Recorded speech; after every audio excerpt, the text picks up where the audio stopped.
Okay, so yeah, let's get rolling. Just let me bring this browser up so I can see what folks are commenting, etc. Um, yeah.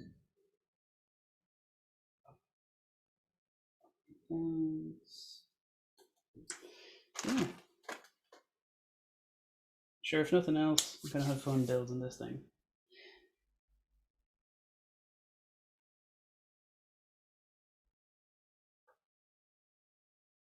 All right. Have fun building this thing. Ooh, I don't want feedback.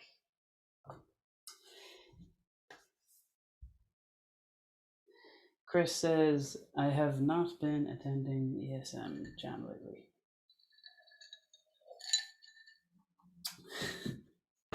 Sorting out issues with your empire. I can relate, Chris. I can very much relate. For exactly the same reason I have not been around. Then yeah, an empire is not worth having. Right, so we're going to get building. Now, from having built this thing before a couple of times, I've encountered some problems, and I can give you the heads up if you're building along at home. Right, we'll just kind of cross those bridges as we get to them. But yeah, there are a couple of issues that kind of rear their heads. The kit is not perfect. There are a few issues with it.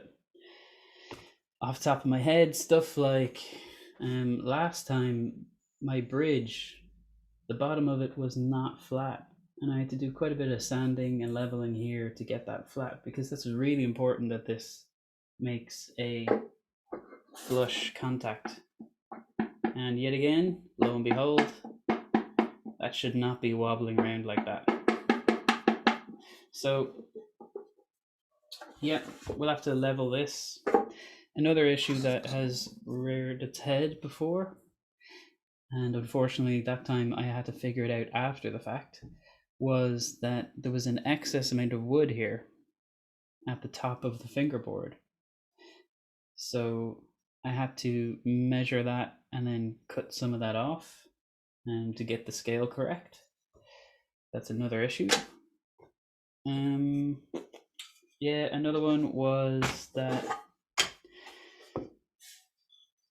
see the way those holes are pre-drilled? Those are the holes for the dowels. So for those little pieces of wood, you put them in there and they correspond in there. And some, if those are drilled so that this ends up being quite straight, that's great. But if they're off and they're a bit crooked, then your neck is crooked. So your bridge placement will be crooked and the whole thing will be a little bit wonky. So that's another issue, and there's no actual great fix for that if you're unless you're going to go re-drilling stuff. So that's another issue with this kit. But in fairness, I'm having a big old moan about a €25 kit, so I'm sure I can hear the silent shouting of like, "You get what you pay for," which is fair enough. Just at a glance here, I'm actually seeing an issue with this fingerboard where that is not straight. That's arched, and there's a bit of weird. Oh, you also get the weird glue goo here at the back, like there was a failed glue job or something. I don't know what the story is, but that's been on all the kits. So yeah, we'll sand that down. The only irredeemable, unfixable one would be that thing with the neck being crooked. You would have to like re-drill holes and go again, and we're not going to do that, so we'll just live with it. So I was planning on raising these issues so that people who are doing the build along would would actually kind of check these things and see if they have these issues, and we talk through how to fix them. But yeah, I guess I'll just roll with them myself. So not the end of the world. Okay.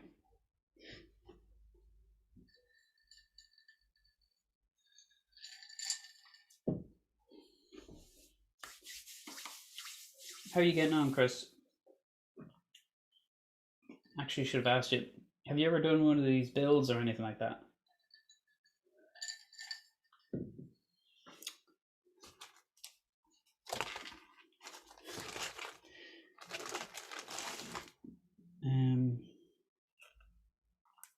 They're good fun. It's a nice little weekend project. Right, so if you are watching this at home and you wanted to try the kit build, like maybe not now, obviously, but like at your own time, at your own pace, then you can build along with this video. You can watch this video and build along. There are links. If you go to the MarksUkuleleTips event page, there's an event for this, and in the discussion section, I put in links to like purchasing list for all this equipment and any supplies that you might want to use that you'd need for the build. So stuff, all the kind of stuff like wood glue, sandpapers, clear coat, just like anything that you use during the build. It's a pretty huge list that you can use. Now it all depends on budget. So I've done kit builds before, kind of at differing levels of equipment. So when the very first kit I ever built, I built sitting on a couch with it on my lap, and did it with like a tiny few hand tools and a bit of glue, bit of wood glue. So you can do that. I've also done one like in a 1-bedroom apartment on a kitchen kind of coffee table, with some tools, so a good few tools around, and that worked fine. That was a bit preferable.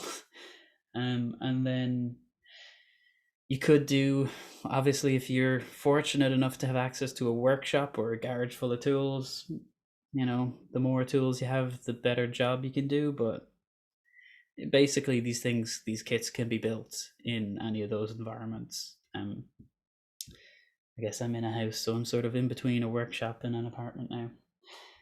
All right. So, yeah, we should probably just give it a whirl. I am gonna bring up. I'm gonna bring up the doc file, and we'll just kind of walk through it step by step.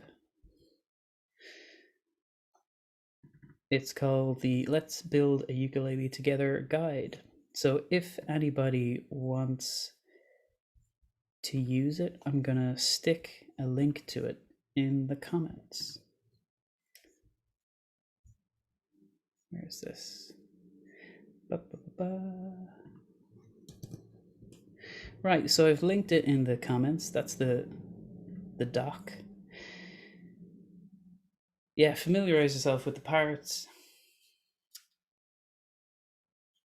Tell you what, I will do a screen share so you can read it too. Okay. So familiarize yourself with the parts. Small parts, open the bag, take a look. Take a look at the wooden cylinders called dowels. That's those little fellas there. Oh, sorry.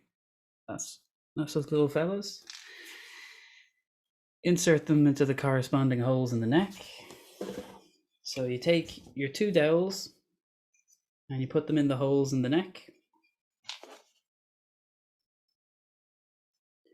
like so. Now, what we're doing here is called a dry run. We're putting stuff together without using glue, just to make sure that stuff fits and we're not doing something wrong and gluing it all together. So, tell you what, I will change camera so you can see.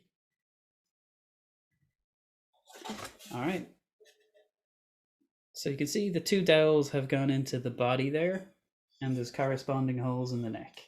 So you just put them in there and push it together,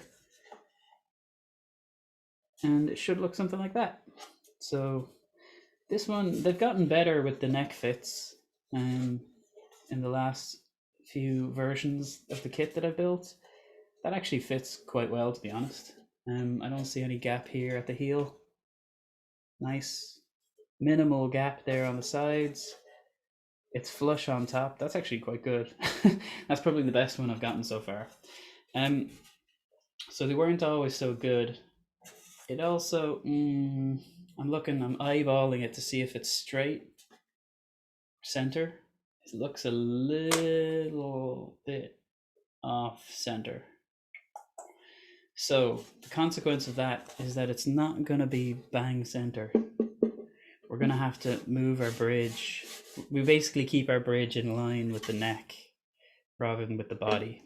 So it probably won't end up being center on the body, but it will be along the center line of the neck. Not the end of the world. One of those things where when there's a problem, you're probably the only one who's going to see it. Okay.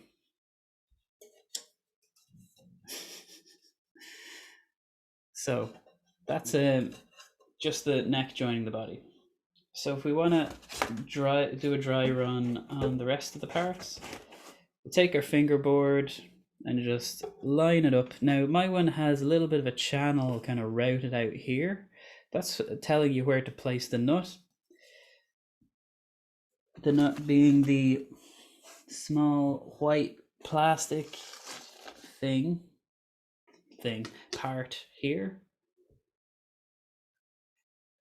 So, you know, where you put the strings, the thing with 4 string slots. Basically that would go there. Then you would place your fingerboard roughly here with the large frets there and the narrow frets here. Now just eyeballing that, I can see there's a big gap here at the side. Ugh. So this thing is bowed. It's bowed that direction, like a rainbow or a bridge, that kind of direction. So when I glue that on, I'm going to clamp it down and just make sure it stays flat and straight, because I don't want that thing to change shape. Well, actually, I do want to change shape. I want to change to a better shape, a flat shape.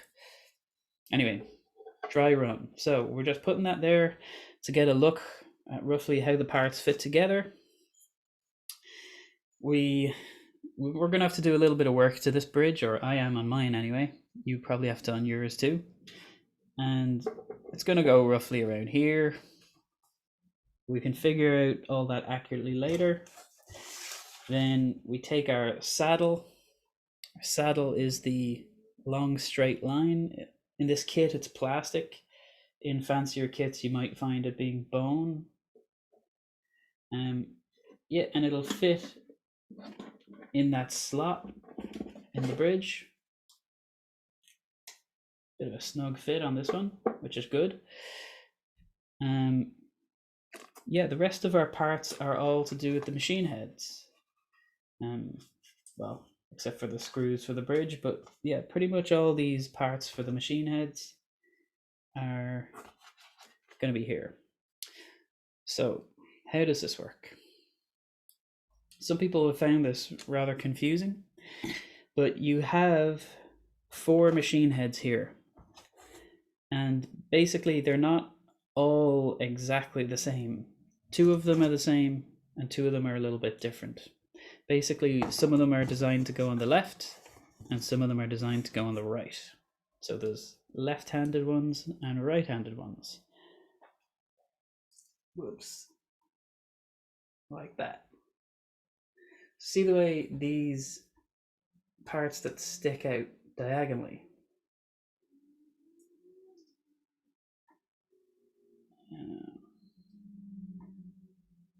Right. The part there.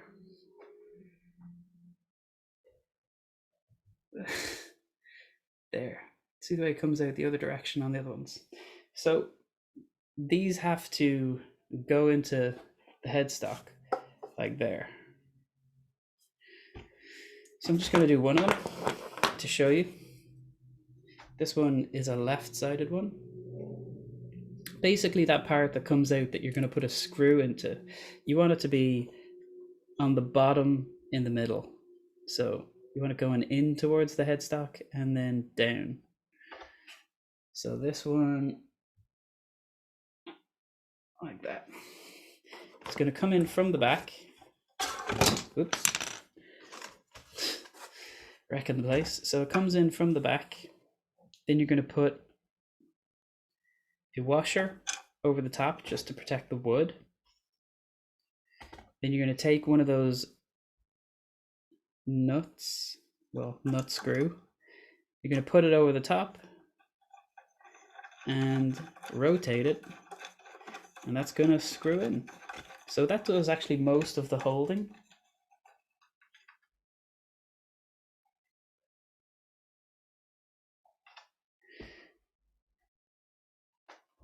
Right, so that's holding that in there.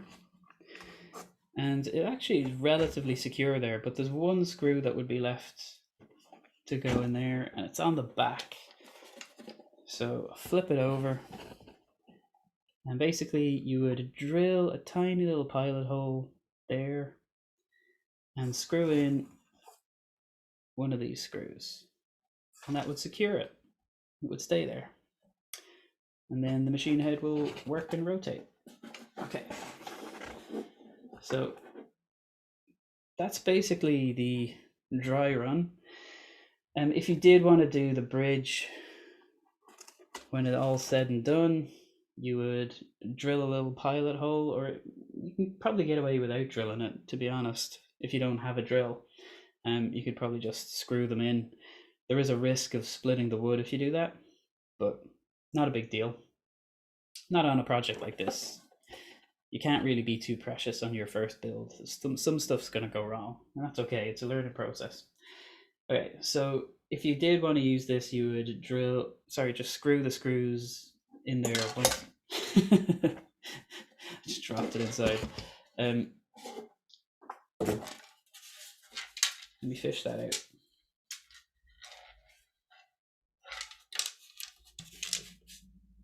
Okay. Good stuff. So, yeah, that's basically the dry run. That's more or less how the parts go together. And yeah, once you're comfortable enough with each part, the names. I suppose I don't think I really went through the names, did I? Body, neck, fingerboard, machine head. On the smaller parts, you have washer, dowel,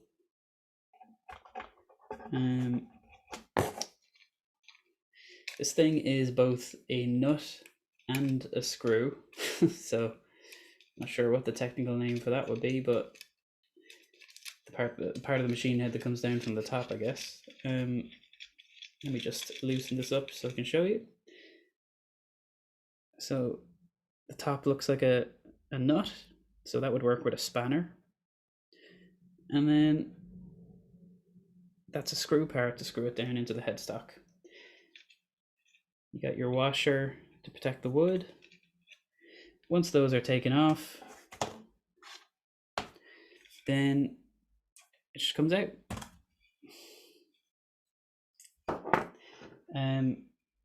Other parts include this whole area. Let me just. Okay, this whole thing is called a bridge. This particular part is called the saddle. And then the other one that goes up on the neck is called the nut. All right.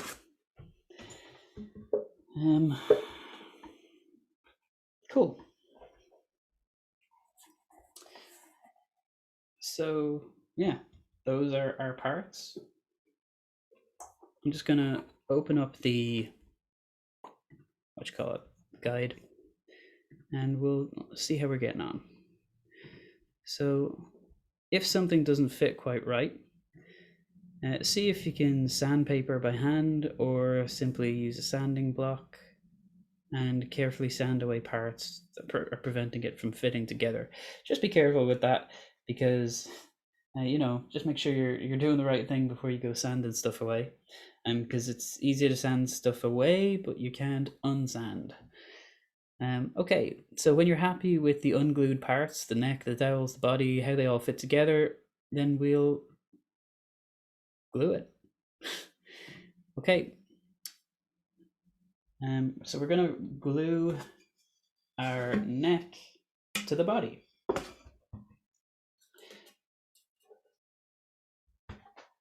Yeah, so before we crack out the old glue, we have to get ready. So if you remember, if anyone's ever spent any time hanging around with kids and glue and PVA glue and everything, they know glue gets everywhere. And you'd like to think that as an adult that you would like know better or something, that you might be like too sophisticated to glue yourself to something. That is not the case. So you're going to need like cleaning stuff. You're going to need toilet roll, kitchen roll, lint-free rags. I would usually put down a bit of tape so that when stuff is gluey, I go, whoa, and I can put it down somewhere without wrecking stuff. Yeah, glue gets everywhere, man. It's just like, I mean, it's not that toddlers are bad with glue. It's like humans are bad with glue. Okay. So yeah, just get ready before you start gluing stuff. I'm going to throw down a bit of tape so I have something, not just a surface I can put gluey stuff on. Right. Yeah, I'm going to throw all the little bits and pieces into this box just to clear the area. The parts that I am gluing right now, it's the neck, the body, and those dowels. That's all we're doing for the minute. So that's all we need in front of us.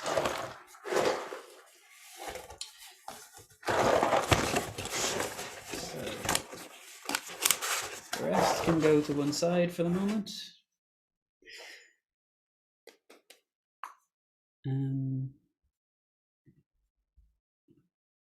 Yeah.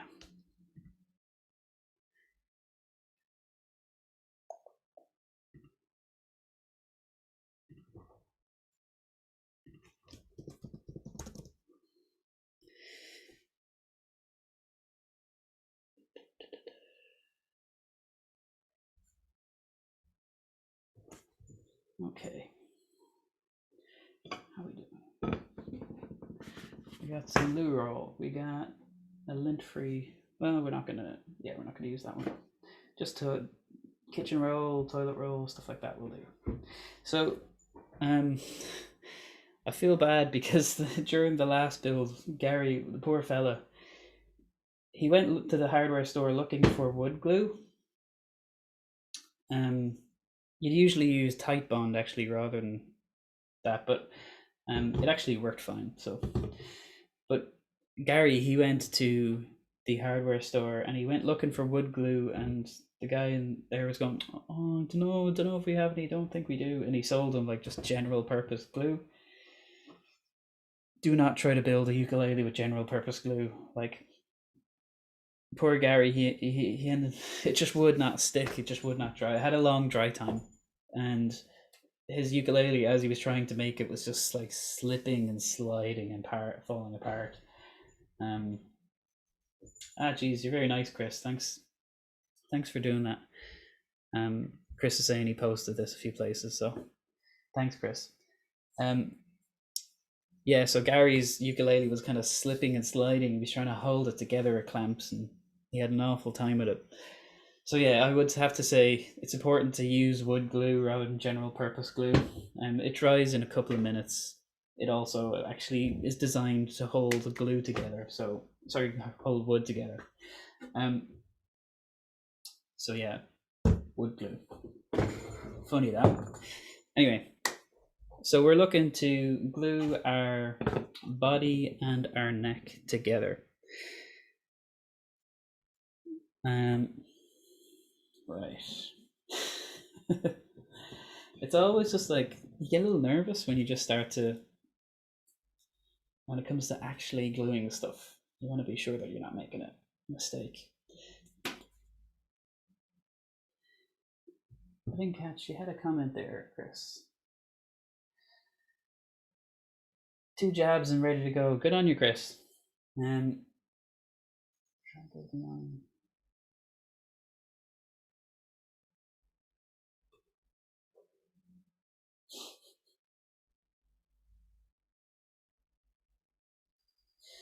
Yeah, so the kits vary hugely in terms of quality, and it's one of those things where if you go online and you look for the cheapest possible kit, you're going to end up with a toy. If you go even 10 or 15 euro more, you are more likely to end up with an instrument that you might actually play at the end. I don't say it to be a jerk or anything. It's it's just the facts about kit builds. I've made the cheapest uke kit out there. I've made that one, and the thing is just like kind of horrible to play. I would not voluntarily play it over anything else. If you go, that 10 euro more, you get like an instrument. This is not, the best instrument on earth or anything.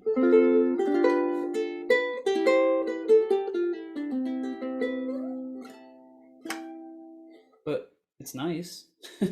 And I finished it to a level that I'm pretty happy with. Sounds nice, plays pretty nice, all good. So yeah, just go that kind of 10 euro more, and you should be good. Okay, so let's glue this sucker together. What we're going to be looking to do here is we're going to cover this area with wood glue. We're going to put some wood glue in the holes. We might add a little bit here in the general shape of the outline, and also in the holes before we put the dowels in. And then we're going to basically glue it and hold it together. Now you can do all kinds of things if you got loads of tools. You can clamp it up every which way and leave it there. That's great if you can. I would err on the side of not putting a massive amount of glue. Don't like have it totally sopping wet. But enough that the gaps are visibly, I'd say maybe a little bit flooded, so no gaps. Because the thing about wood glue is that it dehydrates pretty quickly as it dries. So what will be full of liquid, you'll notice pretty quickly will actually dry up, and there might be some gaps and holes. And personally, I would rather just see them all filled. Now, that's just my preference. Some people don't mind a bit of a gap there. I rather see it filled. That's just me. Anyway, this is a good fit. I'm impressed at this particular one. Yeah, you might need to finesse yours a little bit of sanding and all that. But yeah, I'm actually quite chuffed with that one. Okay. So, right. I suppose we're gonna focus on the neck. Glue, let's go. So I'm gonna pour glue into the holes in the body.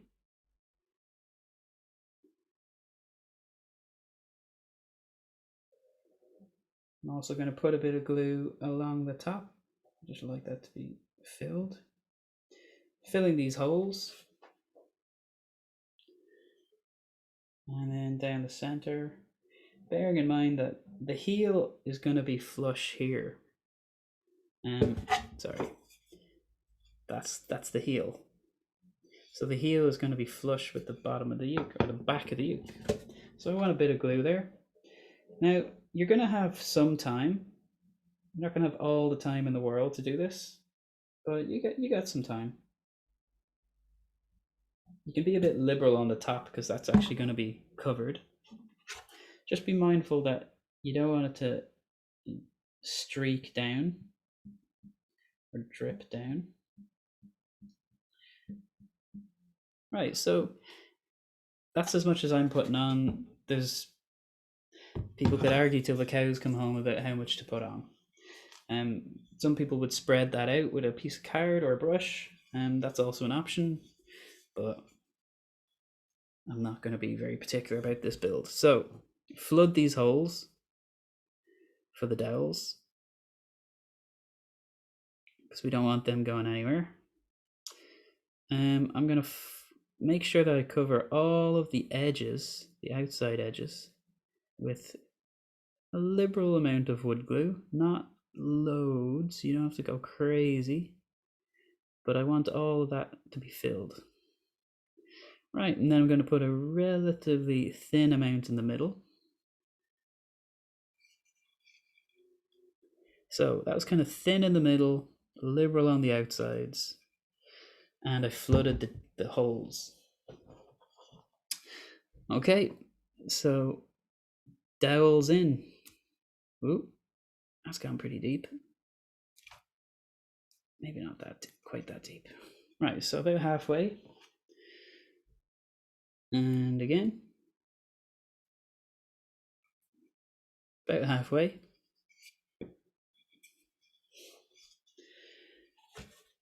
And you can see there's some running already. So let's just put them together. Now you might get a bit of squeeze out. Squeeze out is when you push two pieces together. And you probably guessed by the name. The glue squeezes out. So as I push this down, I'm actually getting kind of an uneven amount of squeeze out. So I didn't do a great job. You can see there's a bit of a gap here at the top. So I'm going to fill that. The squeeze out, see that little blob on the back? And there's a good bit of squeeze out there. So I'm going to get cleaning, right? Hopefully I can fix my problems here. So I'm going to wipe away that blobby squeeze out from there. So the thing is, wood glue does leave a residue and it does leave a coloration on the wood. See, this is where the tape comes in.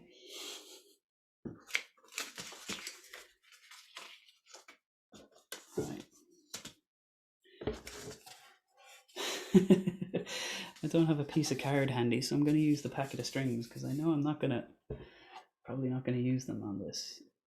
Well, after they're done. So what I'm doing is I'm going to take that squeeze out, I'm going to drag some of it up.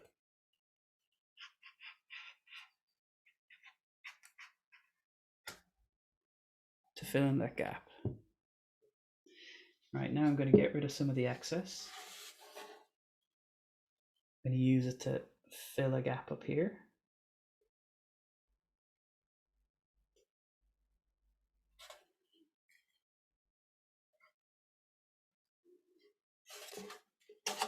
Right.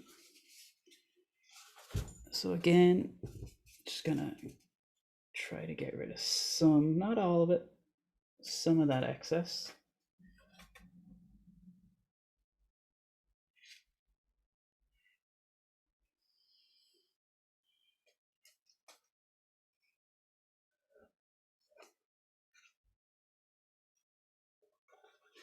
Right. So while that is still wet, I'm gonna try and get rid of some of this glue.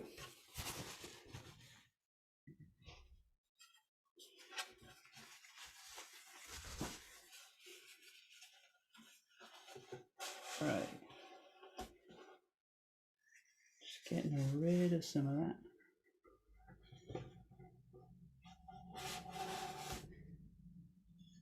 Hello, Anne. How are you? Audio connecting. Can you hear me, Anne?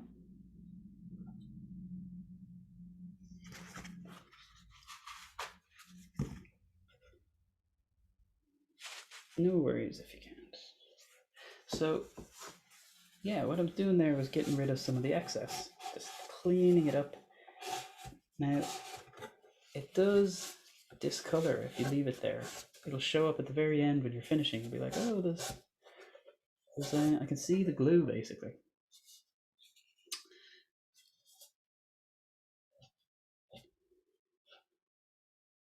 Right. So you can either get rid of it now or you can sand it away later. But it's kind of gonna have to go either way because it shows up visible at the end and it doesn't look the best. So at the moment I have visible glue. So that would be me going, don't see the residue. Visible glue, right, not great. So I'm committing to, I'm going to sand the hell out of that at some point in time and get rid of it so that it doesn't show up at the end. But that's a pretty nice fit. Not bad. Have a look. A little bit of tissue. Right. Now this is going to be sanded on the top. All right, so that's drying. I can leave it down. Yeah.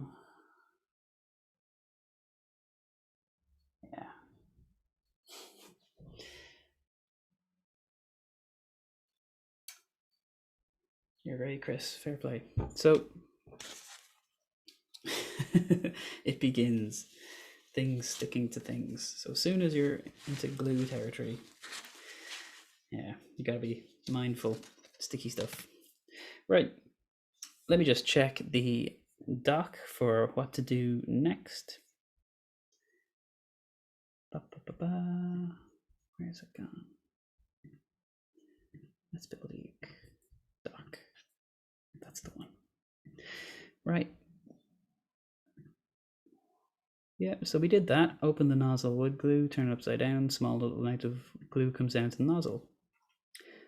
Hold the neck in one hand, glue in the other. Pour some glue into the holes. Yep, we did that. Pour some glue into the holes in the body. Yep, we did that. Insert the dowels. Apply. Yeah, not much. Yeah, basically don't apply too much glue. Before the glue dries, gently join the neck to the body, holding it together with your hands for 10 minutes should suffice. Depends on the drying time of the glue, but yeah, that's basically it. You hold it together. Mine's actually fit pretty snugly, so I don't have to hold it. I can just put them together and let it sit there. It's in a really good fit, so I'm happy with that.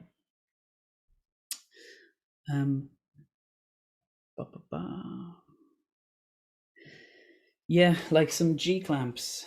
You can use clamps if you want. G clamps are like, well, these are bench clamps, but stuff like this, where you clamp the thing together, I actually don't think I need to on that occasion. I'll use clamps when I'm putting the fingerboard on. You don't have to, so you don't have to use big hardware like that.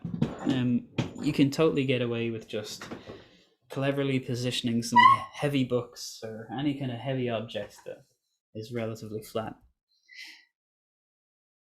Okay, so Yeah, if you do use a G clamp or a bench clamp, um, try to put a piece of cardboard to prevent it from marking the wood. Just like you know yourself, if you're using a clamp, it can crush the wood and it can leave a mark. So just put something in between to prevent it leaving a mark. Okay, so in my notes I had my fingerboard had some issues that I would like to fix before proceeding. There was some glue on the back, so that is the same with this one. So if I have a look at my fingerboard, yeah, it's a bit gross looking. You can see the back of the fingerboard is covered in glue. Well, not covered, but it has some residue. And I would rather get rid of that and have a kind of good contact. So what I'm going to do is I'm going to sand that with a sanding block and some sandpaper.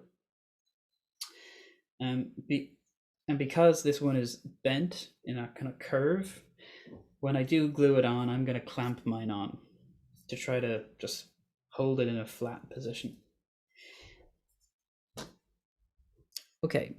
In the notes it says also where the fingerboard meets the nut needed some cleaning up. Check yours. If it has the same issues, clean them up with a bit of gentle sanding. Be careful to not sand off too much on the top side of the fingerboard. The fingerboard's overall length is very important for good intonation. Okay, so bit of a complicated one, but what is happening here is that this piece of wood was like put into a machine and then a fretting machine inserted the frets. Like they were cut, probably CNC'd to be honest, but they were cut and then frets were put in, chopped, sanded on the side, all that stuff. Now, where the problem arose is that these are in a good relationship to each other, but the part where the problem is between this first fret, this first fret and the very end. So for some reason they left too much wood here. It needed to cut off like 2 or 3 millimeters in order for this scale to be accurate. Now that's just on this kit. I didn't notice this on the first build. I just assumed that it was the right length. And then when I put it together, it was really pitchy and it was like horrible. I was like, what is going on? I thought I measured this accurately. And then I was like looking for any problems. And I looked and I was able to eyeball that the first fret was just like, I know the first fret is always the largest fret, but it was significantly larger, looked a bit strange. And then I measured it and it had like an extra 2 or 3 millimeters on it for some reason. And that was throwing the entire scale of the instrument off. So I had to take the nut off, saw about 2 or 3 mil off the end of the fingerboard, and then reset the nut. And that didn't even entirely fix it. It went a long way towards fixing it, but it was kind of too late. The instrument had already been built. So the bridge placement was off. Anyway, long story short, it's a problem. So we're going to fix it now if there is one. Okay, so let me explain. You may have noted, even if you just have a quick glance at a ukulele, you can see that the frets that are all the way up the top here are tiny. They're very small. And they get bigger and bigger and bigger as you go towards the bottom. So each fret gets bigger. And it's this whole mathematical ratio thing. You can go figure it all out, but you can kind of, by the time it gets down here, you can kind of deduce it fairly easily. And what I'm going to say, don't get worried if it gets a little bit mathematical. I'm not going to go deep down the maths route. Okay, here's a straight edge. Right. So there's a bit of an obvious pattern here. If I measured from the middle of these, see those metal pieces? Those metal pieces are called fret wires, and the actual wooden gaps are called the frets. So when you're measuring a fret, like say the distance between the first fret and the second fret, you would measure from the middle of that fret wire to the middle of the next fret wire. Okay, so if we work with that principle, if you imagine that from here to here is, let's say, 19 millimeters, and from here to here is 20 millimeters, what would you expect from here to here to be? Roughly 21 millimeters? Yeah, well, that's the problem. Was last time I measured it was something like 24. So there was an extra few millimeters. And again, I'm only talking broad strokes here. I'm not doing the exact measurements, but there was excessive wood there. And that's what was throwing the instrument out last time. So I'm just going to measure that now. And I'm going to see if this fingerboard has the same problem that the two other kits had. Okay.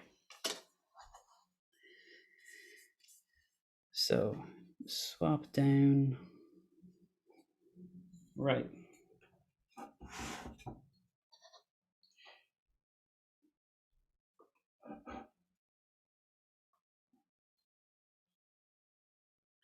$19, $20,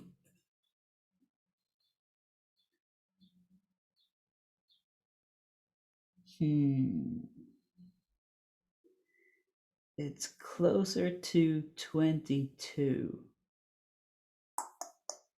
So there's about 1 millimeter, a little shy of 1 millimeter, excessive material. Now, that's not the end of the world. If yours is the same, you might be happy enough with that. I am a nerd, so I am not. So I'm going to lose a little shy of 1 millimeter off that. I'm going to do that by sanding it. So, yeah. Okay, I've got to lose just shy of a millimeter from this piece. So I'm going to use a sanding block. Would probably be the quickest way to do this. Yeah, there's obviously better tools for that, like sanding belts and stuff like that. But I am working with hand tools here. So this is a sanding block. Pretty handy little tool. Self-explanatory in a lot of regards. It's just a block where you strap a piece of sandpaper to it. And the idea being that it's flat, and as you work it across the surface, it sands down flat. They have these little clasps, like that. Once you flick them up, then you can open the jaws, little like binder clips, to take the sandpaper off. Okay. Now, sandpaper is a little bit contentious. Right. See the way this has P on it? This particular grit was P1000. P is the European system, and the numbers are basically different between the European system and the American system. So if I remember correctly, the European system has like higher numbers for the equivalent grit.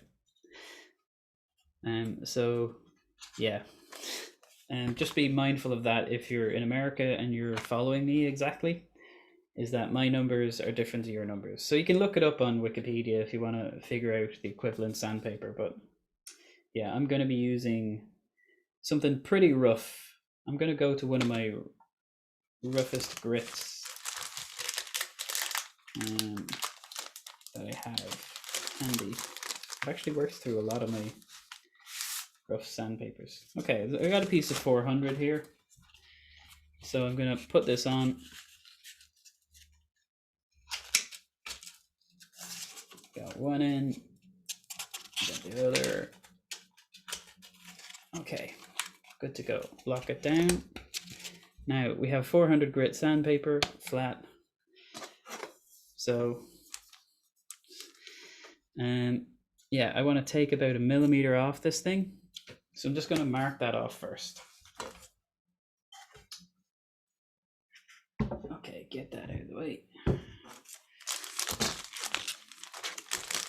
Need more hands. Right, mark 1 mil. You don't have to be this exact. If it's your first build or you don't really care that much, you don't have to be this exact, but it is not my first build and I do care. So yeah, that's just my thing. Right. You could tape it off would be another option. Actually, I might do that. Okay.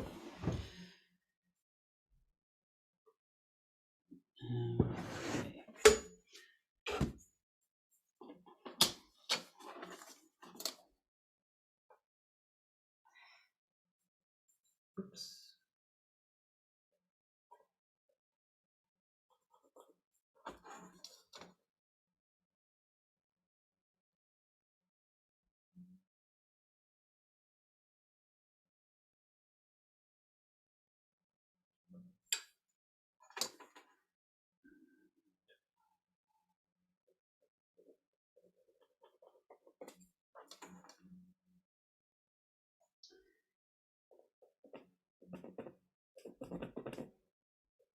Yeah, if I was to, I mean, you can go into insane precision with this stuff.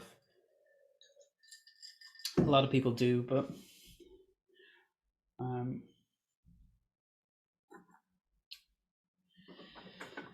you don't have to. But on this particular part of the instrument, it's probably worth your while because this is going to affect the sound. It's going to affect the intonation. The intonation is how accurate or inaccurate, as it may be, the notes are in terms of pitch. And a tiny difference can make a big difference. So this one is actually pretty close. Oh. See if you can catch it. It's just a tiny little pencil line up the top. That's how much I'm going to try to get rid of.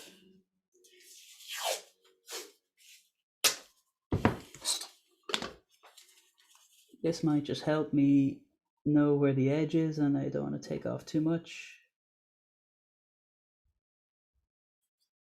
Actually, probably less than that. That's good.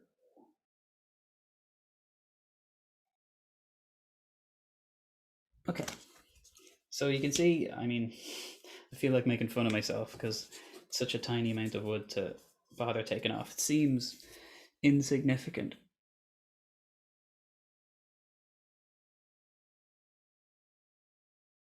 But yeah, that's going to make a difference to the intonation, believe it or not. All right, so how do you want to go about this? Bit of a strange one. I would normally clamp this to a bench and do it in like even strokes. Yeah, I'll give that a whirl. Tell you what.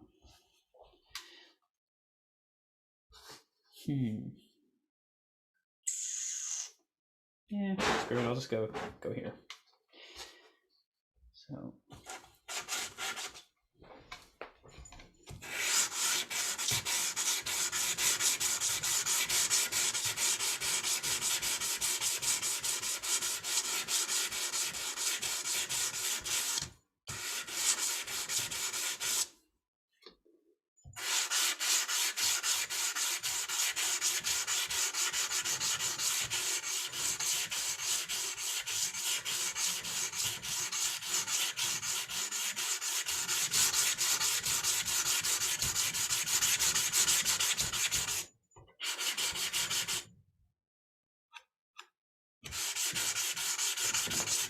Sorry, watching somebody sand is like the most boring thing on earth. So apologies in advance. There is going to be periods of that during the stream.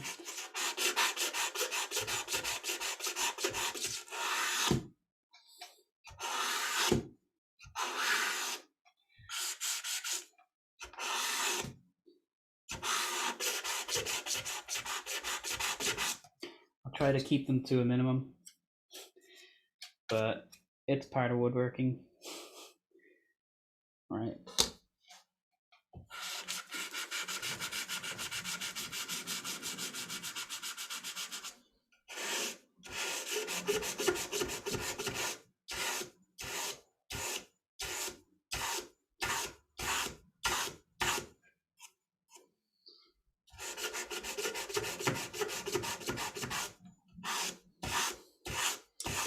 Okay, so I should probably just give you guys a look at the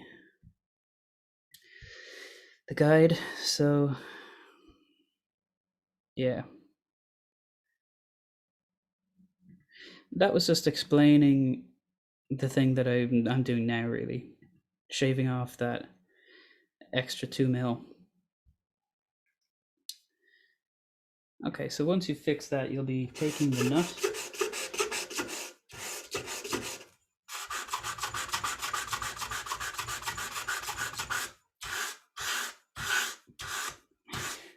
and you'll be sitting the nut in that little slot.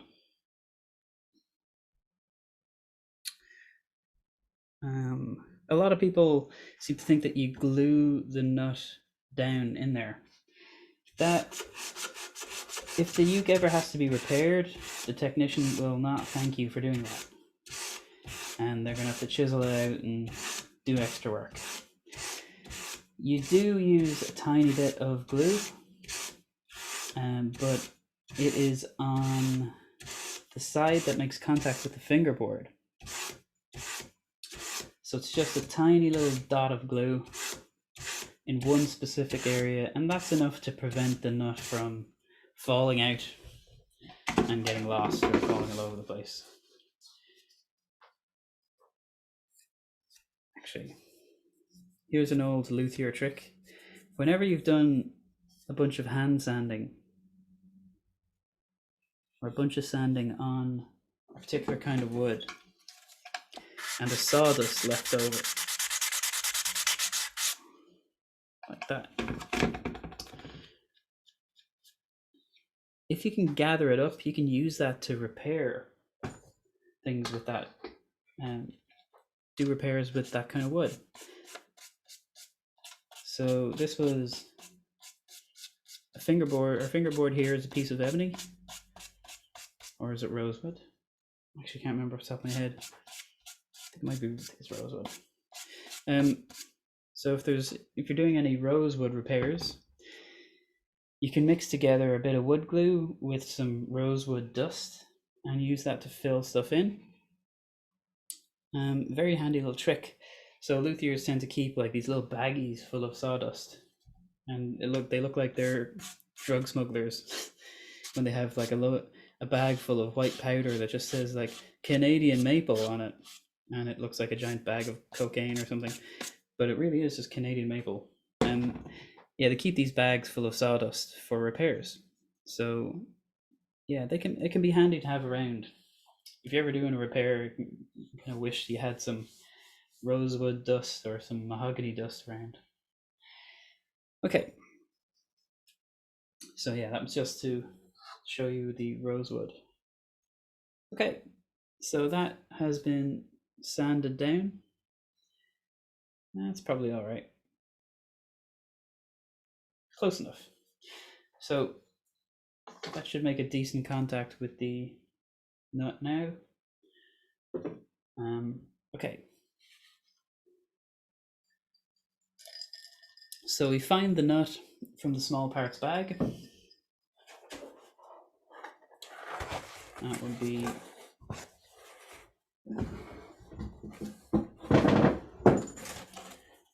so you take your small parts bag and you find the nut.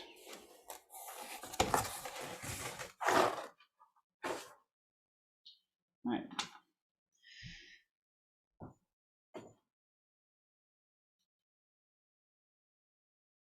So we're going to do a dry run. We're going to line up the fingerboard and the nut without using glue to see how they fit.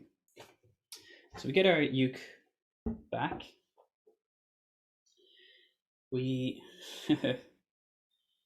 Actually, while I'm here, I might do a bit more of this sanding. I wanted to get rid of all this glue, weird residue on the back.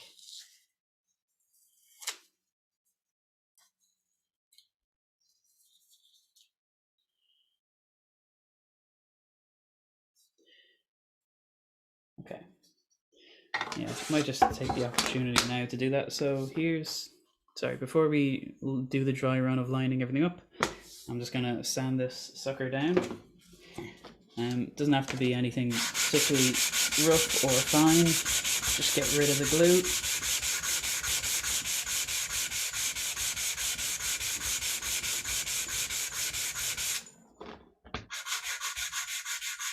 I just don't really trust it to make a good contact, good gluing surface with that schmutzy stuff there.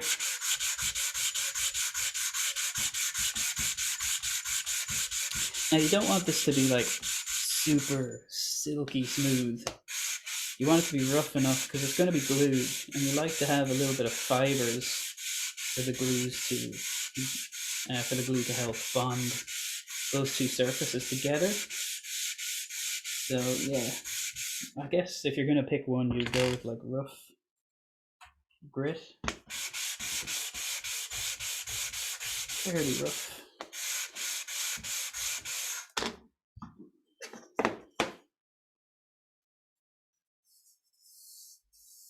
Fairly coarse sandpaper.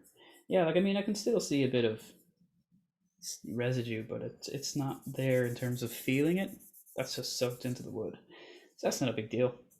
While I'm at it, I'm actually just gonna do the side because there's like weird goo on the side of mine. Just wanna get rid of that while I can.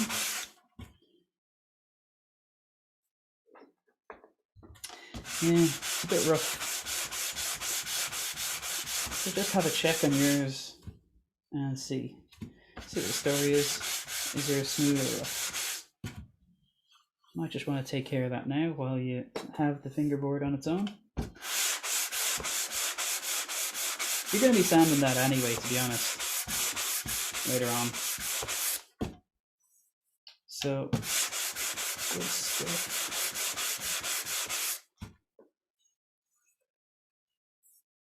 Right.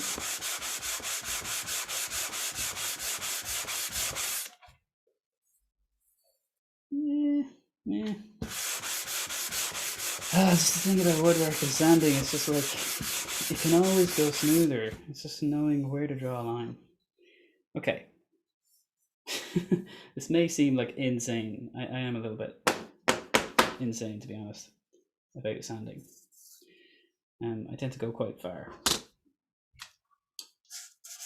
All right. So you can see all this brown stuff here. This is rosewood. So if I wanted to gather this up, this is a good opportunity to do it. And it might not seem like a lot, but if you just consistently do this when you're making the instrument, you can collect enough sawdust that if you need to repair it, you can just mix it with some wood glue, and there you go. Right, so I am actually going to bag that up. Doesn't seem like a lot, but it's very fine rosewood dust.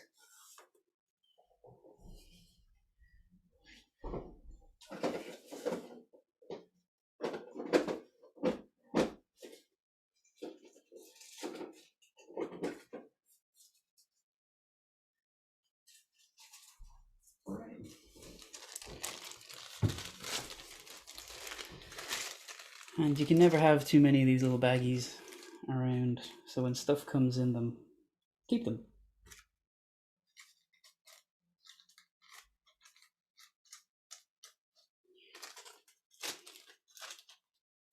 And there you go, you're officially a loser woodworker.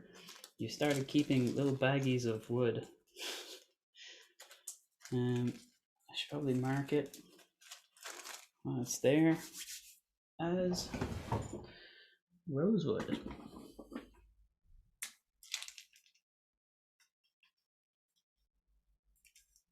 Okay. Thank you for humoring me while I nerd out. Okay, so we got our fairly smooth fingerboard, smooth on the sides. We took a little bit off the top to try to refine it. And let's do a dry run. Oh, sorry about that. Let's do a dry run. So we take our uke, place the fingerboard roughly where it will go. So we're lining it up with the little trough that's been routed out here for the nut. Hold it there and just eyeball it and see, okay, how does it fit? There may be a little bit of excessive wood either on the neck or on the fingerboard. That's fine, that'll get taken care of when we're sanding. And we just place our nut in that little slot. And in theory, it should fit in there. I think mine is a little too big, actually. Yeah, mine is a little bit too big. So I might need to sand away a little bit from... Yeah, actually, that's something to be careful of. I'd be sanding from this side of the trough. I wouldn't want to be going from the fingerboard side. So if I'm chiseling anything away, it'd be over this side, where the head plate is,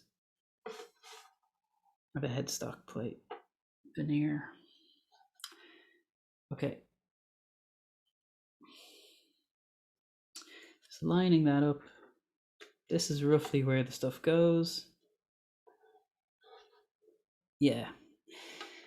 The most important measurement on your instrument is here. It's where everything else is determined from. So if I'm holding the nut, this side of the nut, the fingerboard side. Let me show you where they meet. So where the fingerboard meets the nut, that surface there, everything is measured from there. So if I'm placing this on the neck, given that there's a little trough routed out, little area routed out, I want to make sure that this surface is making contact with the elevated surface there. You'll know what I mean when you have this stuff in your hands. Okay, so it'll going to come together like that. And we will be gluing the fingerboard there. And eventually, towards the end, we will be putting a little dot of glue on that surface as we place it in. Now that won't be done until fairly late in the process, but it will happen. Okay. Now that's the next step. So just have a look at that fingerboard. I need to press mine down because it's got that weird bow in it. And I'm taking a look to see, right, how does this thing fit together? Is there any gaps? We're doing our little dry run to see what the story is. How well does it fit together? So I can see some areas where there's excess wood.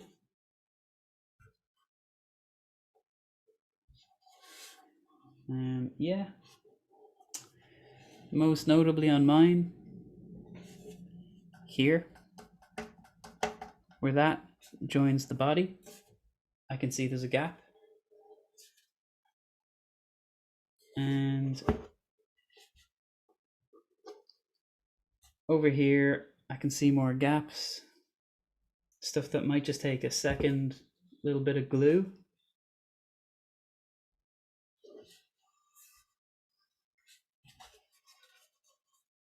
Just going to flood that with wood glue. And we'll sand the hell out of it to get rid of the wood glue residue, because I like to have them filled. Okay, so how are we doing? Let's have a look. Let's have a look at the guide again.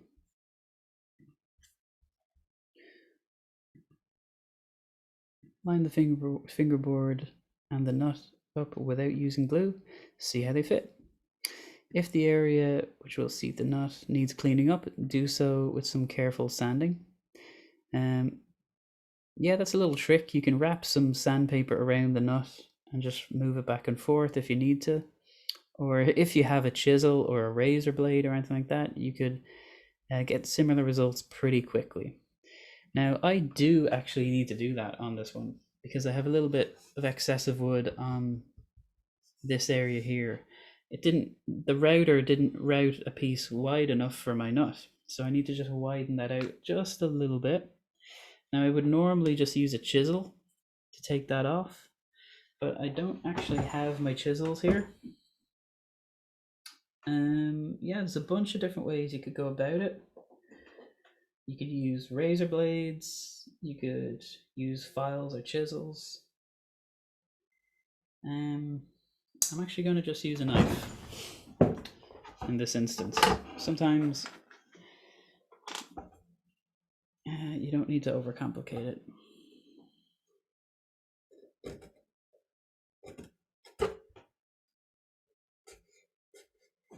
Actually, do you know what? I do have a file there that might be more suitable.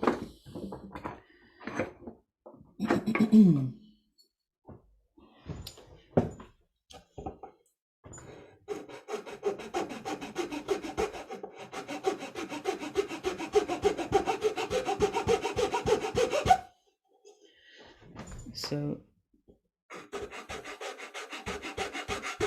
you don't need to worry too much about this kind of stuff. I'm just being fairly particular. I don't know if you caught on the initial posts, the promotional posts I did about this, that I plan on giving away this uke. So I'm going to give it to one of my patrons. So if you ever spent any time on the internet in the last 5 years, you probably heard some artist plugging their Patreon. And Patreon's kind of interesting. It's a platform where people can do creative works of all kinds. And if people want to kind of help out the starving artist, they can become a patron of theirs. And it's all kind of designed in terms of how much money and everything. It's all kind of designed by the artist, as to what kind of tiers and everything and all that they have. So I have a couple of patrons. It's still fairly small, but I have a few patrons. So I figured an interesting way of tying that into this project would be if I just give them one of my ukes. So I'm making these ukes, and I don't have a whole lot of use for them when they're done, so I might as well. That was the thinking anyway. Yeah, that looks better. So I've filed away the elevated part on this side of the nut slot. So that, in theory, should fit. Well, I'll just take a little bit more.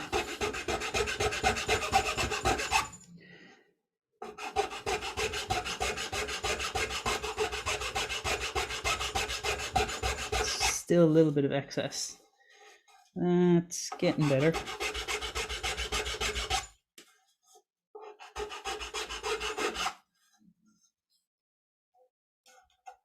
Yeah, that's good. All right. So we now have, yeah, that fits. That's good. Right, so the nut fits a lot better now. Happy out. I might sand this top just a bit to remember that when I put my fingerboard on, I saw that my fingerboard raised up there and there was a bit of a gap. So that might be due to some kind of glue here or bumps and stuff here. So I'm going to give that a quick run down with the sanding block.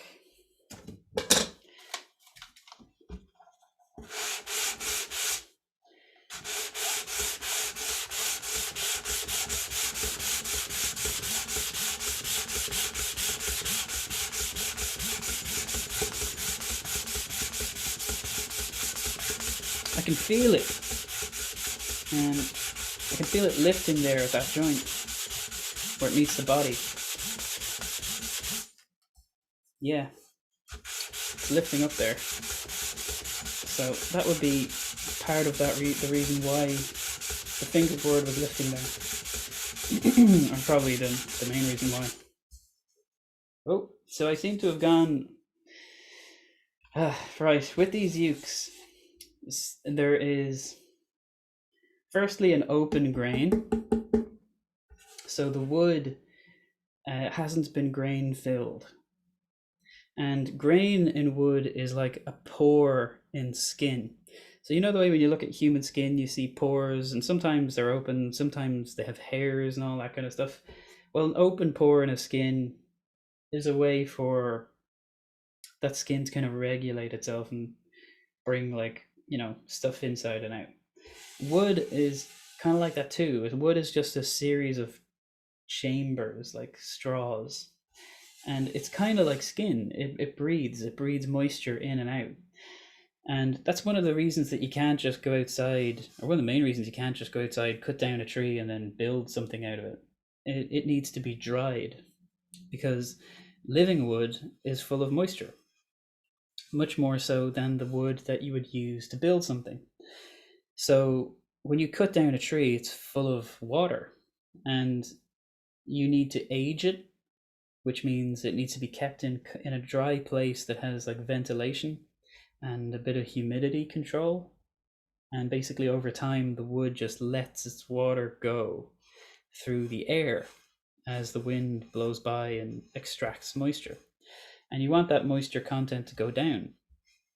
And that's the old way of aging wood. Nowadays, they stick it in kilns, which is kind of like a giant oven, sort of an air circulated space.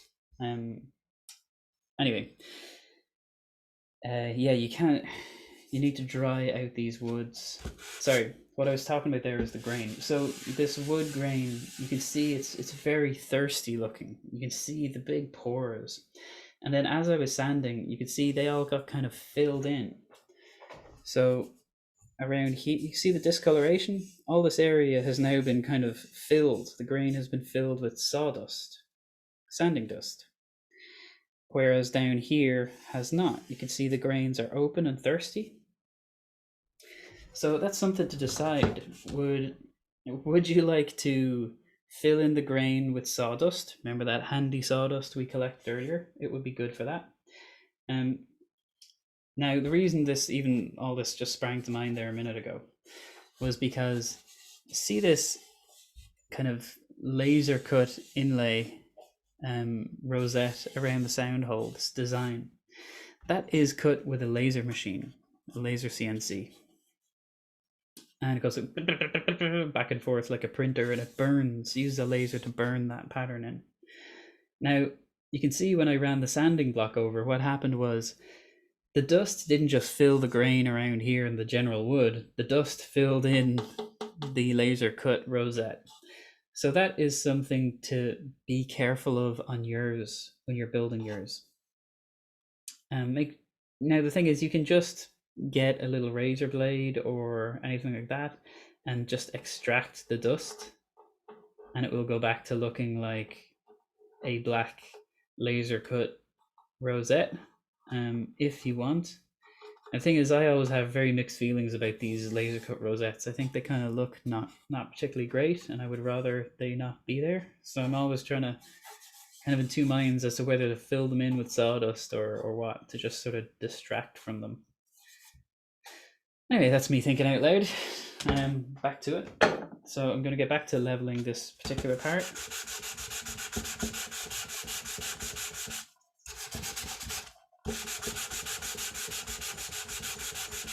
Whilst trying to not fill in that rosette.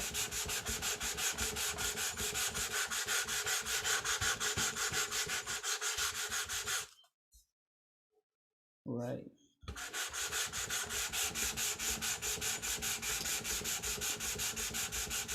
Yeah, so I mean, it seems like a bit of a tedious job and all that, but whether you deal with it now or you deal with it after, whether you deal with it after if you've glued the fingerboard on, you're just flooding those gaps with glue. Either way, you're going to be dealing with it. So yeah, I mean, it's either going to be tedious now or tedious when you're filling in the glue and gluing in those gaps, flooding them with glue.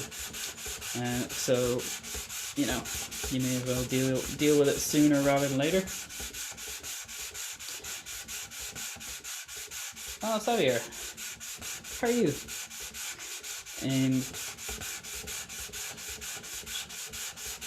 Xavier dropped in a very interesting uke during the week.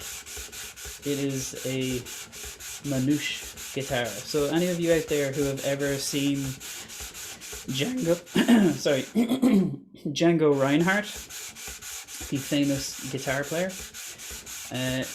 the famous guitar player who puts everybody to shame.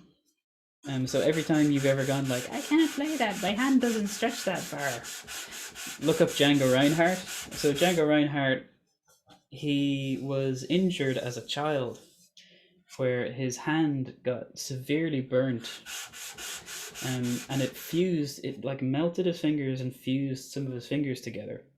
So he only had the use of his thumb, his index, and his middle. And he played guitar this way. And he ended up playing melody more so than chords. He didn't play chords too many that often, probably down to the fact that he had like 2 fingers and a thumb. But he more than made up for it by playing lead, and he was phenomenal. He wasn't just phenomenal. The whole genre called gypsy jazz music came out of basically him and his family, but mainly him playing guitar. And if you ever go to France and you go to like any cultural event, the odds are if there's music playing, if it's like a live musician, you're more than likely going to encounter gypsy jazz music. It's just a huge thing there. And it actually carries over here. If you go to ukulele festivals, you will often see people playing some Django music. It's not uncommon. We had it a lot at the Hooli in the first couple of years that I was there. There was some phenomenal gypsy jazz ukulele artists. So a band called Shine, and they were phenomenal. They definitely widely opened my eyes as to what was possible on ukulele. Phenomenal players. Unreal. Anyway, there was a particular kind of guitar that Django used to play, and most people would probably refer to them as like a gypsy jazz guitar. But I think the technical name, the one that I should probably be using when I talk about it, is a manouche guitar. I'm probably pronouncing that incorrectly, but something like that. Anyway, the ukulele that Xavier dropped in during the week is a manouche ukulele. So it's built differently. It has a different shaped body. It has a different shaped sound hole. And it's basically, again, at the risk of oversimplifying it, there are kind of 2 main designs for gypsy jazz guitars. There's ones that have basically like a super wide, big sound hole, kind of like a laughy face, the mouth on a laughing emoji, or kind of like a capital D, that kind of a shape. And then there's ones that have a tiny little sound hole, a kind of narrow, vertical, oblong one. And I mean, I'm open to being corrected on this, but my understanding of it is that the super wide ones are generally for the rhythm players and the narrow oblong ones are for lead players, because it would give you a different character, different tonal profile.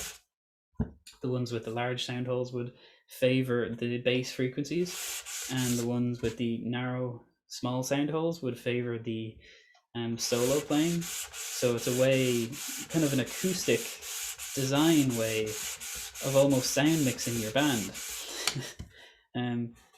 Because the rhythm players with their big sound holes will occupy the bass frequencies, and then the lead players with their little narrow sound holes would occupy the upper frequencies. and it's a way of making the two separate in the mix, so they sound like two different instruments rather than two of the same instrument competing for the same EQ space.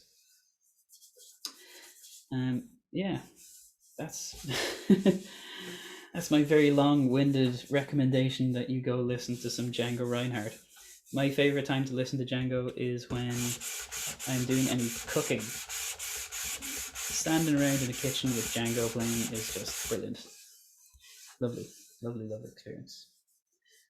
Or drinking coffee. Makes you feel like you're in Paris. So, right, I have leveled out the top where it joins the neck. I spent longer at it than I anticipated, but yeah, if you look closely, you can see when the glue dries, little gaps begin to open. So that was flooded earlier, but you can see it no longer is completely flooded. It's a tiny little gap now. So, I mean, that can either get filled with glue now, or it can drink up some clear coat later, whichever you prefer. I am just gonna fill this little gap here with a tiny little bit of wood glue. Oh.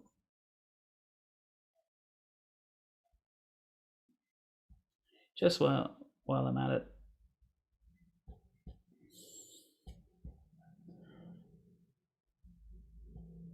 Right, now I'm not going to be a dope, given that I've just sanded that. I am going to wipe the excess away.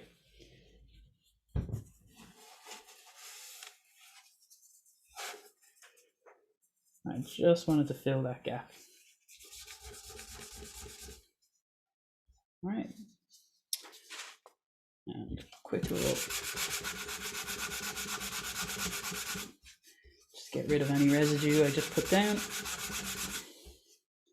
Oh, good. Okay.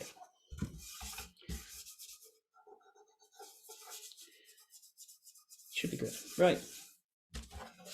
So we have our body, our neck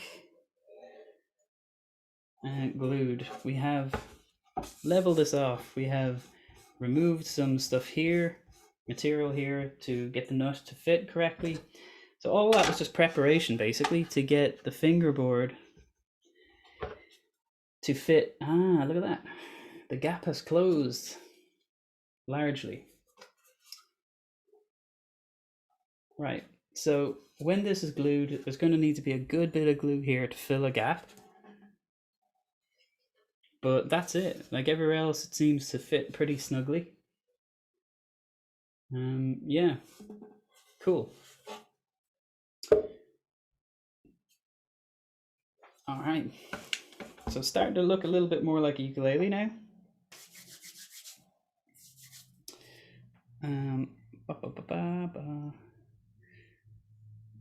Yeah, good stuff.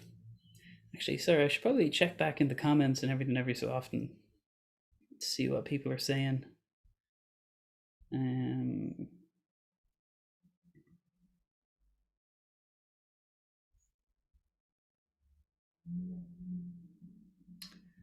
Sorry, I haven't been keeping up to dates with the comments.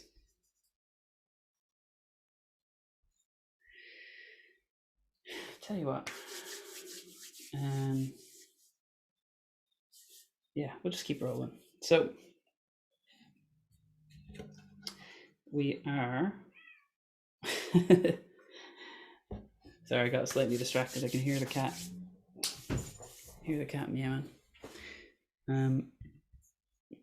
Tell you what, I'm going to take a 10-20 second break just to say hello to the cat. You guys can say hello too. Say hi. I'm going to say hi, Rosie. This is one of the kitties. Say hi, Rosie. Oh, she is the least handleable. She doesn't like to be handled quite as much as Twig. Hey, Rosie. Was it as wonderful in here as you had imagined? You were very interested in getting in. Now you just want to climb around the place and wreck the place. Go on, back outside.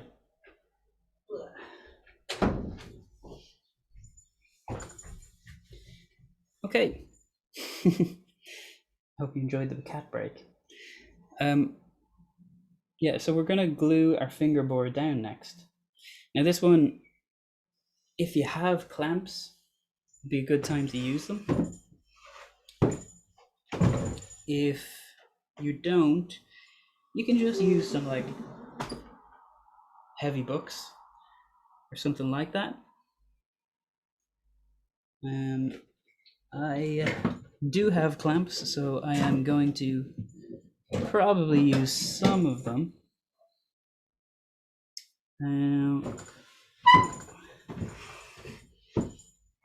Yeah, they just, I mean, it's a lot easier if you can just clamp things up and walk away, so to speak. Where are they gone?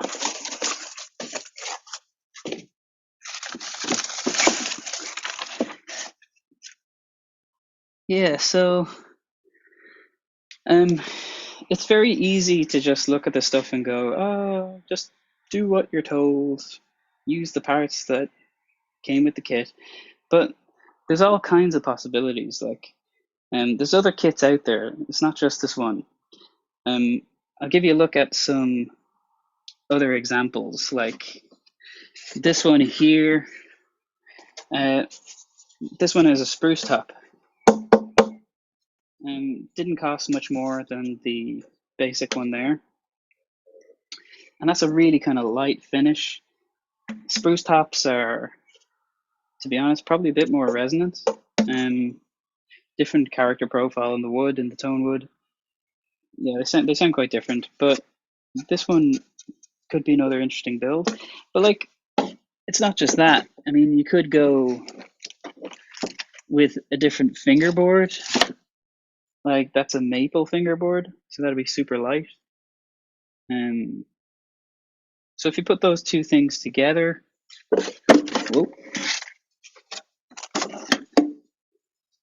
on a neck, you could get something like something pretty out there. Like maple fingerboard, spruce top. I'm gonna put it like an incredibly light, pale uke. Just things like you can go mad. You can do what you like. Really, you're making your own uke, so you call the shots.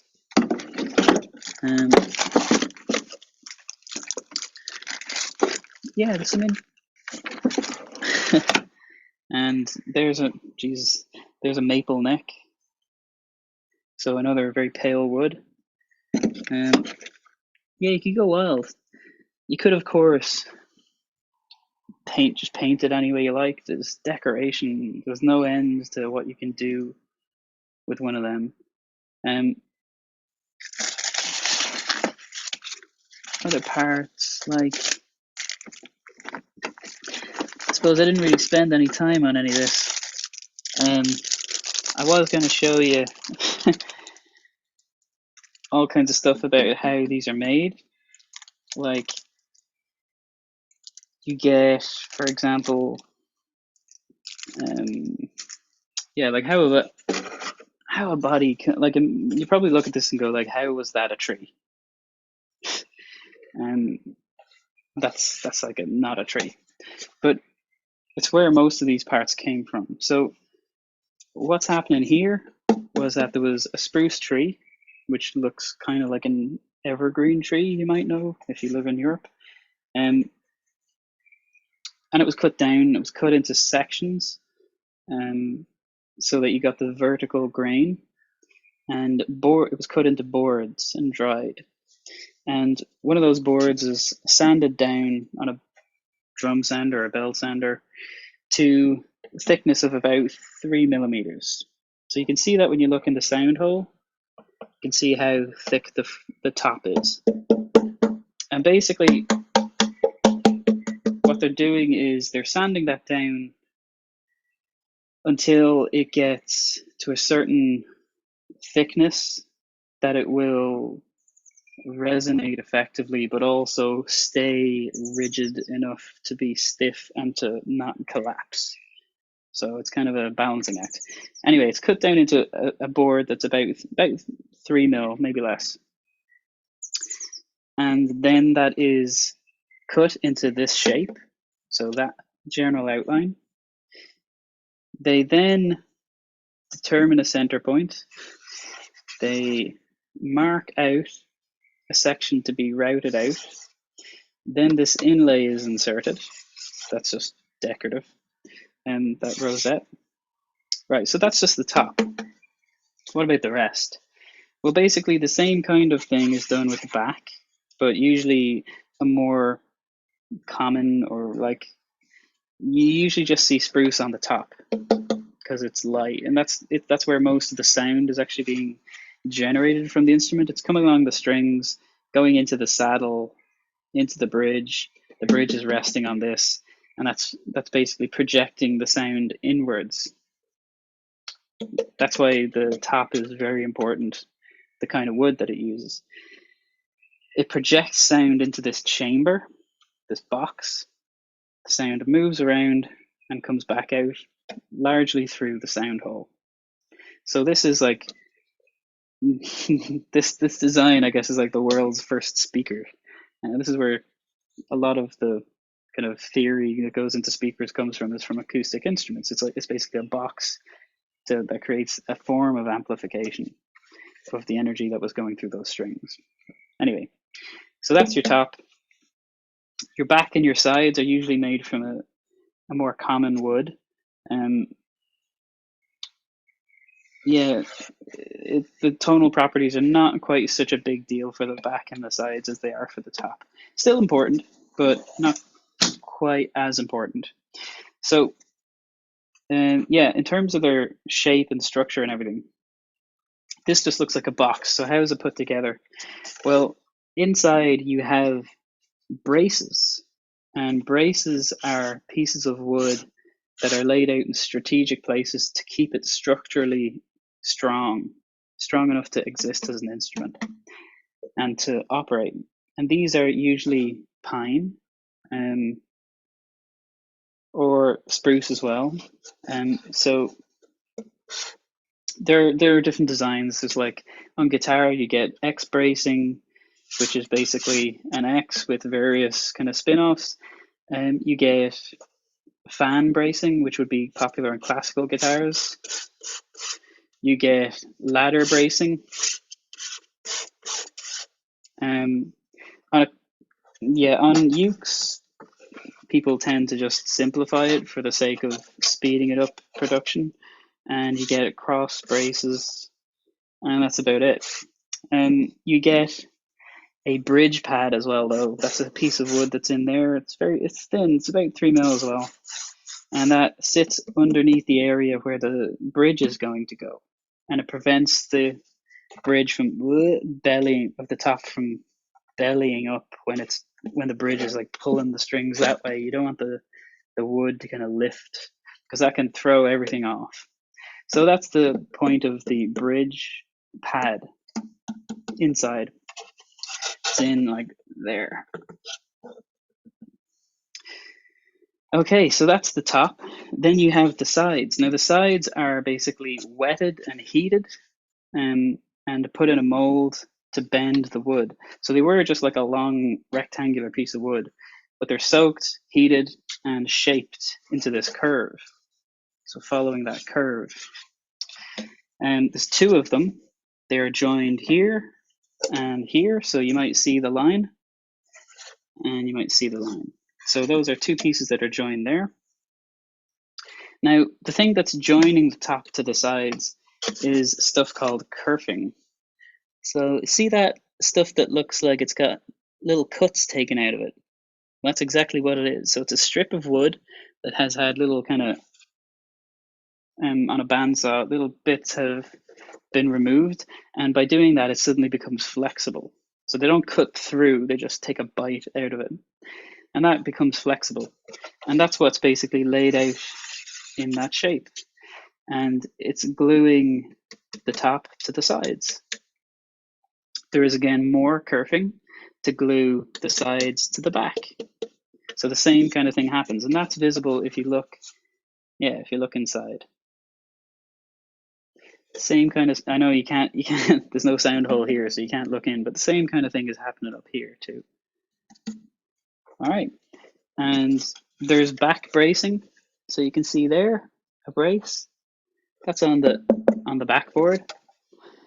There is also an end block, sorry, a top block here. So there's a block of wood that's going from, that's like that tall and exists inside there. And that's to give this area strength where the neck joins the body. Gives it rigidity, so the neck doesn't just break off.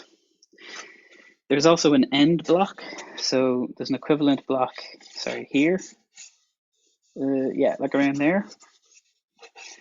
And it is also that tall. So block inside there. Now that's why if you're putting strap buttons on a uke, you put them in there.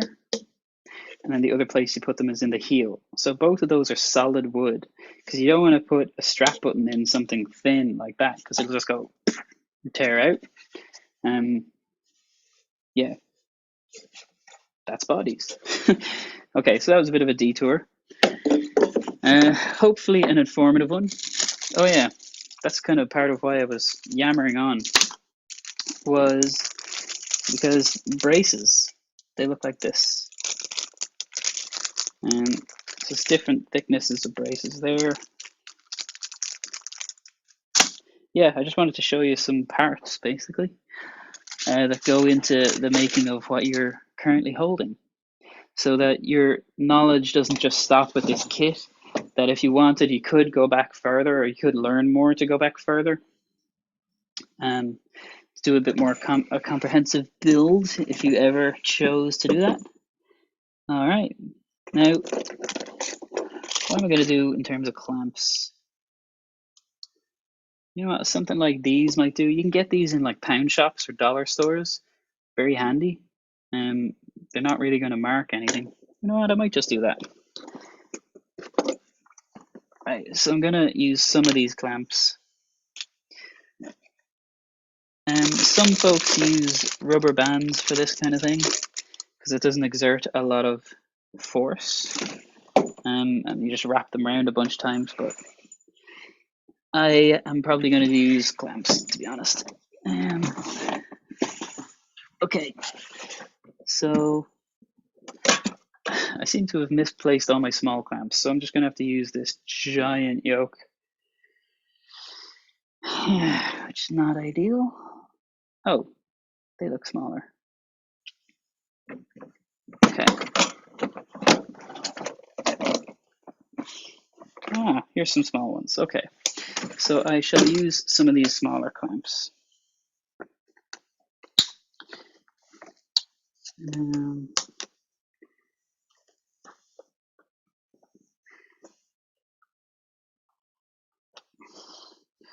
Damn, come on.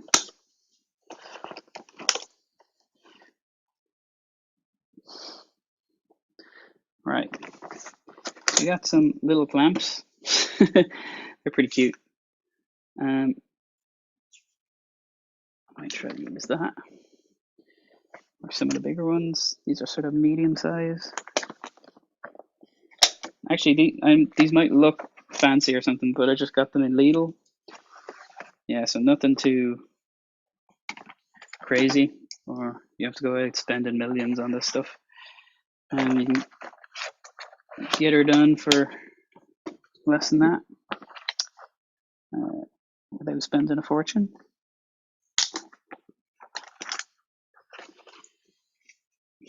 All right. Maybe that one too. May have gone overkill on the clamps, to be honest. But sure.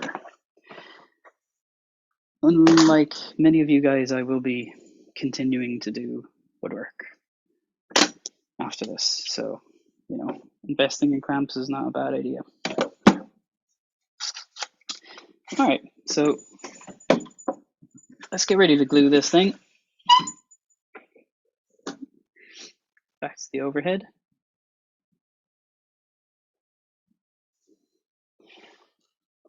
All right.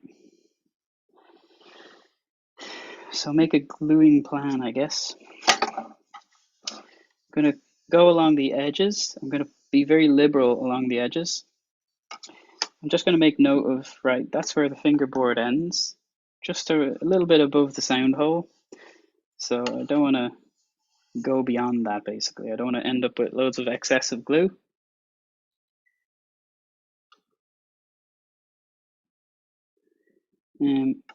Okay. Yeah, so liberal around the edges and then sporadic in the middle should be fine. We're going to, this part we're probably going to have to flood with a little bit of wood glue. Not the end of the world, so let's just jump in. So, glue, pop your wood glue.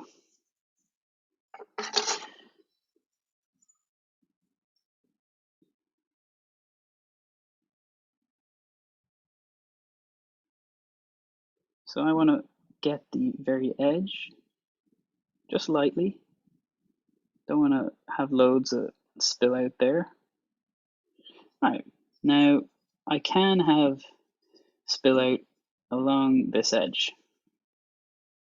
It won't really do any harm. There's going to be lots of sanding to join it to the neck.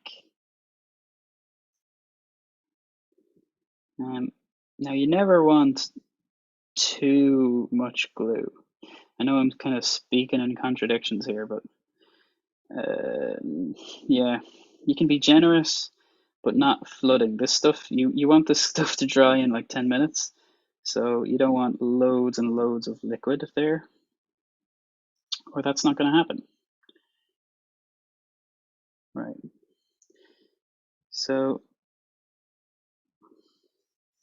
you can always push stuff towards the middle if there's too much on the side. Nothing wrong with there being a bit of glue down the middle, but I'm just being fairly meticulous along this edge because I don't want any unglued areas along the edge because that's joining the neck. So we want to have a nice seal there.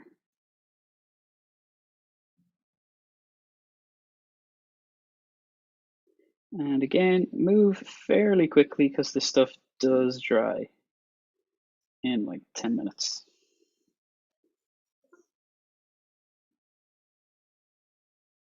I seem to have a blockage.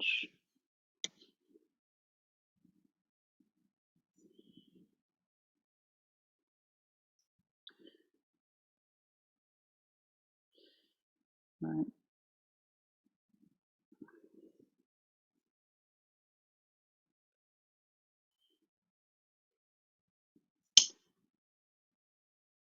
Okay, so I'm glued up all the way around the edges. And I have a little bit in the middle.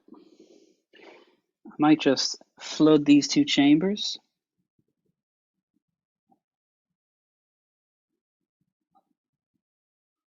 And put some down the middle.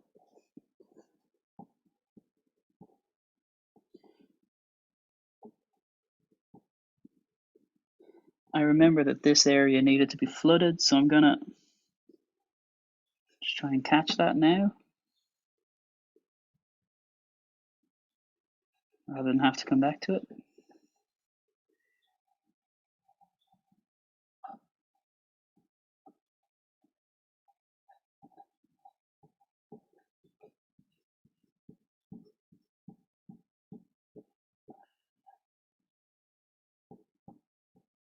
Crap.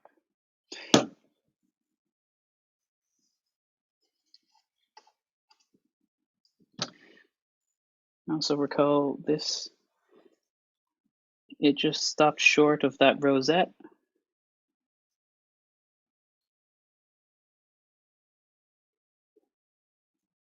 So something like that should be okay.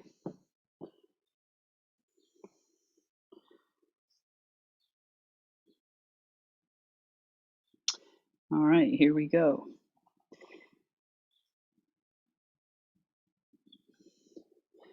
So let's have a look.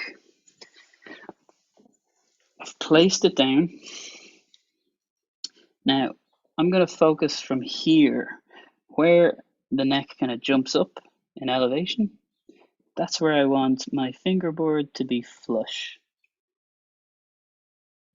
So as I push it down, I get a little bit of squeeze out. You might notice it's kind of like an ice rink. It's a bit slippery because I've been pretty liberal with the glue. And as I push down, you get more and more squeeze out, but it slides. So this is going to slide as we clamp.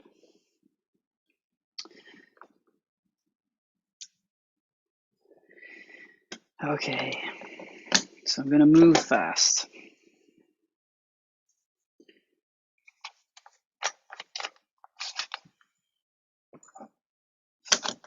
Oh.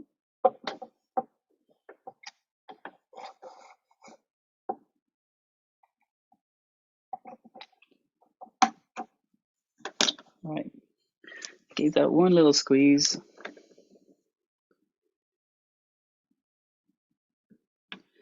And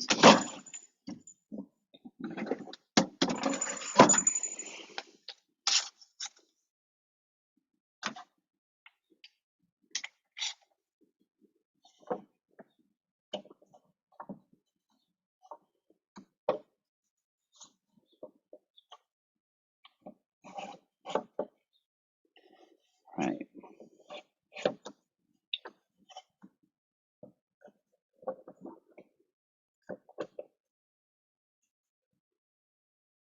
So this thing is slipping all over the place. I'm trying to get to grips with it. Get it in line before I press the clamp. It's still slippery, still moving around. But I haven't clamped both these down yet. I'm just, while it's still slick. Oh, I want to get it just right.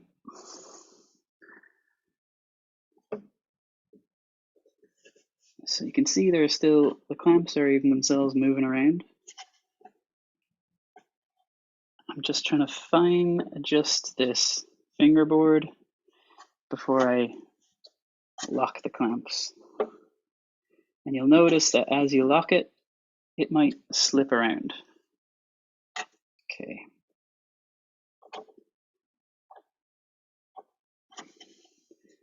Right, so I pressed the high up clamp down. And now the low one.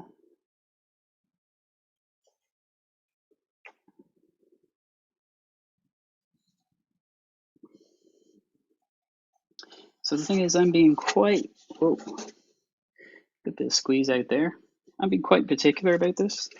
You can just put a couple of heavy books on top and make sure that it's not slipping around the place. It's not moving. That the fingerboard isn't kind of drifting like off that way or just put some, once it's settled, put some heavy books on it. Clean up some of the squeeze out that will inevitably happen if you've been as liberal with the glue as I was.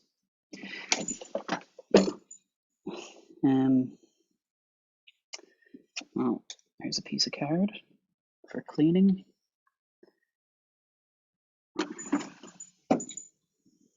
Right, I'm going to add one more clamp to this in the middle.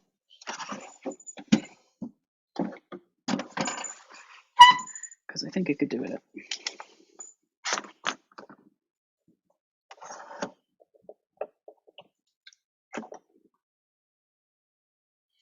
All right.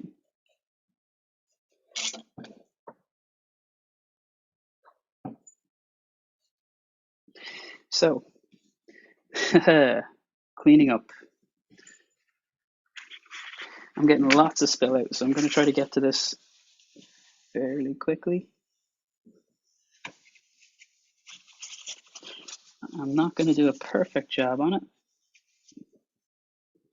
but there's going to be lots of sanding to be done there.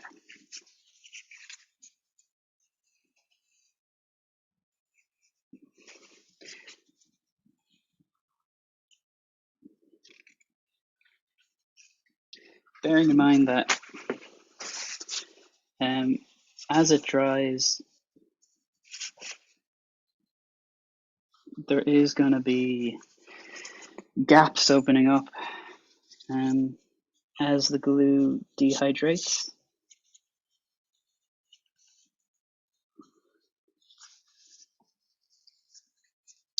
I'm just going to keep wiping away.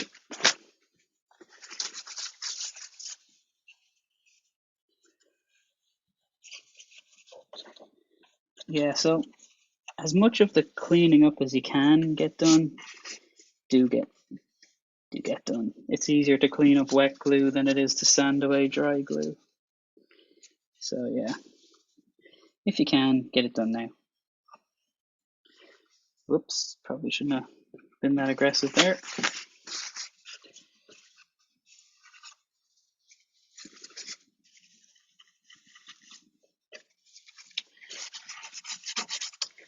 Yeah, so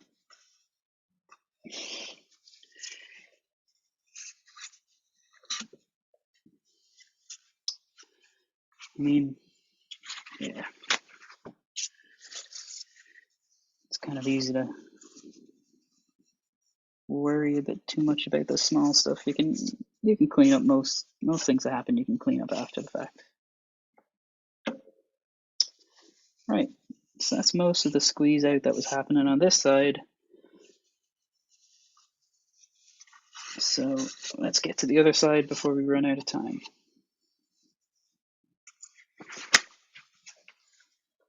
Flip it. Whoa.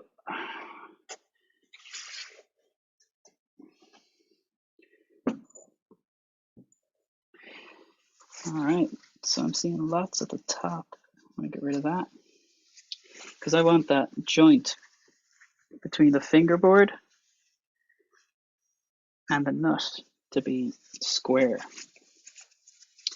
Don't want glue splurging out and wrecking that straight 90-degree angle.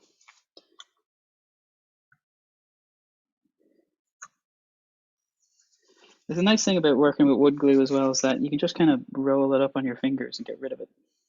So it's not like super glue or anything like that. It's a bit more tactile and friendly to the touch.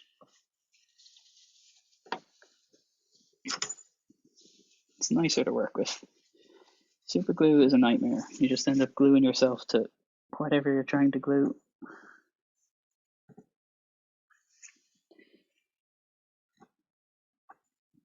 All right, getting there slowly. Should probably be a bit more conscious of time. Oops, rushed it. Spoke too soon. As soon as I said I should hurry up, made a mistake. So yeah, should have been taking my time. All right, so I may have to add more glue here. I'm seeing a slight gap.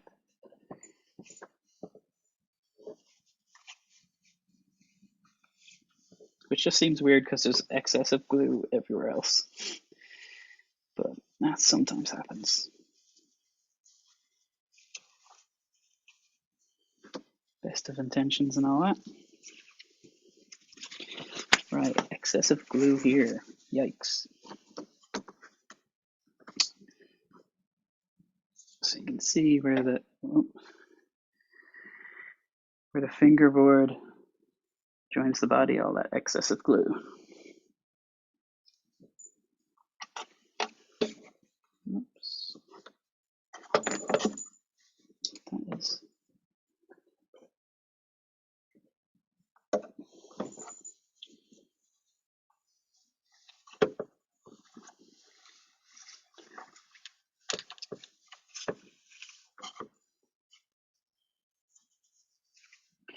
Yeah, so don't be skimpy with the whole tissue when you're trying to clean up glue. Just use it once, throw it away. Because you'll just end up putting wood glue in like new places that you don't want to put it.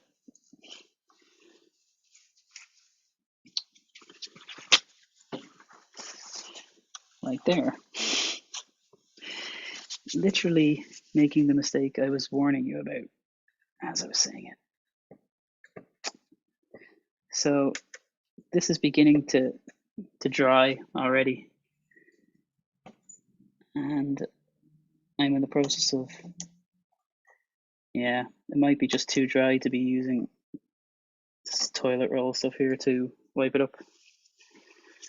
Now, it's not the end of the world. All this stuff is going to be sanded.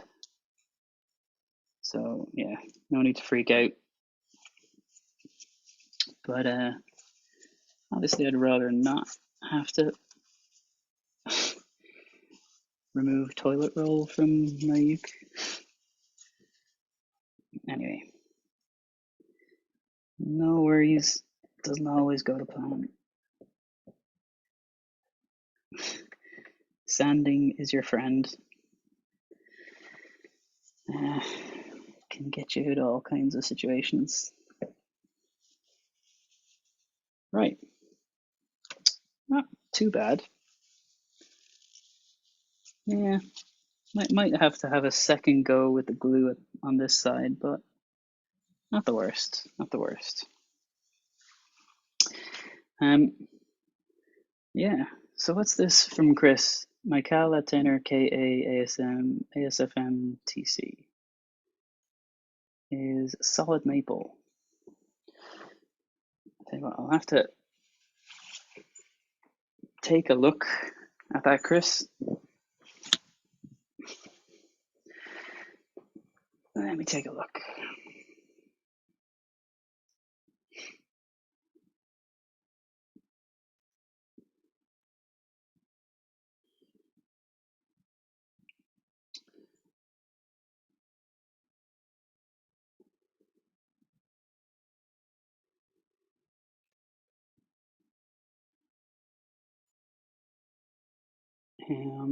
Just looking at the one Chris linked in the comments there.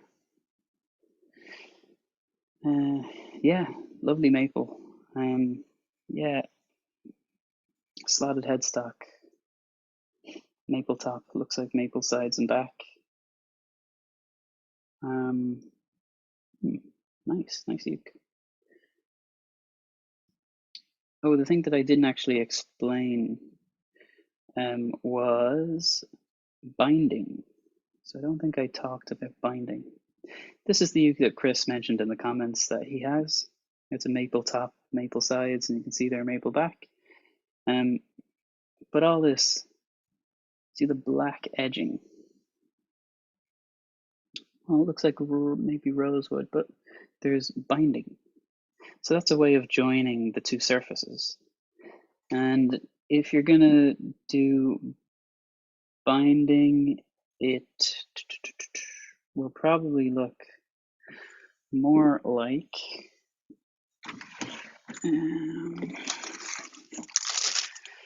this. So this is just there's black ones and white ones in here.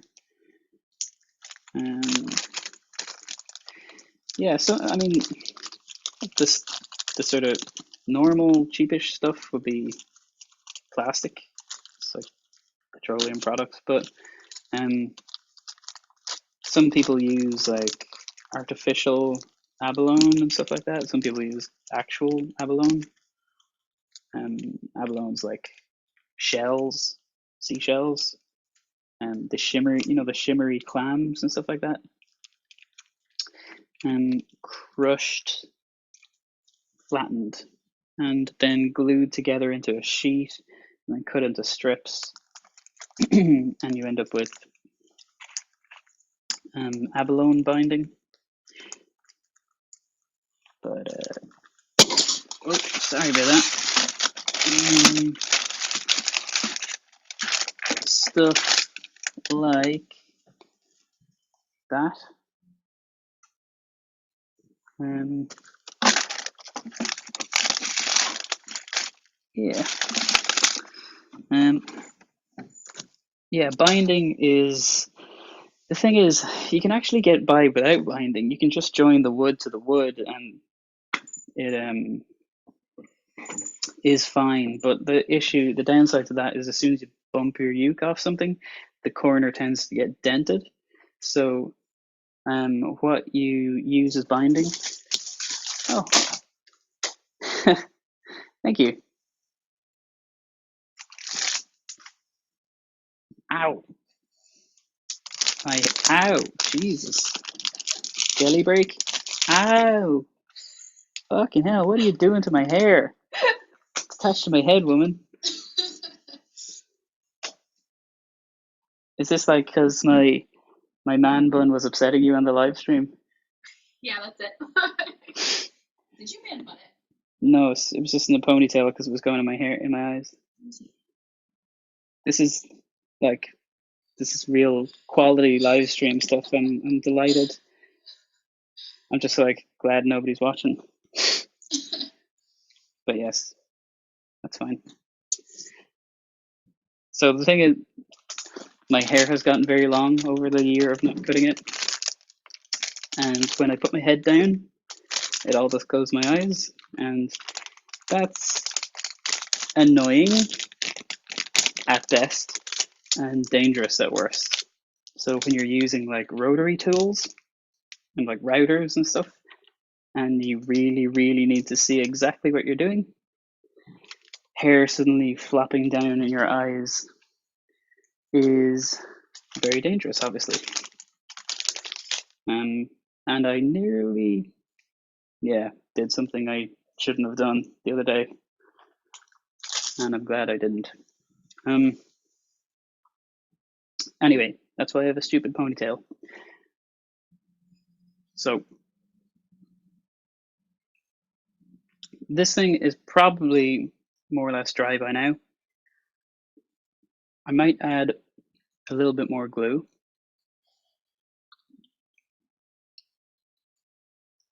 Let me just switch back to the top down. Right. So I know it looks quite rough, the joint between the fingerboard and the neck, but that'll, with a little bit more glue and then sanding that back, that'll come out fine. That one looks pretty decent. Just with the clamps, I couldn't really get great access to the side, so it'll be fine. Okay, so yeah, that's drying. Let's just check out what the guide that I made before says. So see what the next steps are.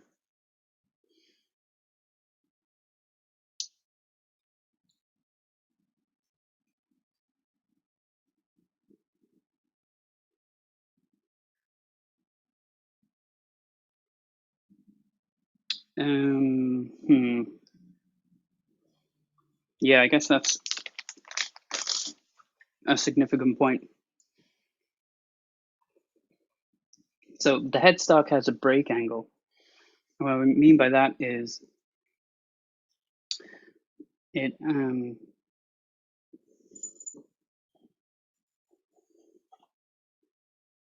see the way the fingerboard is going this way and then it suddenly goes down. So that's the break angle. Now the question is, what happens under the nut for the break angle? And the answer is that the fingerboard should continue level, like straight, and so should the nut. So the nut should be flat, making the same kind of contact with the neck as the fingerboard. And then after the nut, the break angle will begin. So bear that in mind when you're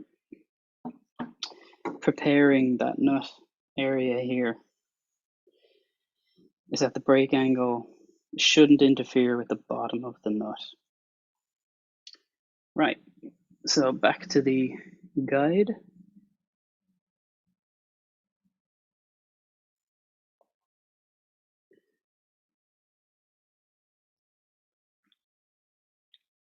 So this was the,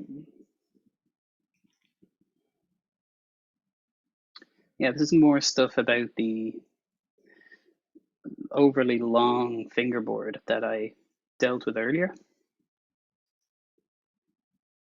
Yeah, just explaining the issue basically.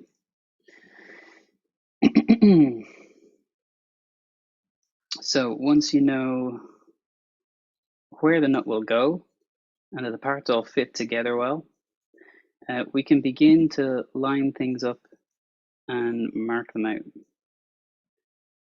Take the fingerboard away, take your pencil mark and line on the neck where the nut ends. Like we've done all this. So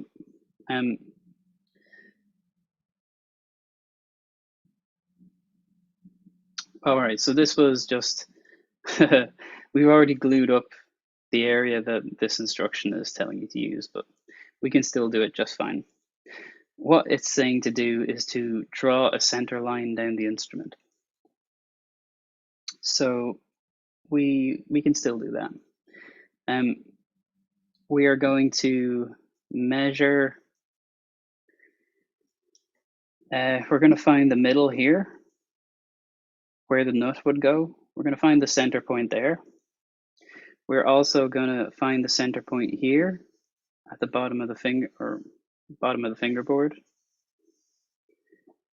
We're going to find the center point there. And then we're going to draw a line from these two center points.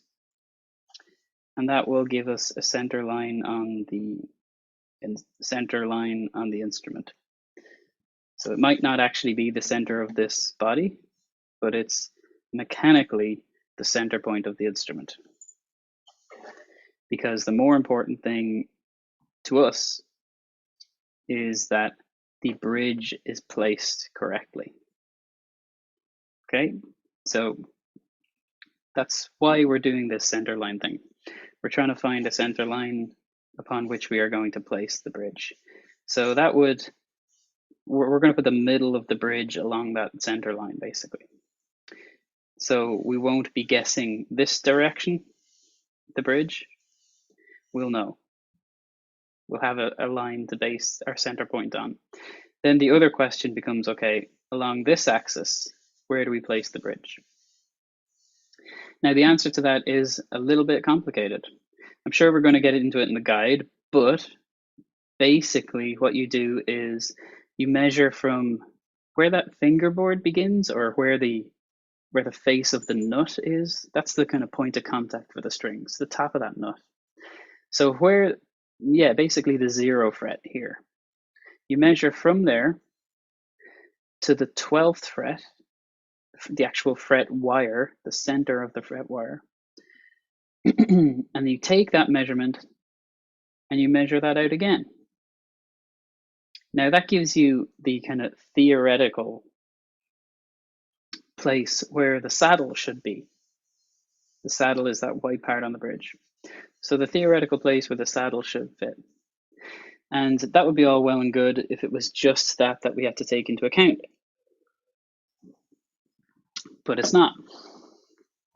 There's one more element, and that is string height. String height. So what you end up having to do is to add a tiny little bit more that way to account for string height.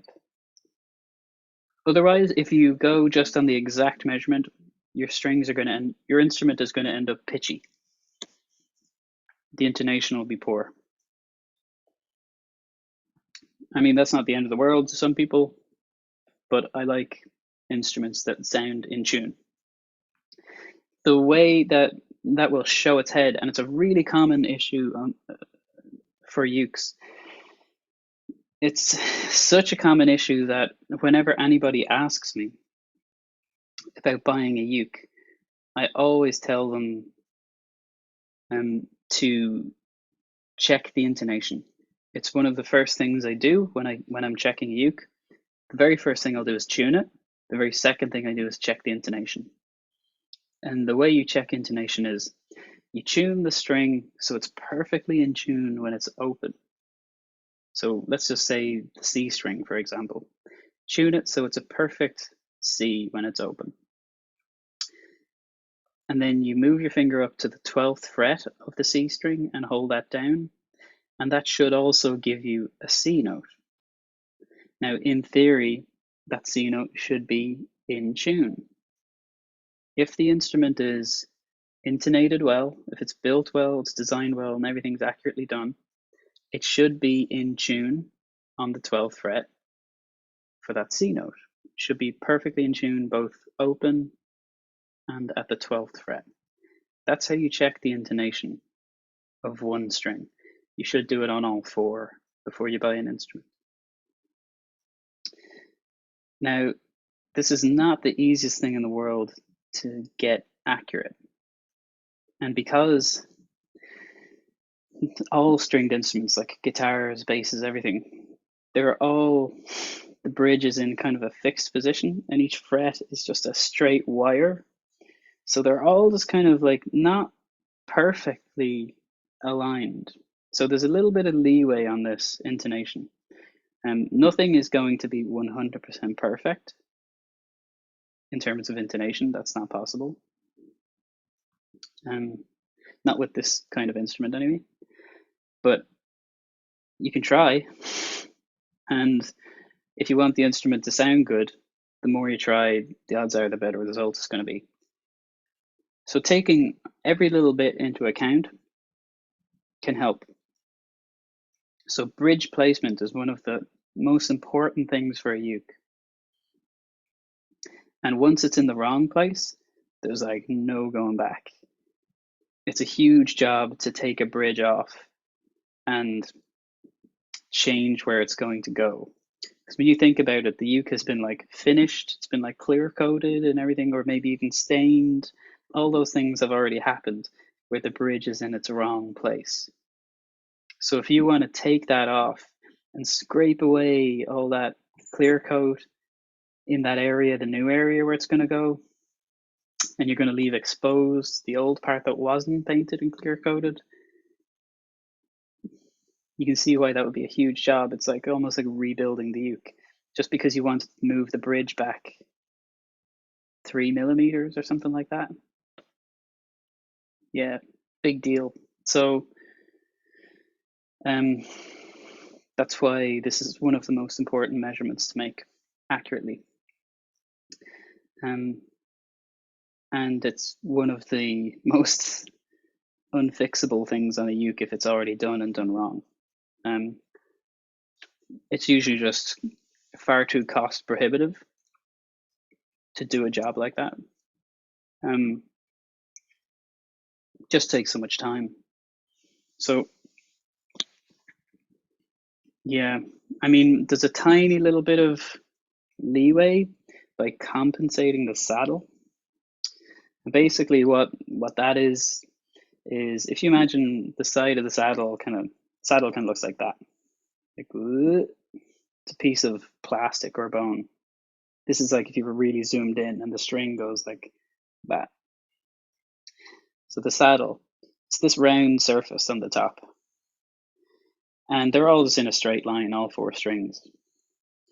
What a compensated saddle is they went, in theory, they went and checked the intonation. We're like, hey, this one could actually do with being a little bit further this way. Or the intonation on this string could actually benefit from being a little bit more this way.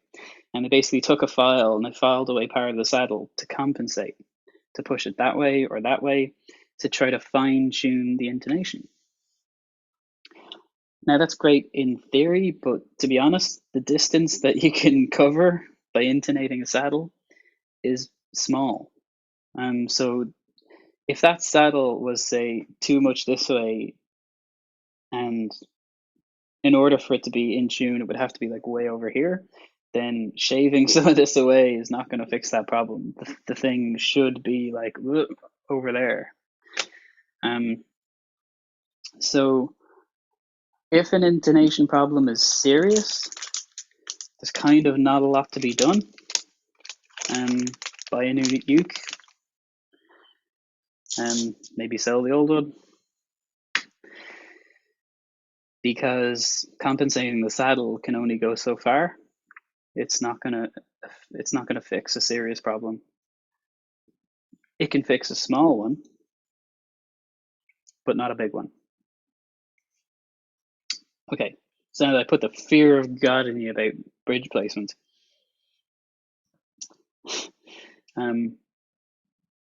let's kind of build towards doing that. So I just want to pick up where I left off with the guide. Oh yeah, it was talking about finding the center line. So before I can do that, I got to take my clamps off, maybe add a little bit more glue to plug any holes, any gaps. Okay.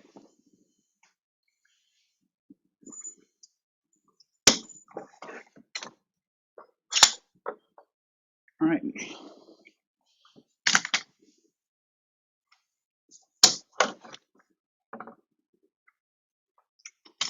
I really should have put down some cardboard or something to prevent it from leaving marks, but sure. To be honest, I wasn't that bothered. Yeah, the neck was already dinged up anyway, so it was going to have to be sanded regardless. But sure, be grand. Oh, some more glue came out.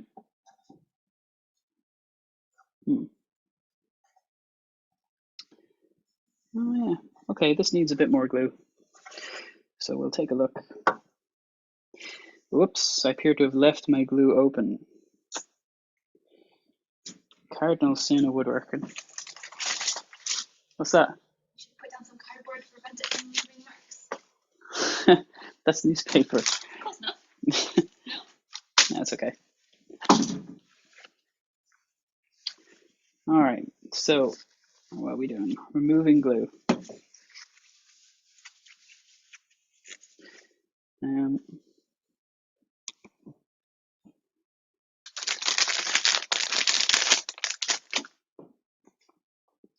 All right, so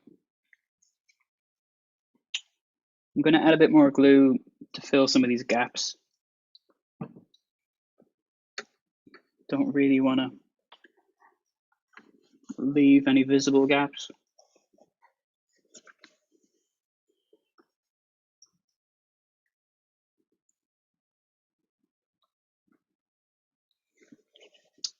I mean, during sanding they would mostly get filled with wood particles anyway, but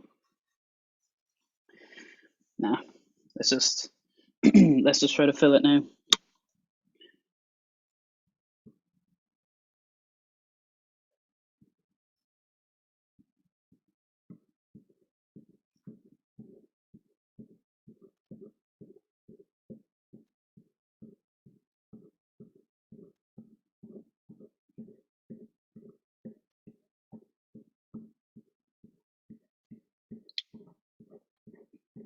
So I know that this is going to get sanded a lot, so it doesn't have to be perfect or anything. I just save myself a bit of work if I can. It's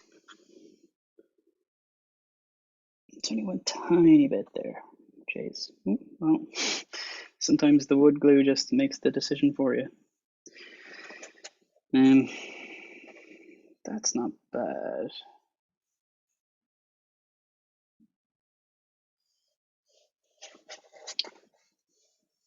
Right, this one's, whoops. See, this thing about wood glue, like, as soon as you turn it upside down, it starts to put out glue.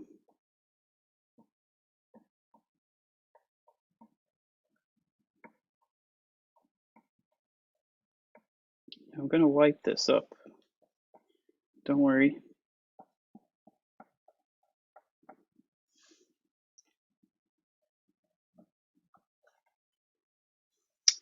Okay, close my glue. And dry that out again. All right.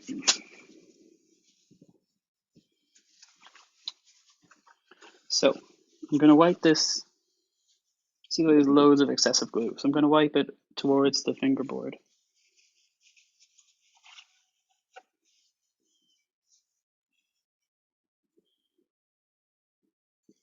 I'm going to have to do this a bunch of times.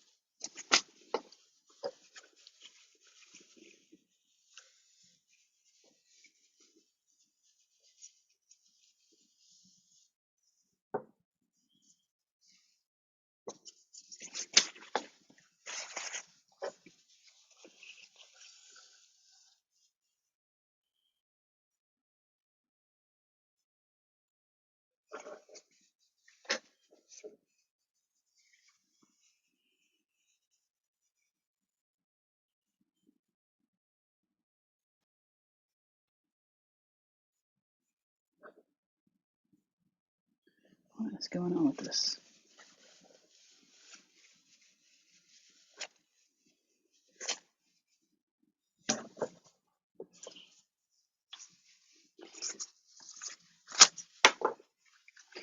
Okay.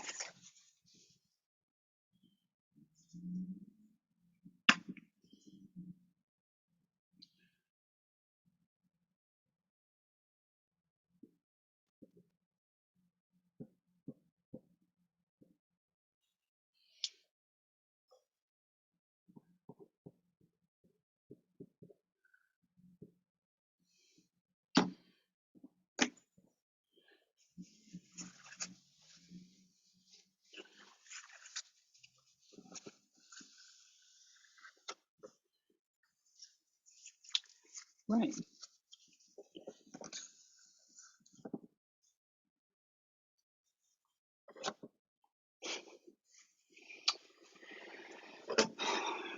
Okay.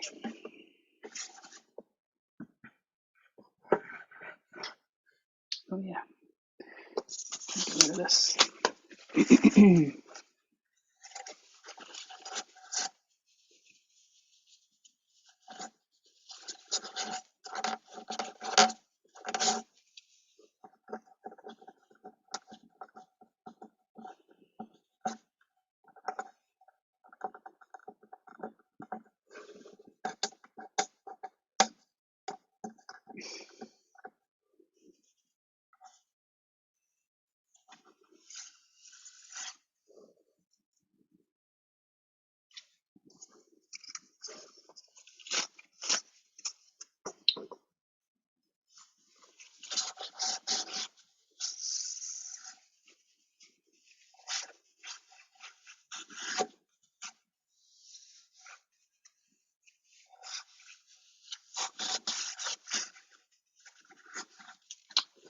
I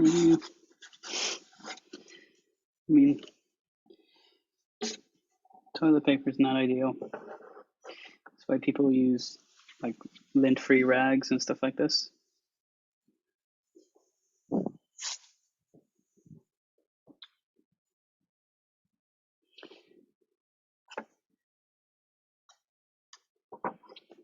Okay.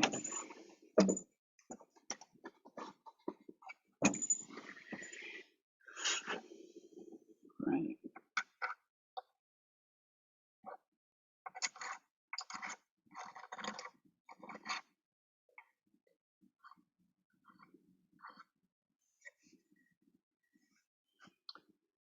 Just taking a razor blade.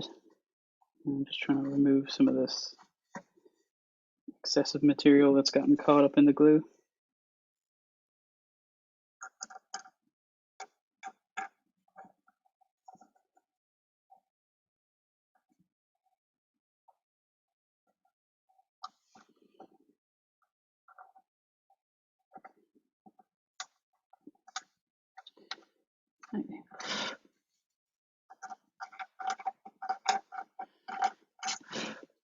Yeah, the more luthery you do, the more just basic Stanley blades become essential tools. They're just so useful.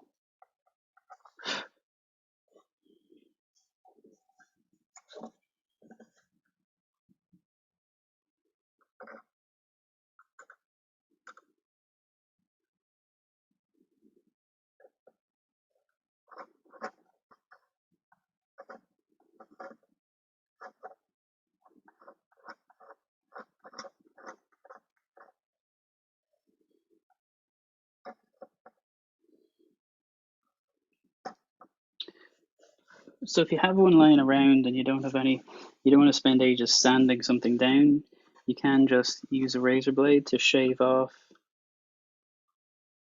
parts, excess material, like what I'm doing here. Wasn't even my initial plan. I just wanted to get down to where that toilet roll has stuck onto the fingerboard. It's involved shaving off some of the neck.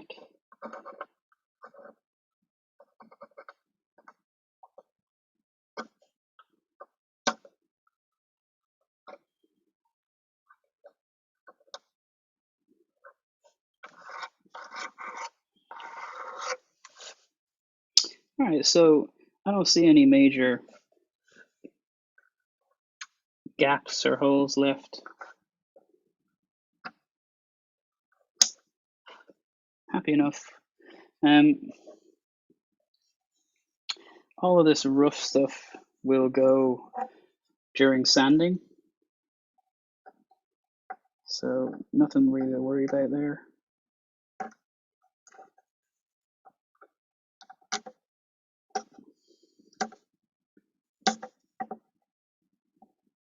It's this tissue paper that's gotten stuck. It's concerning. Don't really want that there. Don't want it showing. I don't think sanding is gonna remove it, so gotta get rid of it now. That's why I'm taking the time to do it with a razor blade. Great way of removing material that's unwanted.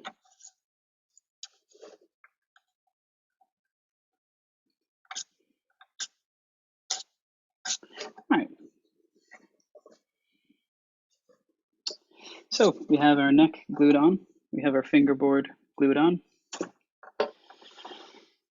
Those are two very big steps. So let's have a look.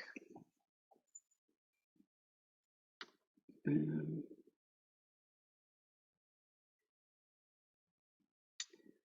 a share. Okay. So yeah, sorry, it was telling us to find the center line on the instrument. So we've got the clamps off, we've got the excess glue off. So we'll try that now.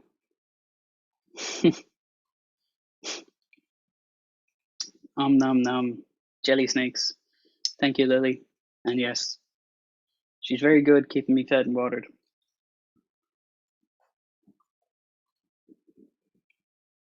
Actually, since you're listening, darling, would you mind fetching me a painkiller and some waters? Some waters? Some water? The old toothaches kicking in again. I wonder what's that's connected to as he stuffs his face with jellies. But no. I know what caused the toothache, it wasn't this. Yeah, sorry, we are going to find the center line of the instrument. So,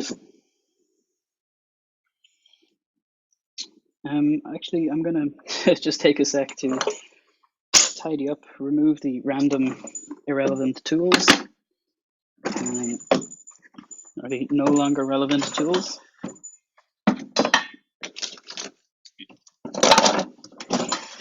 Get rid of those clamps.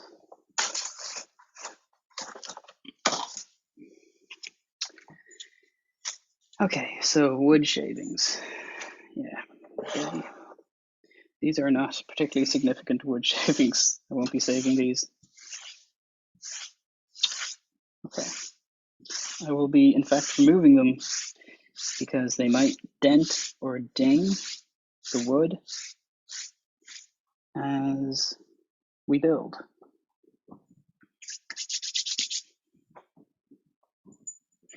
All right.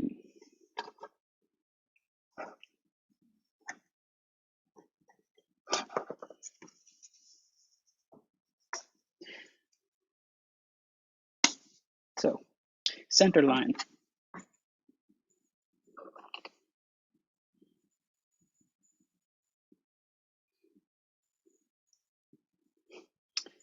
Need a smaller one than this.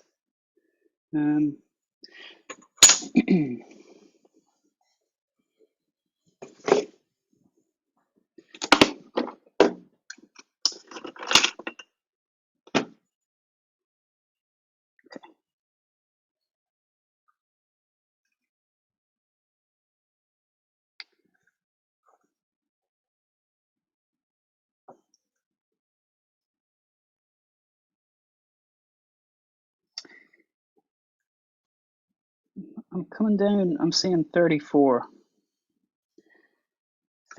mil.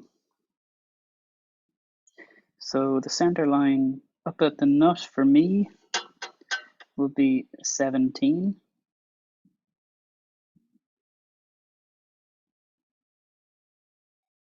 So I'm just going to mark that.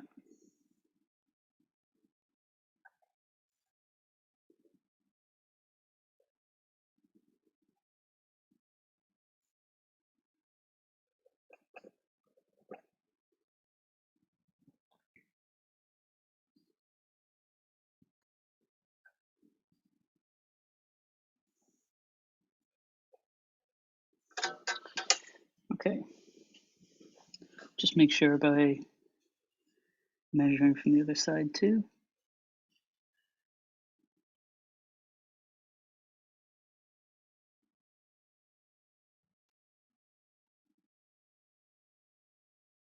Hang on, I'm getting a different measurement.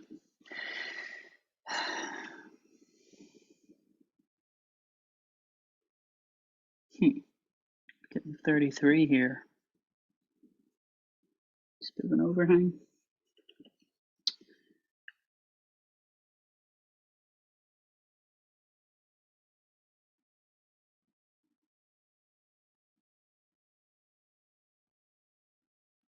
Sixteen and a half.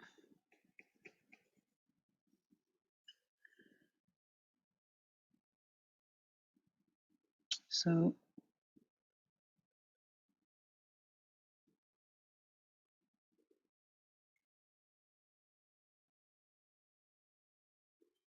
yeah, it's just a bit of a tighter one here.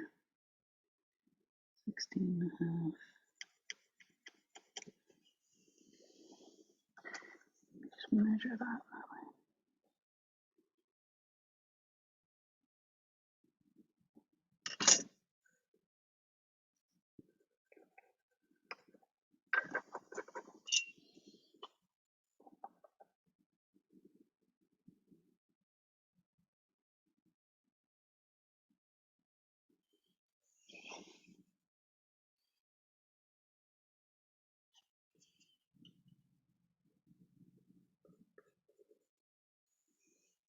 Okay, so finally got my measurement.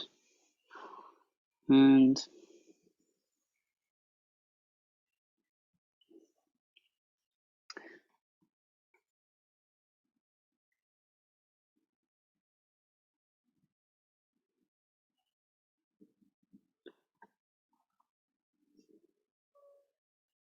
oh, this ruler.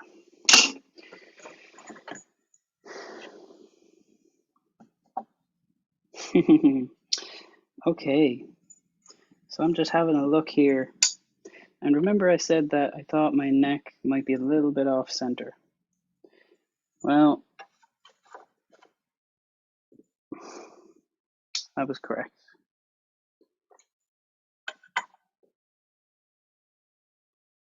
See the way the ruler hits the edge of the sound hole here, so the circle looks complete.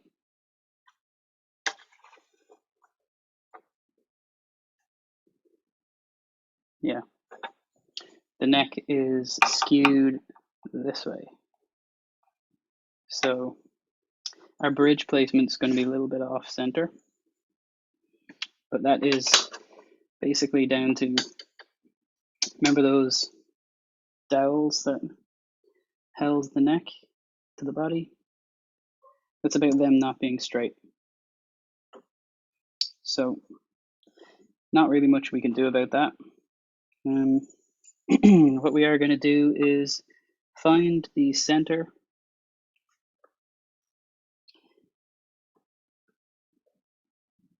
of our fingerboard.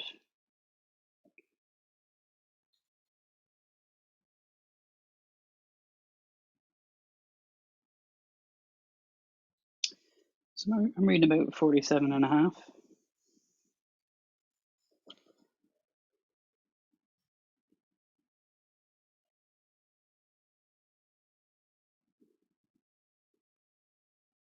So like 23.5 should be what we're looking for, something around that.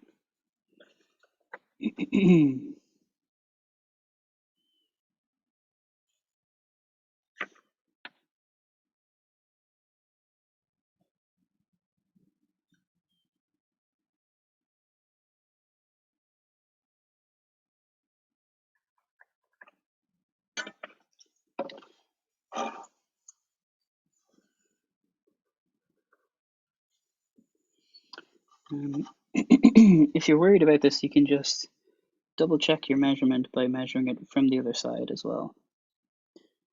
So if you have found the halfway point, then it should be the same from both sides, which is why I bothered to do it. I'm glad I did, because I did it wrong the first time.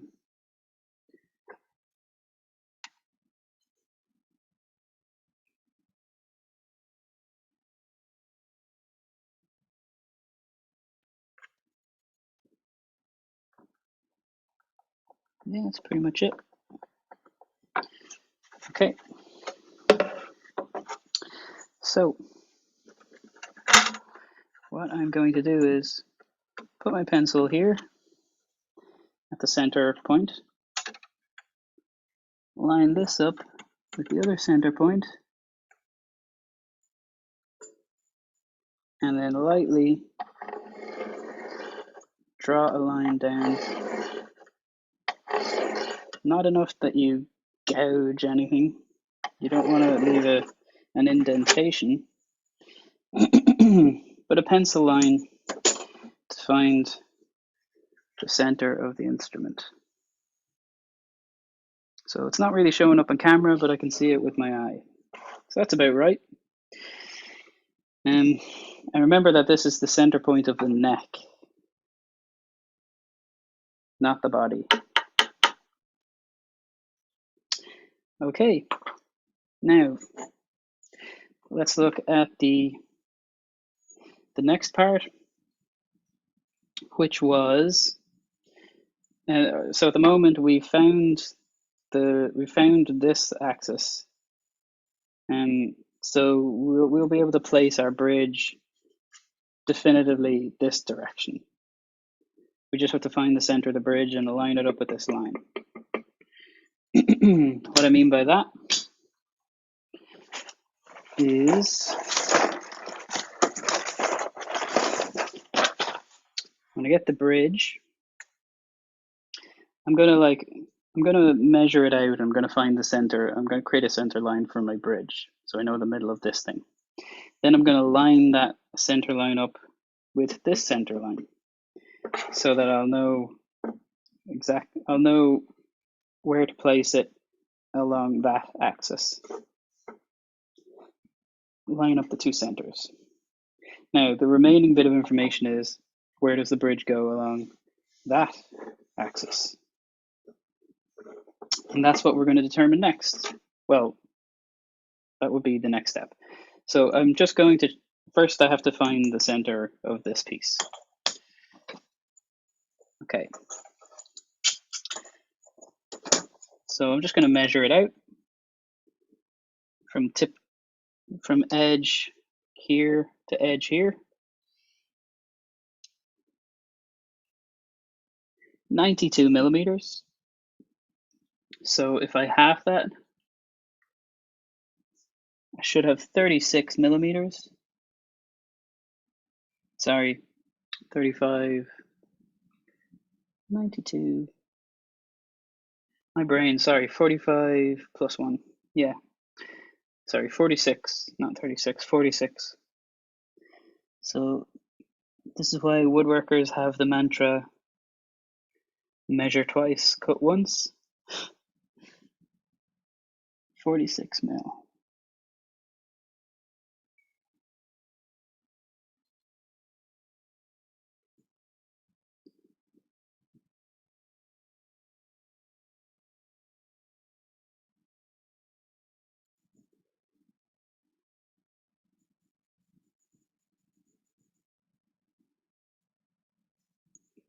Okay, so I've marked a center line, and now I just have to line that up with the center line there.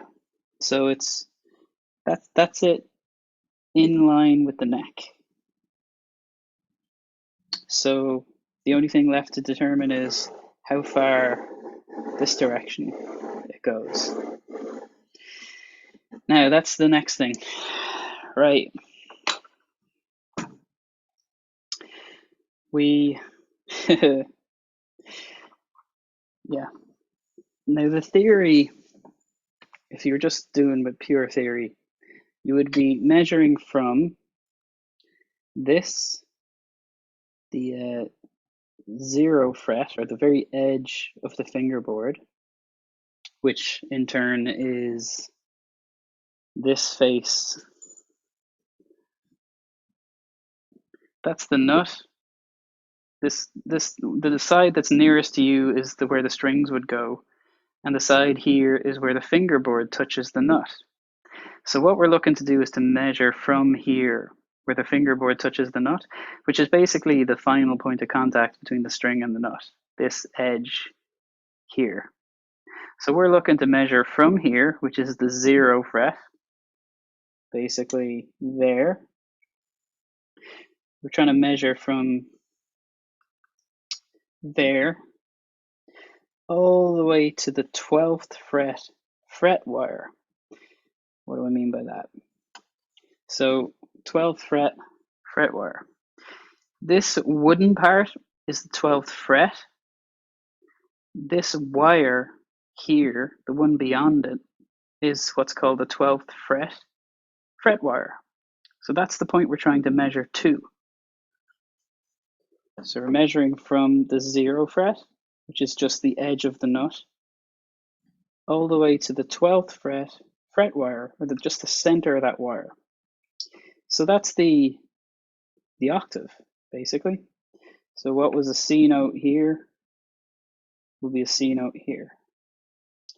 Now, the way that you find the distance to the saddle, remembering that, whoop, not glued on yet, remembering that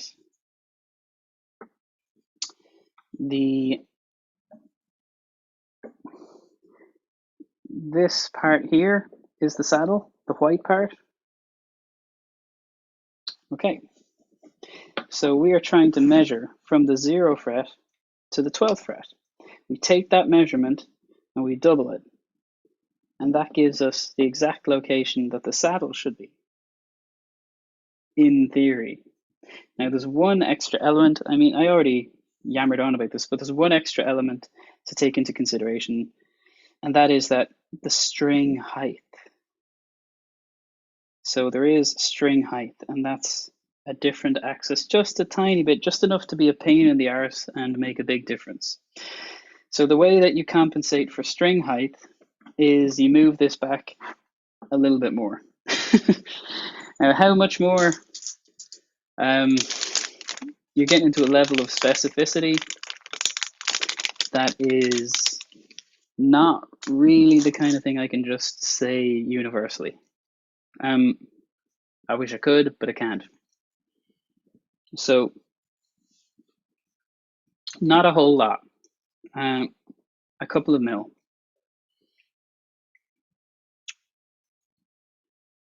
Like, yeah, I don't want to say definitively and have everybody come back and be like, that wasn't exactly right.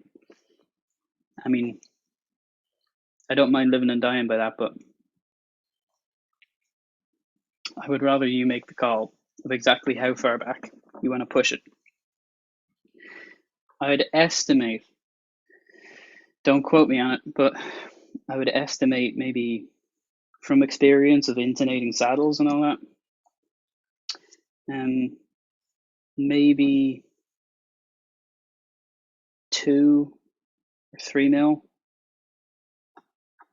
That's roughly where I would, maybe a little more, but it kind of depends on what you're dealing with. But yeah, I would go something like that, just a little bit more, maybe 3 mil. But like, it's up to you. We'll, I guess, I'll build this uke. I'll move it back about 3 mil, and I'll let you know. So I'll let you know how I get on. But yeah, that if you neglect that, the instrument does sound pitchy as hell. I did another one in there a couple of weeks ago, and I decided to do kind of an experiment where I went, no, let's not compensate it back any further than the theoretical measurement.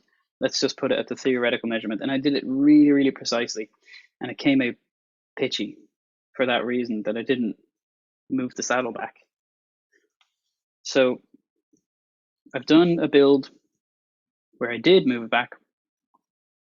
I've done a build where I didn't move it back, and there were different results, significantly different results. So let's see how we get on this time. I'm going to move it 3 mil farther back, and we shall live and die by the sword. Okay. If nothing else, my train wreck can be your learning experience. Okay. Yeah, so let's get measuring.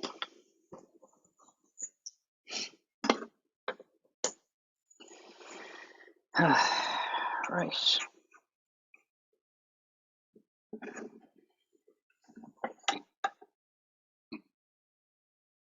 Zero fret to the 12th fret wire. Just shy of 190 mil. Just shy of 190.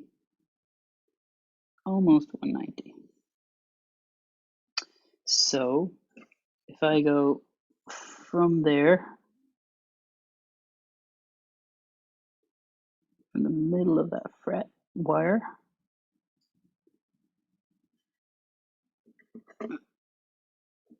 go to 190, just shy of it.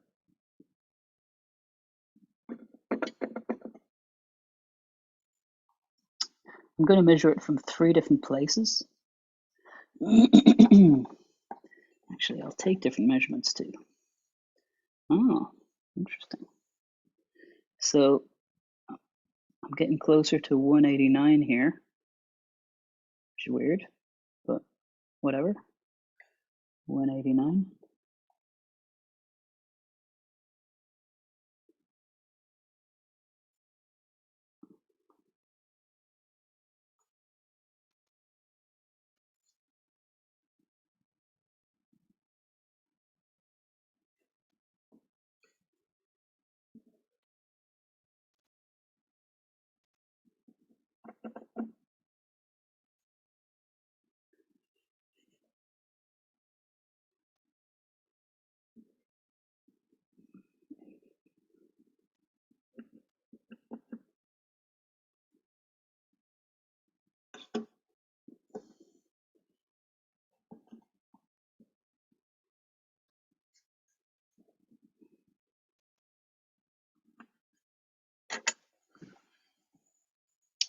And let's try the third measurement.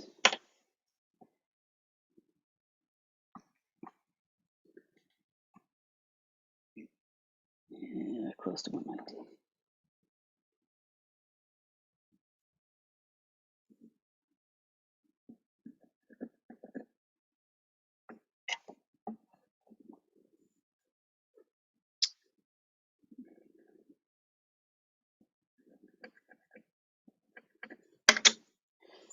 All right, a few different measurements.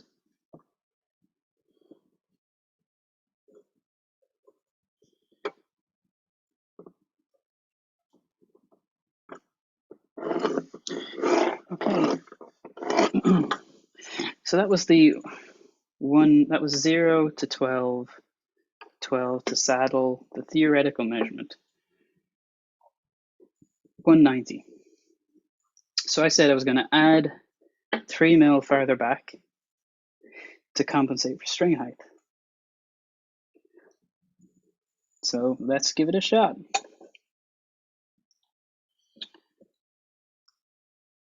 Three millimeters. Right, 3 millimeters.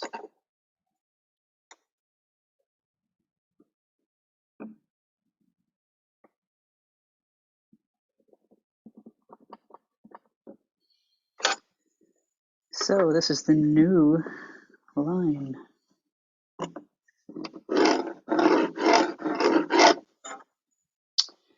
Okay, so any pencil lines like this that you want to get rid of, you're going to have to get rid of before you clear coat the finish. We're not going to be clear coating anytime soon, but just like a heads up, before you go spraying clear coat, just maybe get an eraser and rub them out, or if you're sanding, don't forget to sand the any visible lines, pencil marks away before you finish up and spray.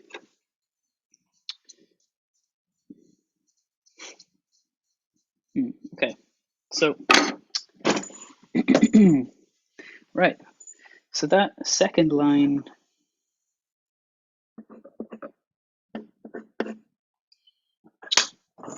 right, basically what we're looking to do here is, I guess first things first, line up my center line on the bridge with the center line on the instrument to find where it is across that axis, which is here. Now the next thing that I'm going to do is move the bridge along this axis to find the right spot. Now this is not the easiest thing in the world to do, because what you're trying to do is you're trying to line up this saddle, trying to line that up with this horizontal line. And obviously it's incorporated into the bridge, so the bridge, the whole thing kind of covers the thing you're trying to see. So you get to a certain point and you're like, oh, I can't see the line anymore. So it's a little bit of kind of repeated guesswork of like moving it back and forth and averaging it out with your eye. That, or you can alternatively draw a line along the bridge. You can mark a line along the bridge. Tell you what, I'll give that one a go. I haven't actually tried that one before, so I'll give it a whirl. So what I'm going to do here is mark a line along the bridge to hopefully show the center of the saddle. Now this is the one edge of the saddle. Then I'm going to draw the other edge of the saddle.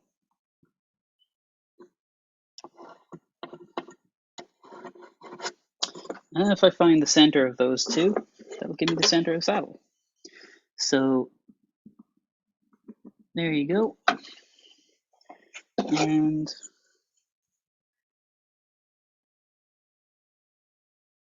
there you go.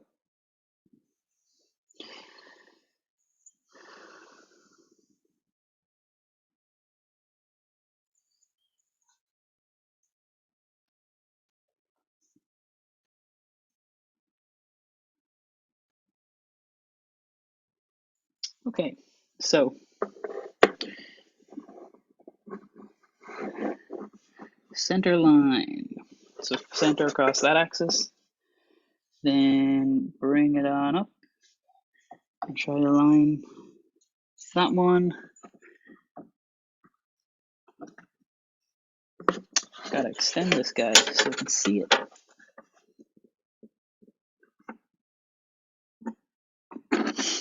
This bridge is so far off center. The neck is so crooked. Anyway, not my problem. So that's center. Lining up all these lines. Oops. Yeah. Okay. Center, center, center. Center. Ah.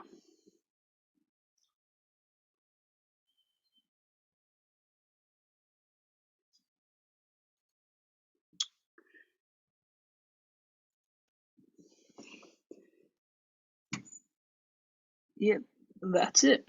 So they're all aligned. So this one matches that line. This one matches that line. And the center one matches that line. So yeah, this what will be the center of the saddle, what will be the center of that guy when he's sitting in there is 190 plus 3 to compensate for height. And that's it. So I guess we're going to find out in time as to whether this intonates well or not so well. It's going to be an interesting experiment either way.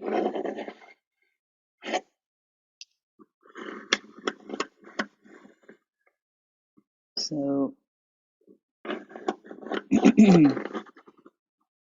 now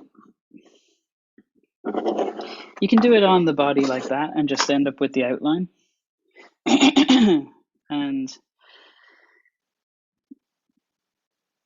like you can mask this area up.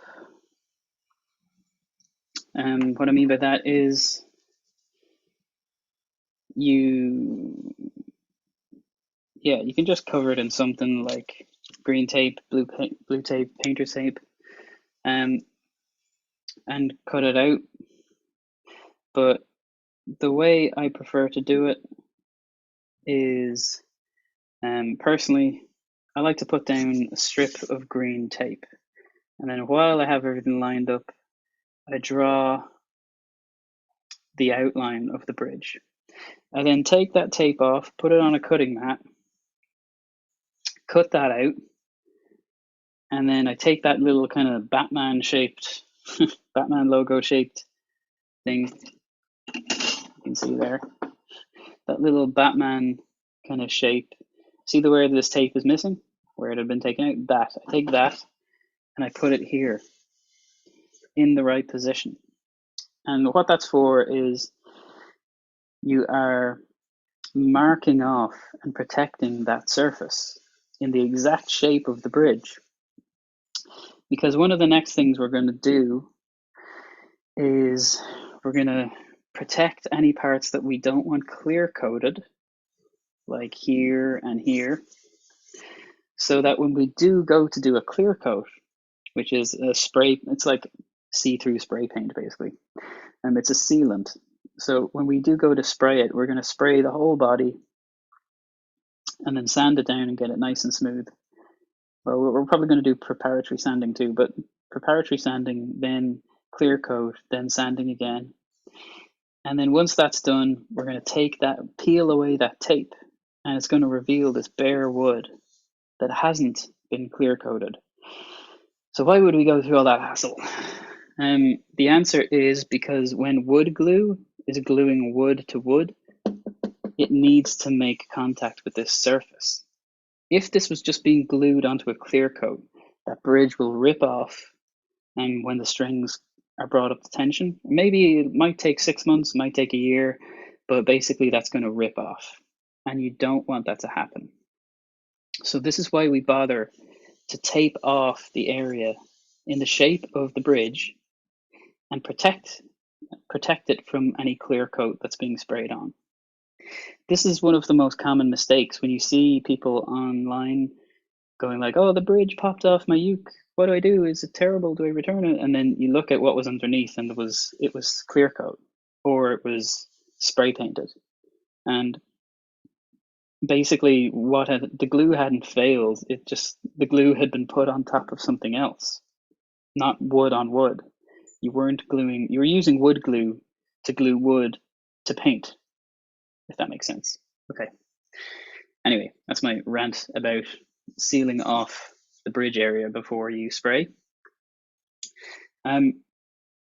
Yeah, so we're just going to do that one. So I'm going to crack. You can use masking tape, painter's tape. Any of these things will do fine. Yeah, so the thing is, like, I mean, you don't even necessarily have to do this on the uke.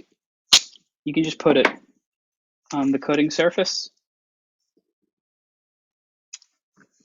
So that's it on the cutting surface.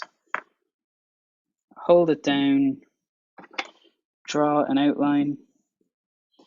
I would also take the opportunity, actually, while I'm drawing the outline, to mark off. Remember those markings that we were using to find the reference point? So the middle of the saddle. Just going to mark that.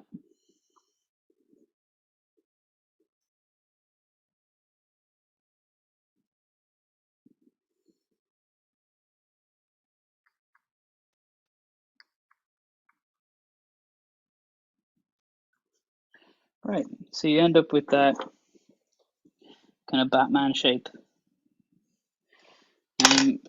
Tell you what, just so it's visible on camera, I will run a pen around it.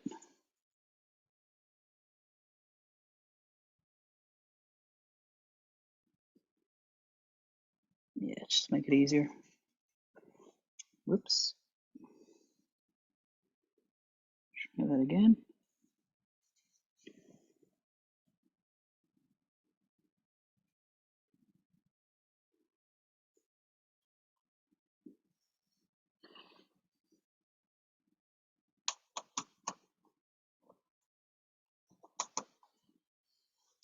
Right, and here we go.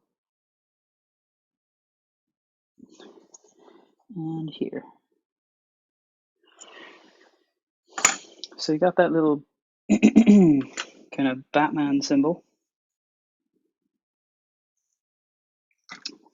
Thing is, I know that, yeah, so see the way there's kind of like little caves for the strings to go in.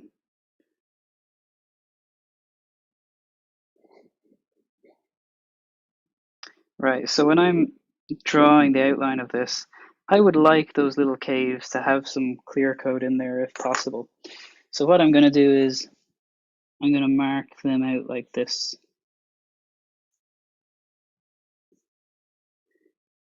I just wouldn't want it to look like there was suddenly, like if you peered in there to see kind of bare wood in there. So yeah, I'm just going to add a little kind of cave shape for each one. And now that is going to get clear coat. Okay. So let's cut it. So what I'm going to do is cut that, take that centerpiece out, put it on the uke, and that's going to protect the bridge area from clear coat. So you take a scalpel or a razor blade or anything like that and cut this thing out. So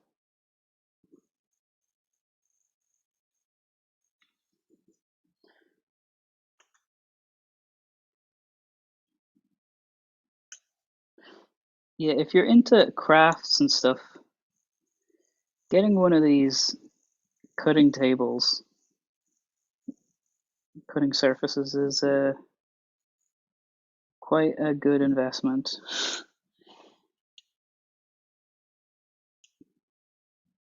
So I would err on the side of going inside this line as rather than outside, just because you're dealing with the thickness of the pen or pencil that was used. Yeah. Don't worry too much about it, but some of this can be covered anyway with a bit of spill out when it's glued.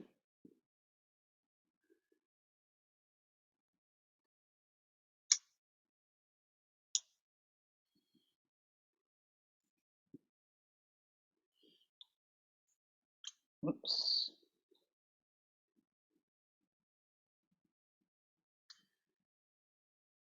All right, so not far away now. That was a bit Beethoven-y, wasn't it?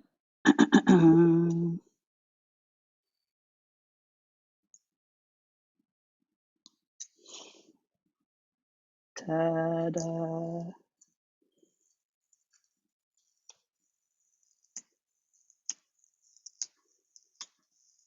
Okay, so this weird little thing is cover the bridge. Oops.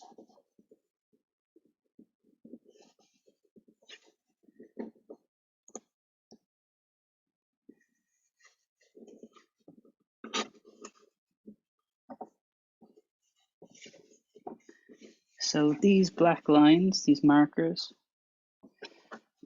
should be lined up with the pencil lines on the body. My mind's a little off.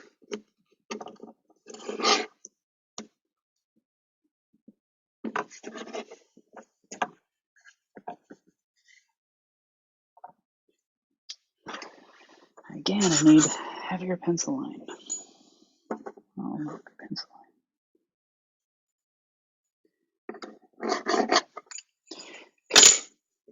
Sorry about that noise.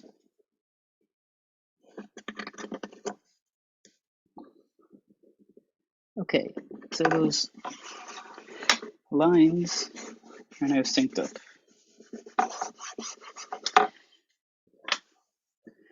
So this dot is lined up with that line on the body, and this dot is lined up with the line there.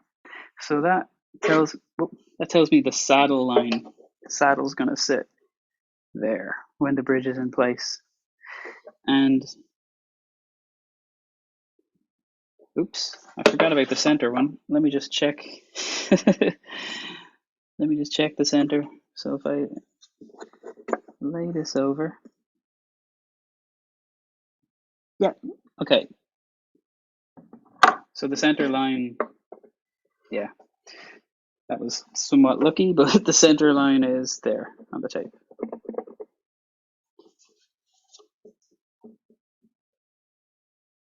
Right, so the center line on the tape is the same as the center line marked on the body. Right. Seems like a huge deal, lots of fuss. But that is, I guess time will tell on this particular one because I've added the 3mm this time. But in theory, this should lead to a pretty well intonating instrument. I don't want to count my chickens before they hatch, but I would risk being marked as being full of hubris. But I think this one might turn out to be well placed. In theory, we'll see. We'll see. Yeah, bit chicken counting. All right. So, let's just check back in with our guide, our text guide, and see how we're getting on. So,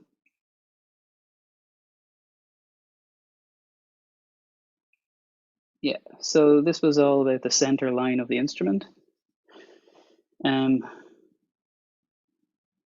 Yeah, yeah, so telling you to do a dry run. But that's actually talking about the fingerboard and everything. We're way beyond that. So measure the neck width at the top.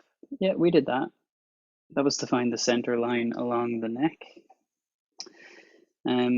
Take the fingerboard, glue it. Yep.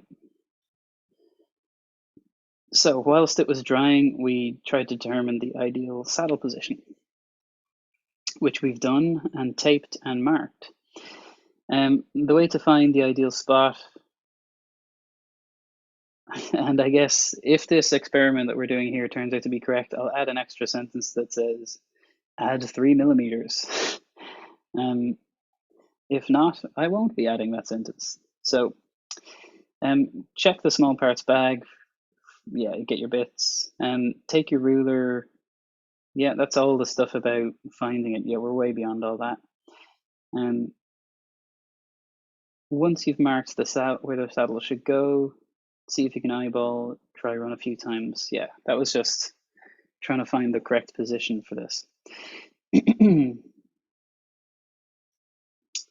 This is all just instructions on how to do the kind of Batman thing that we just did. Yeah, so if you need to do a second pour to fill any holes in the fingerboard joints to the neck, do it. And after that, you are basically ready to start staining and all that. Not quite, but we've a little bit of preparatory work to do.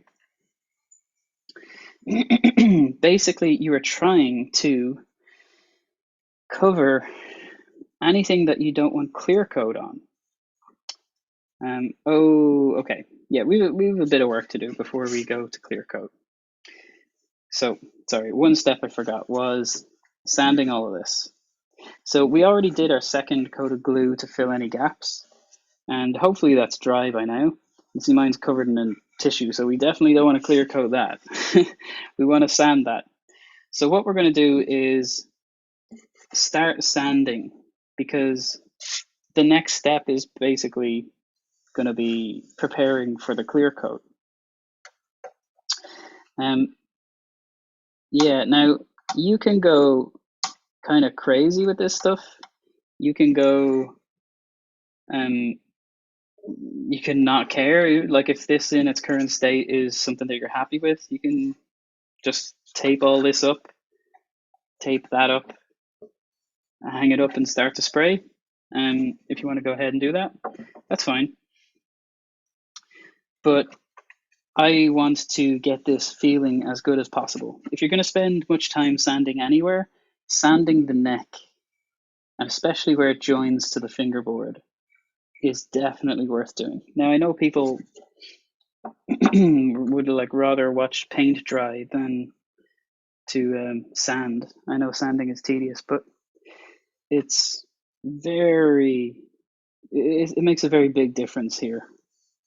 The instrument is going to feel a bit clunky and not like a real instrument if you don't do it. You can spend 5 minutes just sanding it, and you'll have a much better time.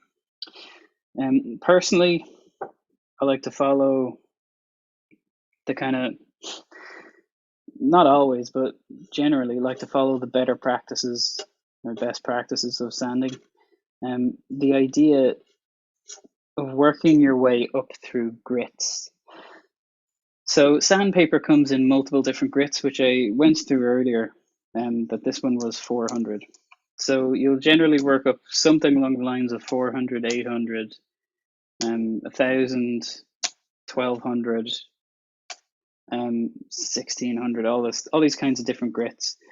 And I mean, ideally, what you're supposed to do is like work your way up through each one, never jumping more than double the grid.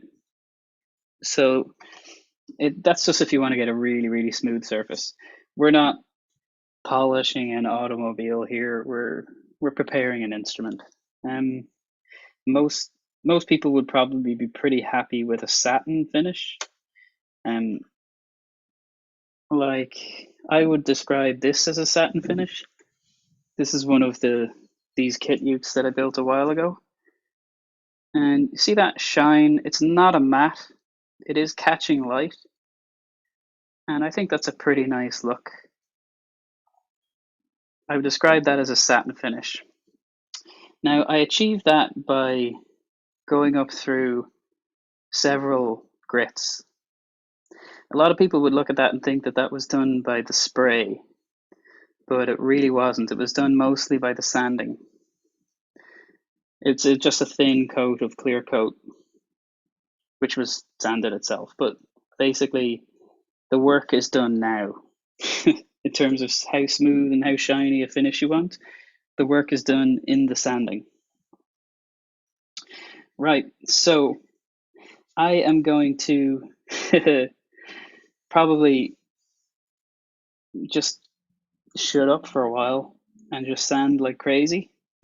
Not the most compelling live stream material, but yeah, that's would work. I don't know how your kit would have turned out, but mine has dings in the neck. It's a couple of little dings there from the spare parts bag knocking around while it was in transit. So it's taken a few knocks. So I might give a proper go of this neck. Go at it with some pretty rough sandpaper before I start to work up through the various grits. Yeah, I'm going to focus on the neck, but I might just have a quick pass over the headstock, the body, taking care to avoid sanding away any of this tape. I may also do a thing that I wasn't planning on doing this, but it's kind of sticking in my mind since this fingerboard was so warped that I don't really trust these fret wires to be level. So something that I'm going to spend just a quick minute or two on is I put sandpaper on a flat surface on this beam, and it's a leveling beam. And basically I'm going to run it across the fret wires to sand them.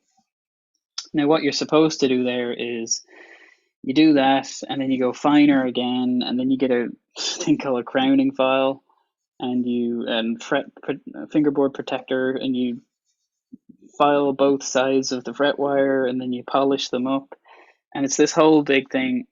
I don't think I'm really going to do that in a live stream, because if there was nobody watching before, there sure as hell won't be after that.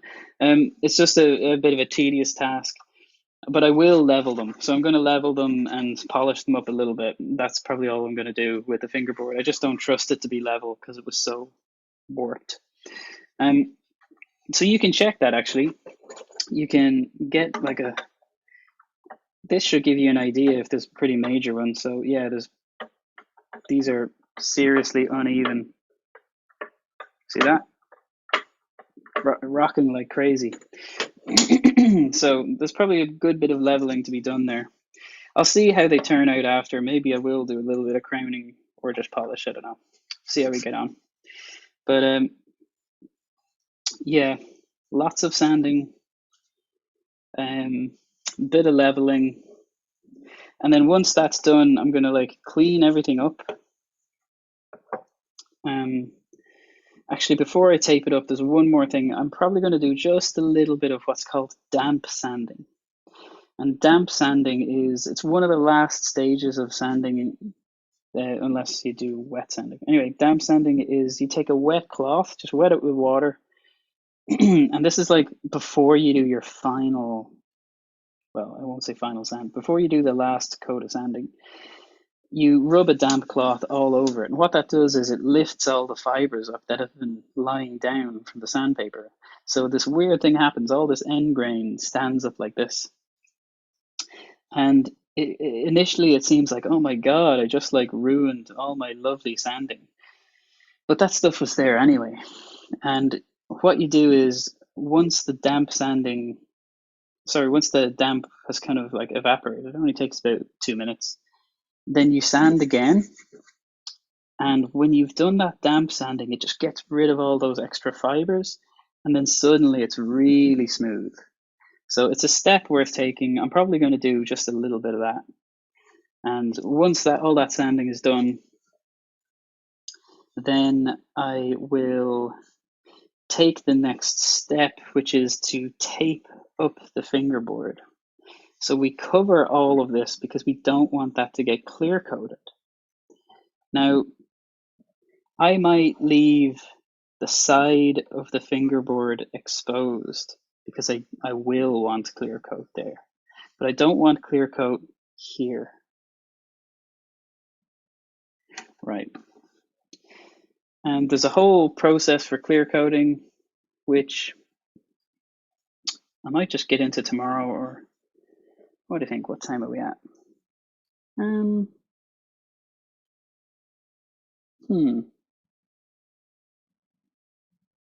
Depends, maybe. What do you think? Will we just like make a run for it and see can we do it all tonight? Because if so, I could just get it all out of the way today. Might just bring the laptop out to the back garden and do the clear coating then and sand. Could be an idea. Anyway, just trying to plan out the rest of the workshop. So yeah, we're going to be doing a hell of a lot of sanding. Actually, that might just completely exhaust me, so I might be done by then. But yeah, I'm going to throw a protective covering over the laptop because this is going to get dusty. Dusty, dusty, dusty. Right.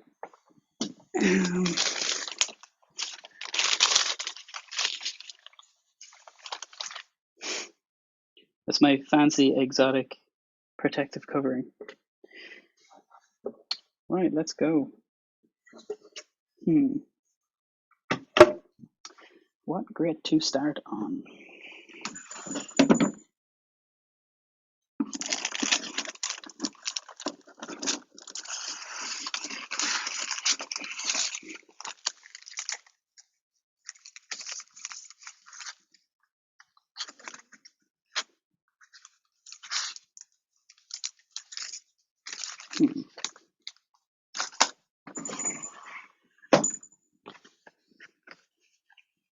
So you'll probably use something like a sanding block for the flatter surfaces like the body, but you'll probably have to go by hand for curved surfaces like this, and the tricky to get into areas like the joint between the neck and the body. Yeah. All right. Let's give it a go.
It's taking on quite a nice color.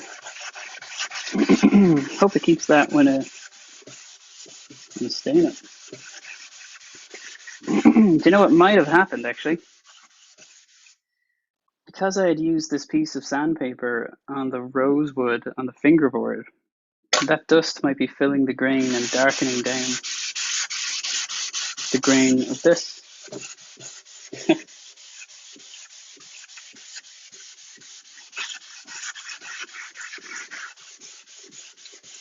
Hello, Hetty.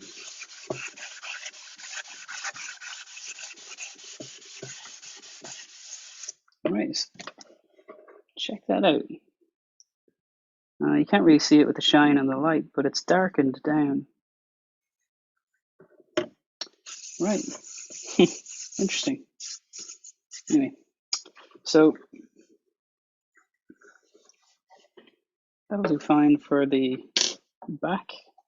Now, I have to be careful to protect this, but do a little bit on the front. I might try to avoid the rosette. See, can I leave the rosette intact?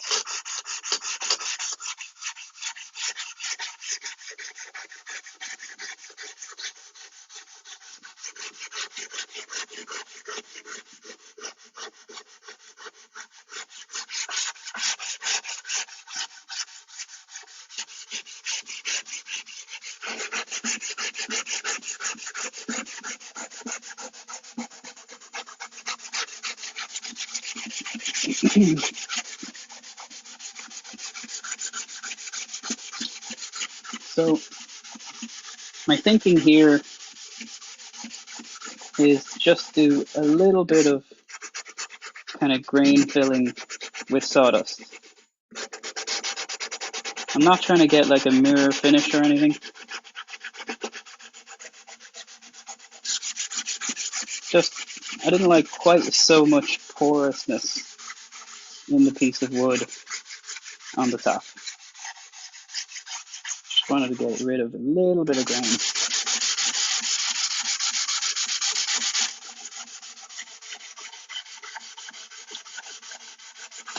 Also note that I'm sanding away the pencil marks now. Something easily forgotten.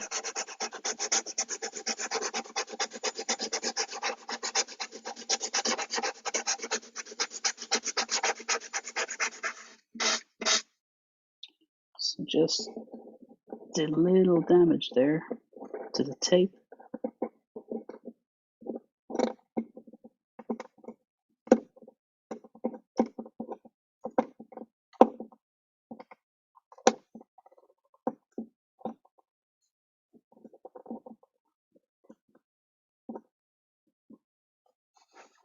Need to fix that. There we go. Right, back in business.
Right. So I'm getting a little bit more of that filled grain effect.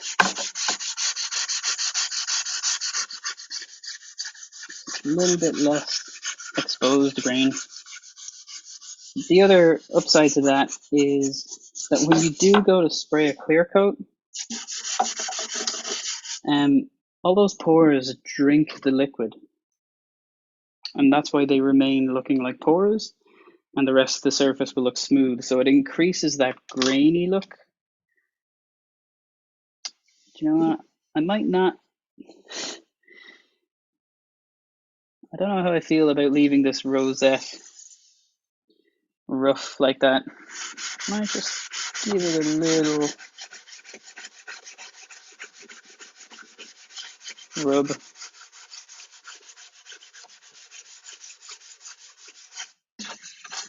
See, and immediately fills in. Meh. I hate this rosette thing. The little laser engraved rosettes. Anyway. So yeah, like you can see, I didn't do quite as much here. You can see the grain as opposed to here where it looks smooth.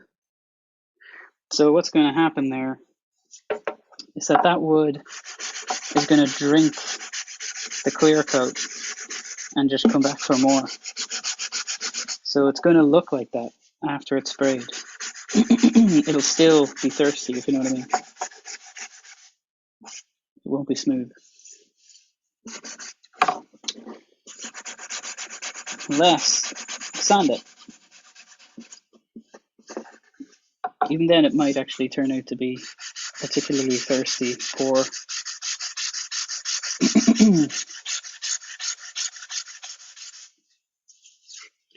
But yeah, doing the sanding, it lessens that look. So it'll have a somewhat smooth look. Not completely, but somewhat. I kind of hate that rosette, but not sure what to do with it.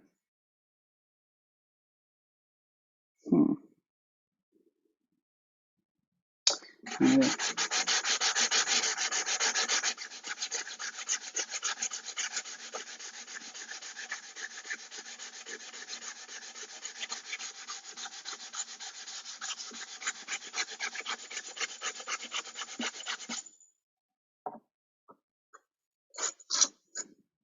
Okay. Okay. So that was the front, sorry, that was the back, and then the front. We're going to do the sides, the neck, the headstock, and pay particular attention to where the fingerboard joins the neck. That's pretty rough on this one. Yeah, so for going around the sides, I mean, you can try to use a block, but it's only going to work for a small amount. I would rather do it by hand.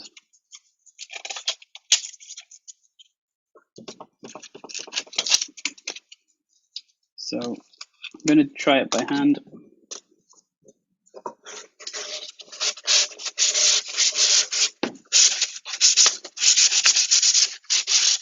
Just makes it easier to get into these grooves.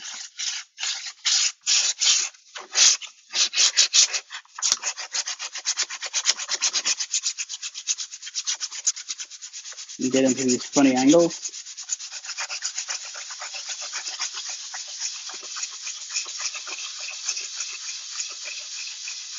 On this particular unit, the grain is quite coarse here.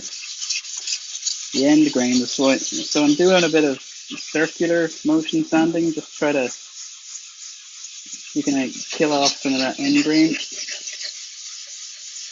So rather than directional, instead of back and forth.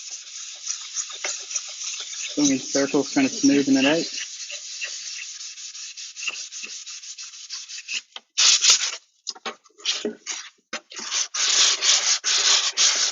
So this bout is kind of an awkward thing to sand.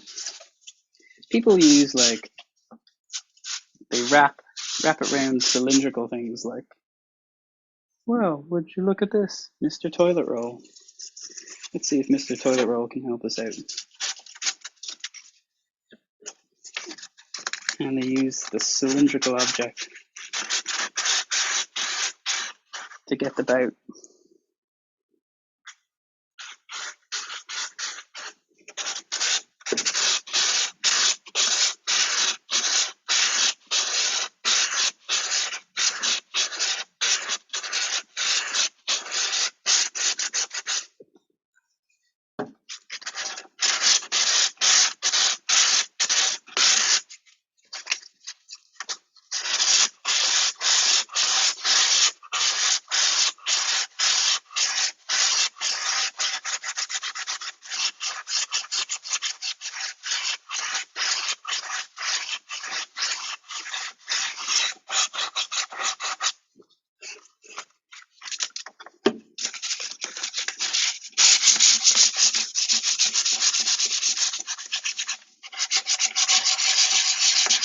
Bit more of that circular one just to get rid of some of this grain.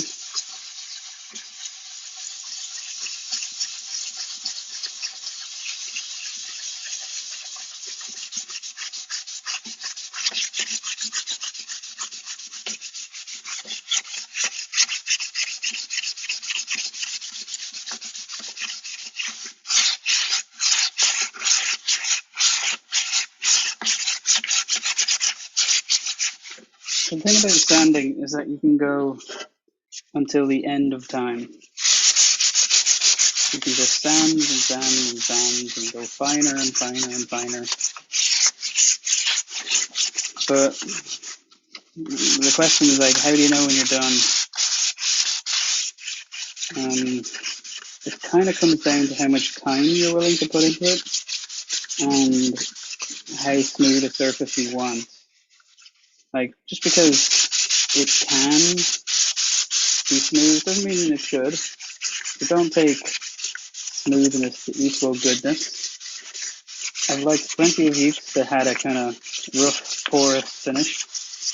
I'm not a particular fan of really glossy ukes. I think that actually negatively affects their sound. The very, very glossy ukes.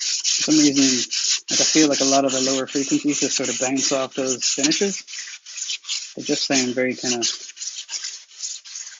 plasticky and more shimmery. It's a different sound, but one that I've never been hugely fond of.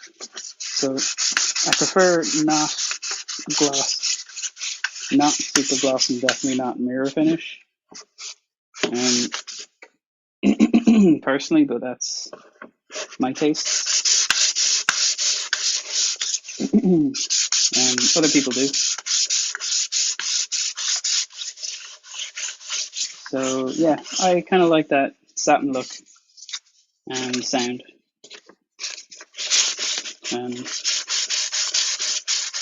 It's got a little bit of shine, so it looks kind of pretty in the light, but it doesn't lose the low end. And again, I don't have like peer-reviewed science behind that low end thing. And it's just my ear and my experience.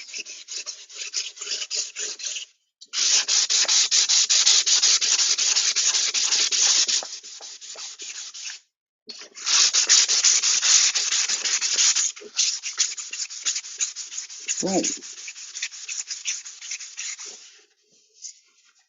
So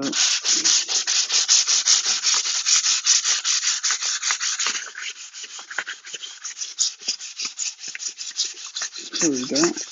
Just working my way around the sides, trying to smooth this out, get rid of some of that coarse grain. I think the sides on this uke might look kind of nice when they're clear coated. It's got this like darkness to them, which is a little unusual for the wood.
probably enough, more or less enough for the sides, not accounting for where it joins the neck.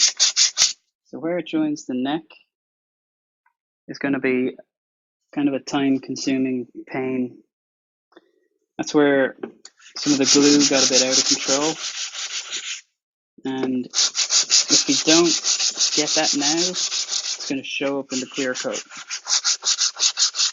So that joint, yeah, it's going to need quite a bit of sanding.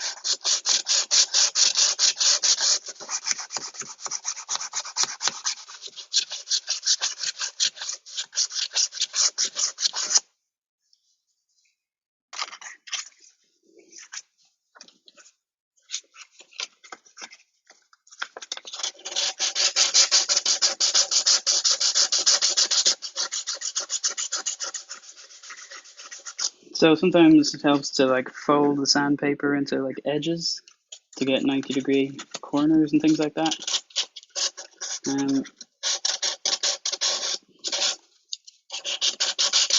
Yeah, corners are hard to sand, like internal corners.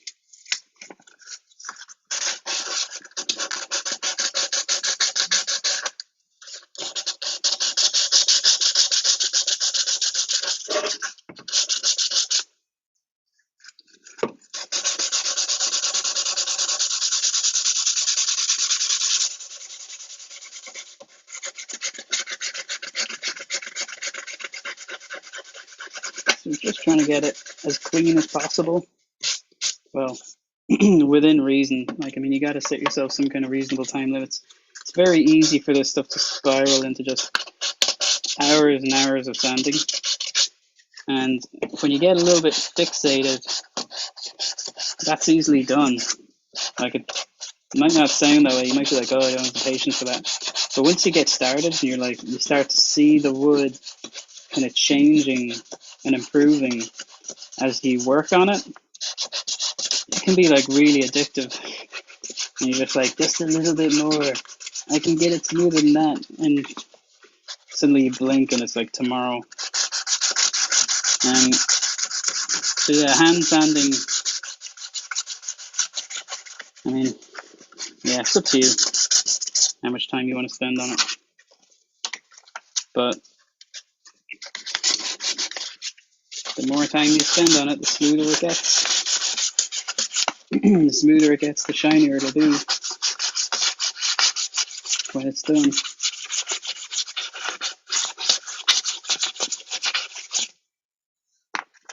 So I didn't like go through loads of grits here. I just picked up some 400 and 320, and I just wanted to see could I get rid of that glue, that overspill residue. And it's largely gone, but not entirely. But the thing is, I'm not really willing to go after this for hours and hours and hours. I don't really have time, and I am on a live stream, so I don't want to bore the living crap out of anybody. I want to try to minimize the amount of time I spent just like sanding, because it's the most boring thing in the world to look at, I know. But it is important, and it is a big part of blue theory and woodwork. And all kinds of woodworky jokes, like the other stuff is just like bonus material that you basically just sand for a living, which is kind of true.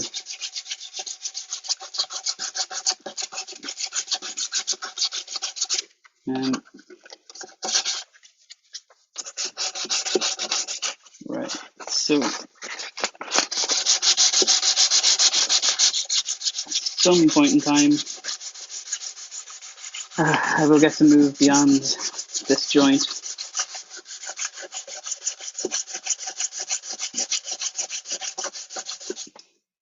I will move on to the neck. I actually quite like shaping the fingerboard and the neck, because it just really feel the instrument just improving in your hand. It's a pretty cool moment.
Yeah, sorry for going so quiet.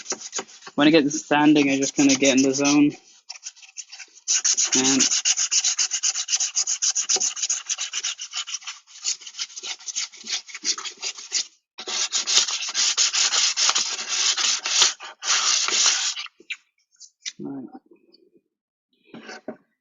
I mean, for whoever ends up with this instrument, that corner is probably good enough. Like,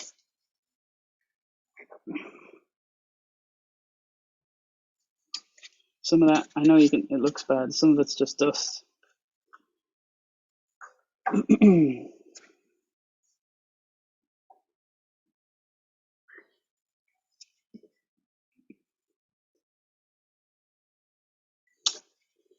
Yeah, it's not spotless or anything, but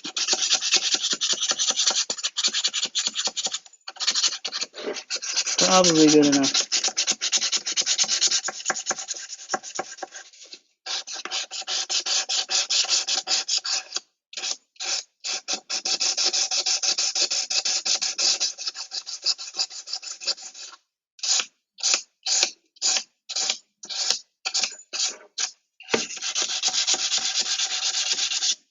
Right. So, just like calling time on my obsession with this joint.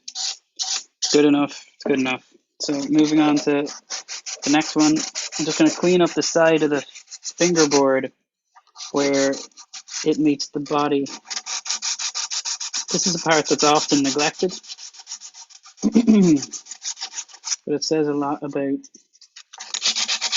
how the instrument was finished, the standard to which it was finished.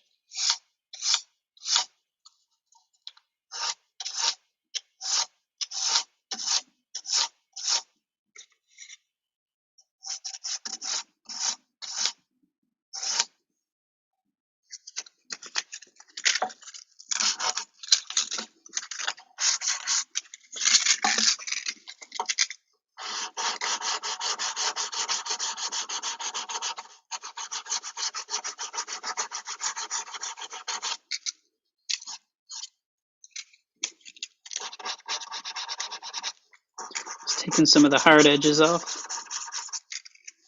And now I'm going to get the side of the fingerboard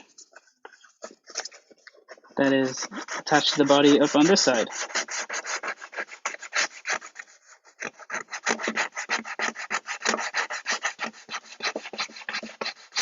So sometimes I might take a razor blade to this section to try to clean it up with precision so I don't have to touch the body with sandpaper, but You can also just tape it up to protect it. Some people do that. But again, on this build, I'm not taking like a huge amount of care. Mostly just trying to do it quickly.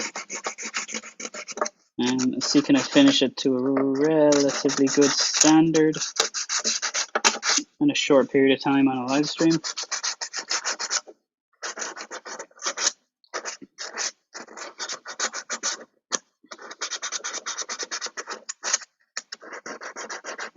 It's very easy to get obsessed. Trying to watch it improve as you work on it.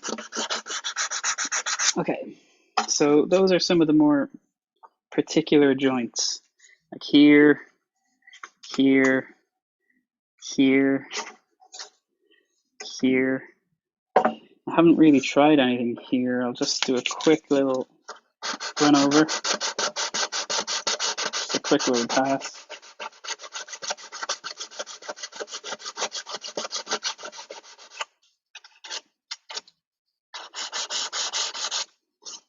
Right. Now we get to this part, which is quite pleasant. Joining the fingerboard to the neck and smoothing out the neck.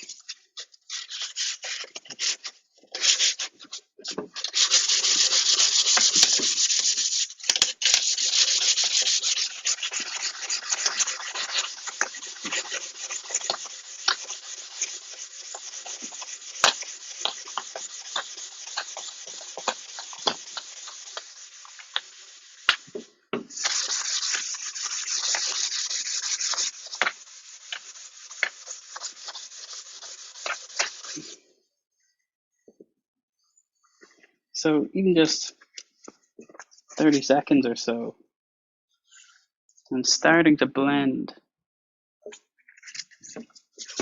fingerboard and the neck.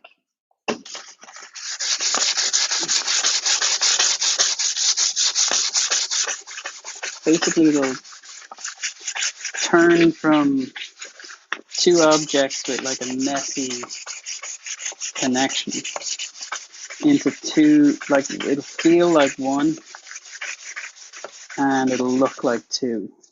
So it's pretty cool. The glue and stuff will just fade away and the two separate woods will present themselves in clean lines.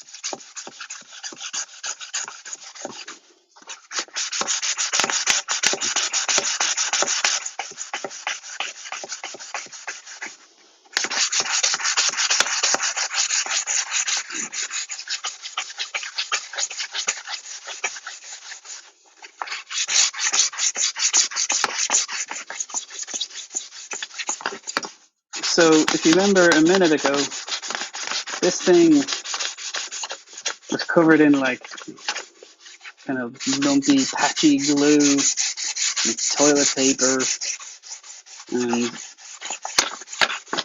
all sorts of stuff that looked pretty rubbish. It felt pretty rubbish. It felt like two different pieces of wood with kind of a clunky connection where you could feel two different pieces of wood. And now after about a minute or two of sanding,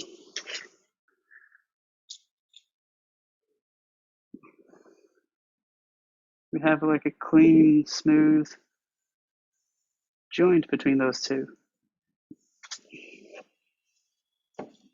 Still have a little bit to go on it, but that's pretty much the kind of thing we're looking for.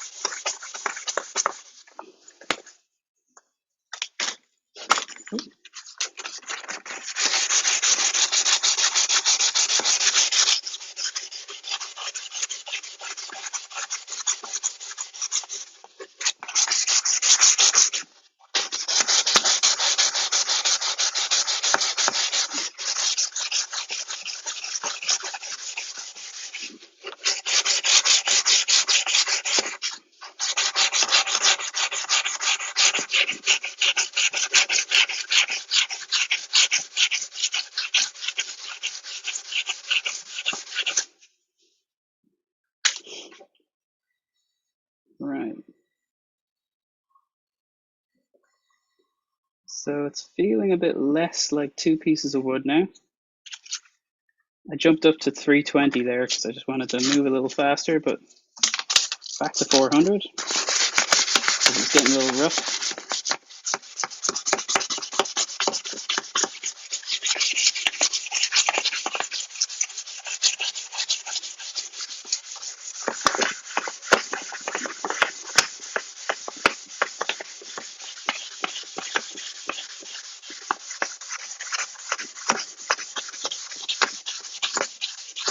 And it's worth spending time on the net, smoothing it out. Because the part you're going to feel all the time as you play. So do yourself a favor, give it 20 minutes.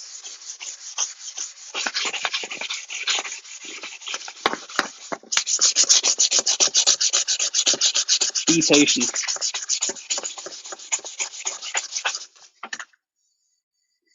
Yes, getting there.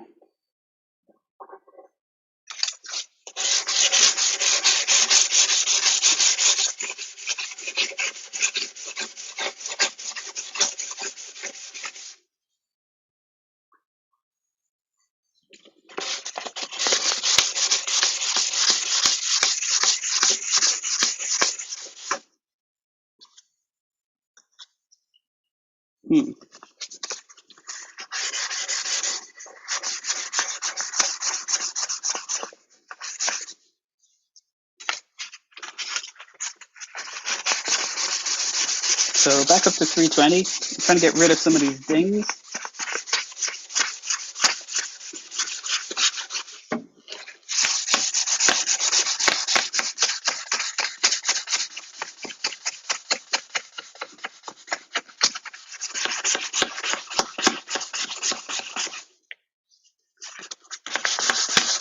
Trying to get rid of this glue on this side.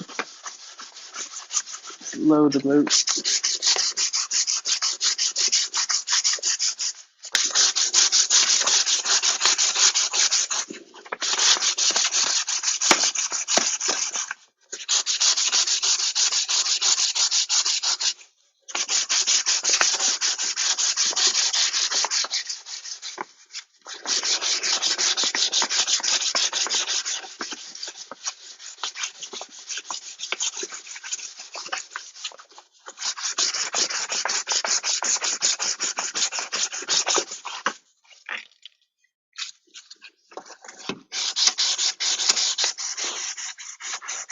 All right, so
right, so this is 320. It's kind of rough,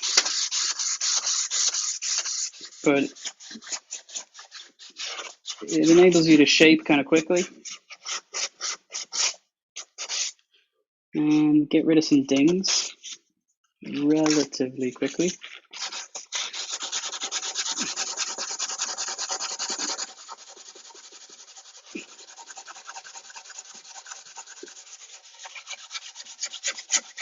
It's a pretty bad ding here. Trying to wear it out.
So don't go crazy on the headstock, because the headstock has like a thin veneer on it, and if you sand the veneer at all heavily, you'll wear through it, and the other wood underneath will come forth, and that will be hard to fix. You basically have to just probably sand through the entire veneer then and get rid of it, and that wouldn't be very good.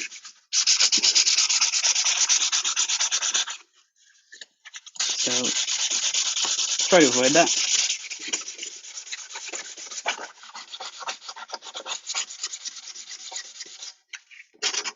At the moment I'm just taking all the hard edges off. So the thing about rounding edges is that it makes dings less obvious and less of a problem, which is a pretty common issue for headstocks. They often get bashed up.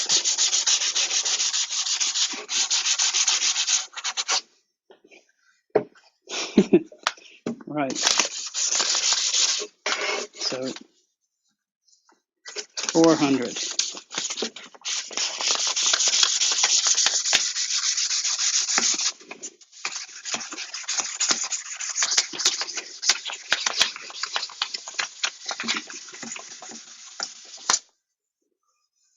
There you go. 400 on the neck.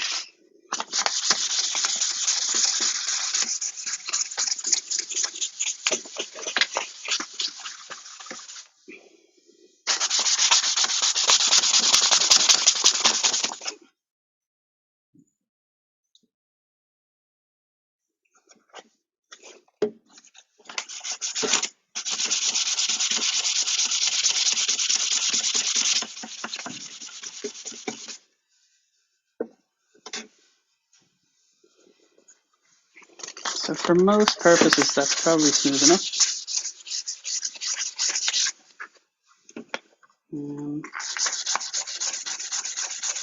A couple of dings. Mine got rid of, but as long as it's smooth to the touch, that's the main thing. You want it to feel nice in hand.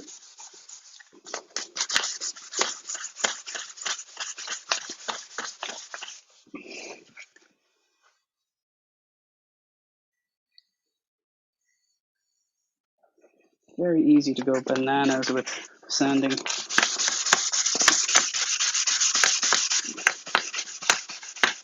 Very tempting.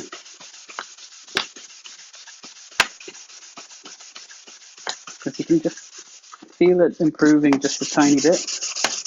You just want to keep improving.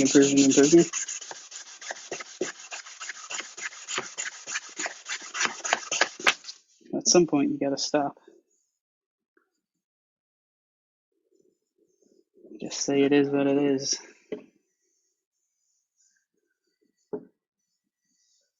It's pretty nice though. Not bad. Right, so that is probably the neck sanded. And my lungs filled with about half a kilo of sawdust. You can feel it in my throat. So you should really be wearing breathing apparatus like dust protection, but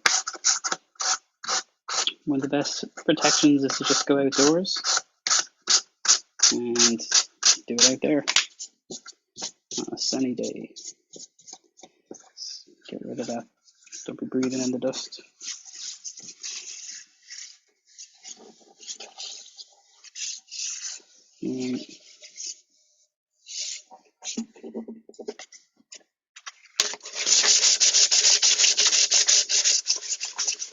So I'm just checking for any kind of rough spots that I missed.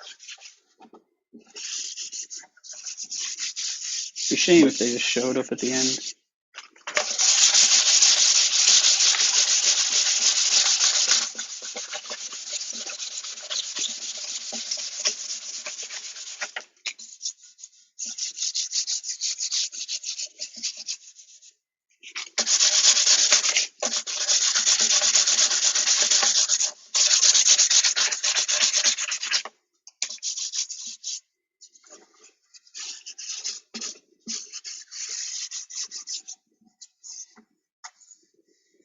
Yeah, so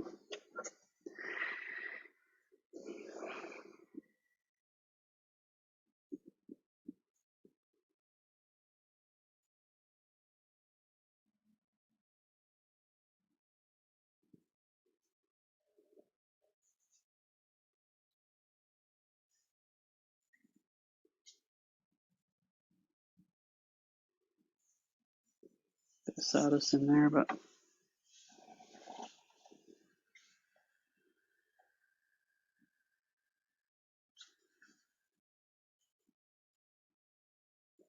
yeah. So that's smooth most of the way around. I haven't gotten to level this yet, so I might just get out the leveling beam.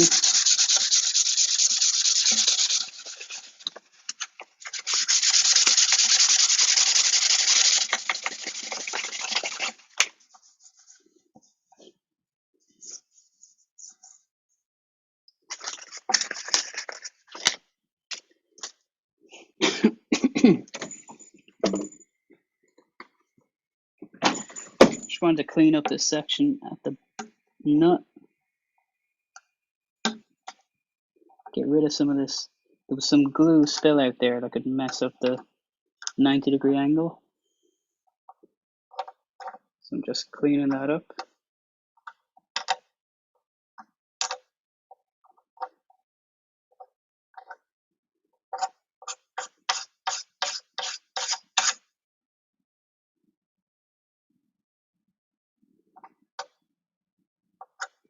Yeah, it's clean. Right, so the next step is to straighten this or level it.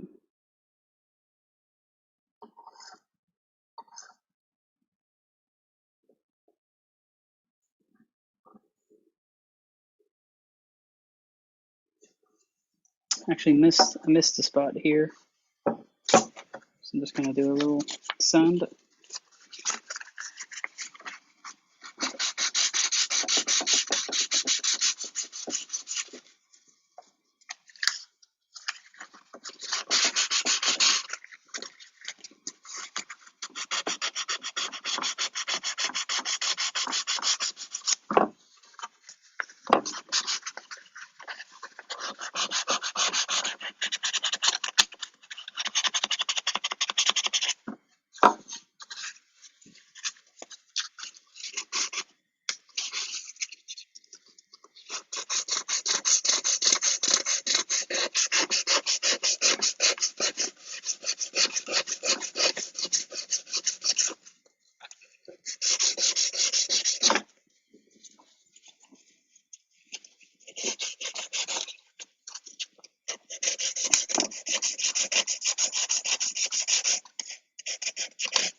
Whew, okay, getting somewhere.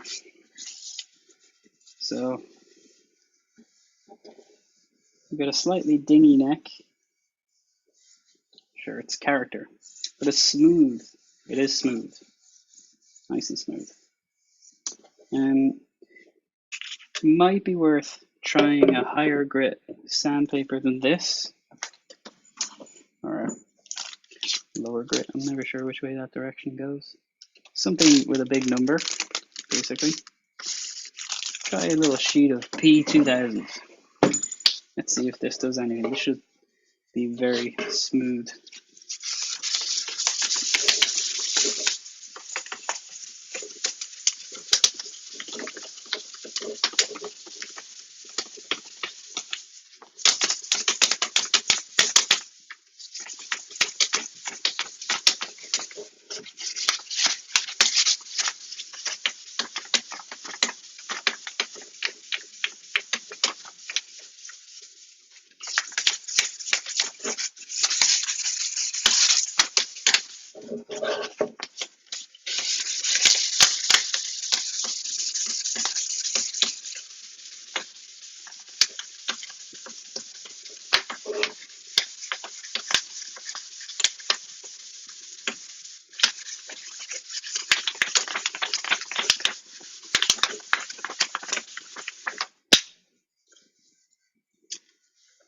Haha, cool.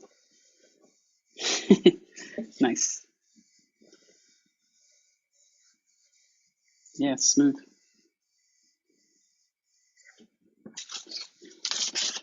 One little spot could do it.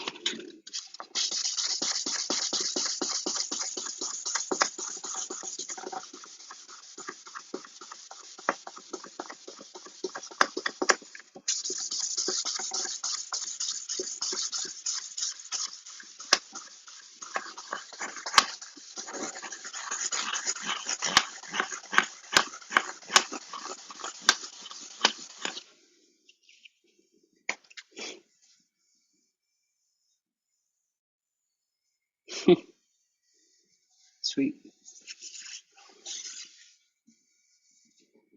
Yeah, it's nice. Smooth. Cool.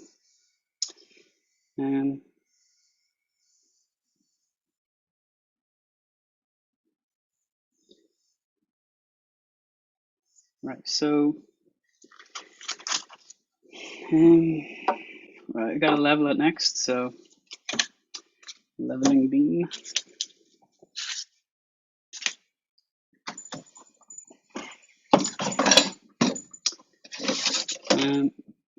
Yeah, it's an aluminium beam with sandpaper.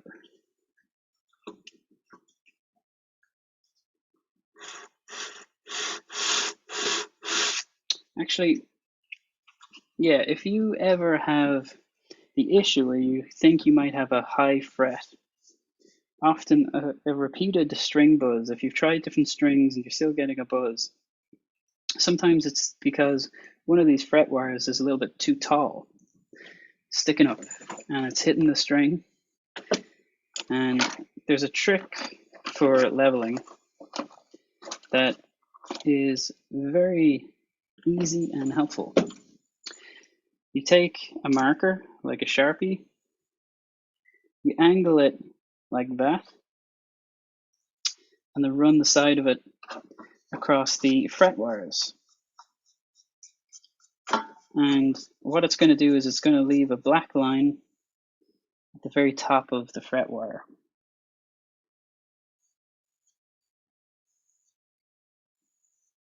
Now, the reason this is interesting is because when we run our sandpaper with the leveling file over this, any areas where the marker disappears, well, they've been lowered, and any areas where the marker remains were untouched by the sandpaper. So it's a way of showing us if a fret is low or high, and a way of then lowering the high ones. So when you've finished, see the way they all have a black line on them now? All right, leveling file.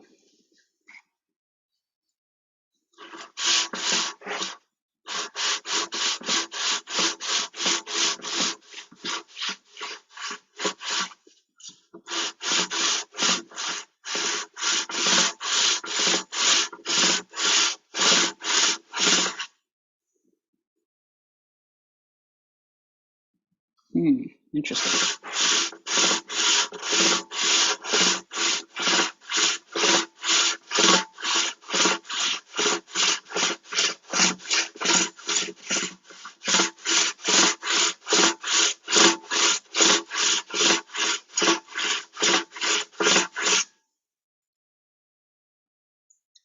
Yeah, so seeing stuff all along here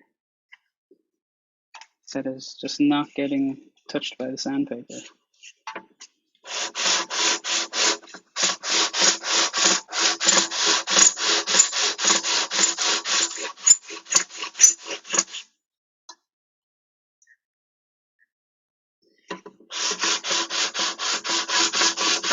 And if you look at the fingerboard,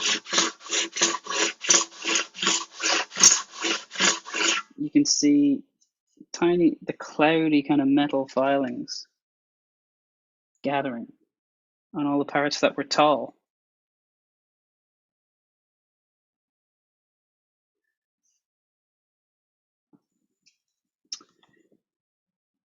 So this, had I not taken this step, they would have been tall frets and they probably would have been a bit buzzy.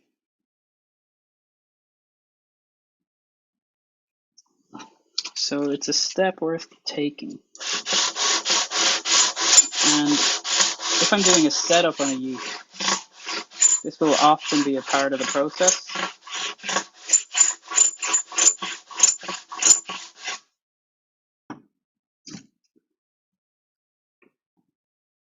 Particularly if it has buzzing issues.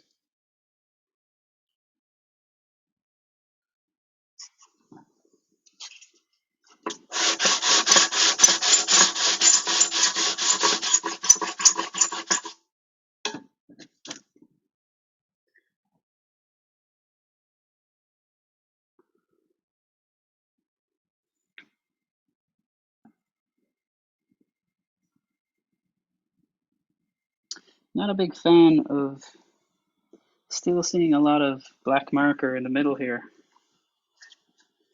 I'm going to try it this way.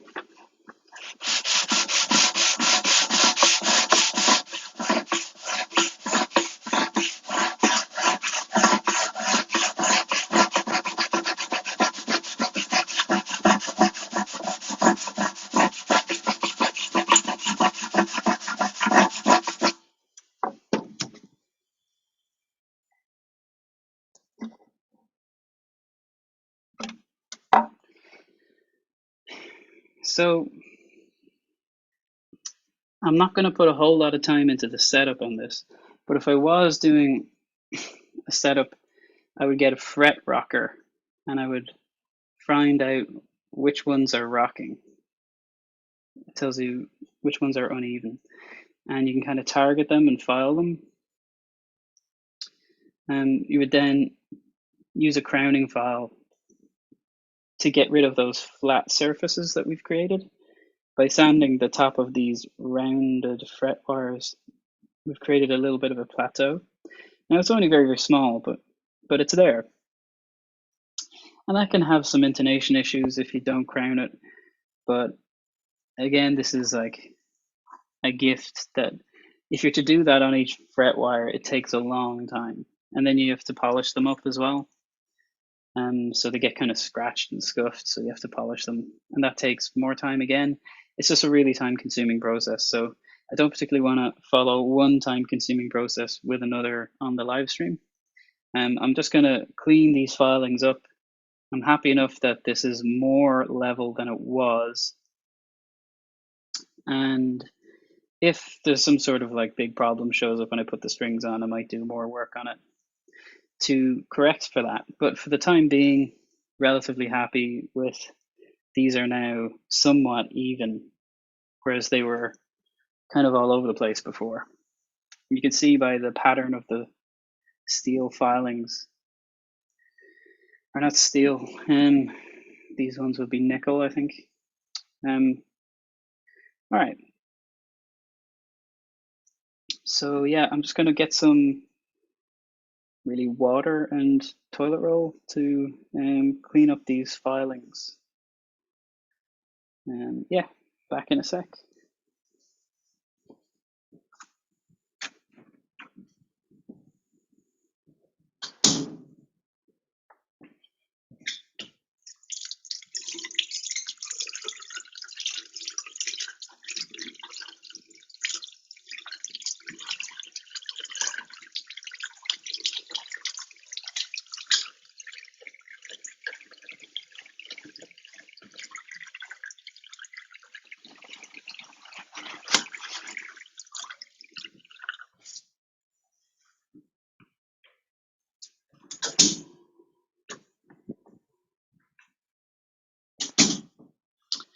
All right, so just gonna see if I can gather up as many of these as possible.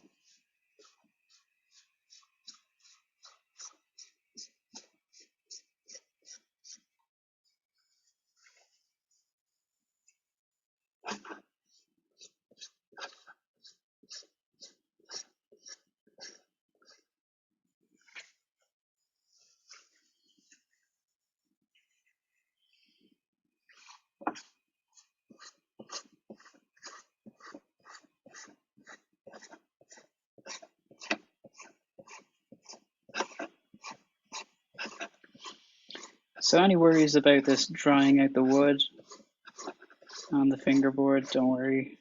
I'm gonna oil it up before I finish.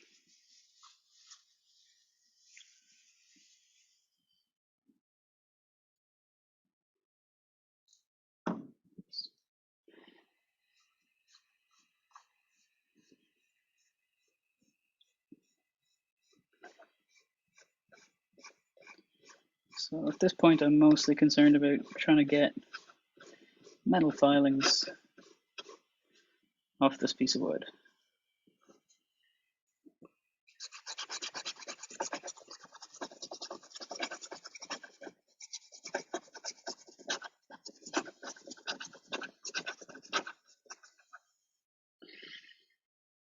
Getting a bit messy, but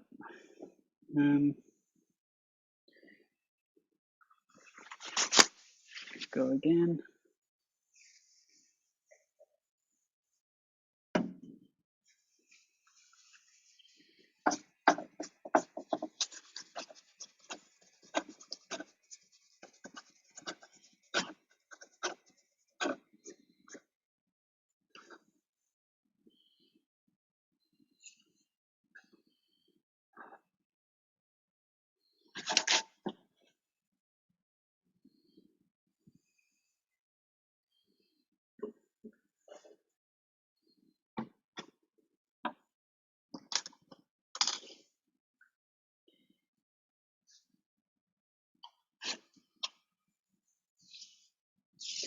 All right, so just gonna do a light cleanup.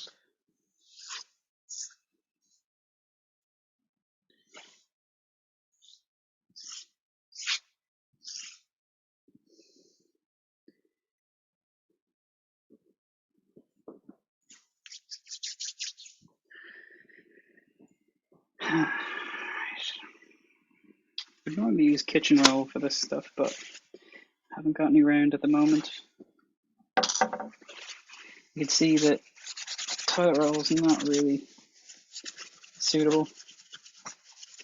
Just leaves lots of fibers.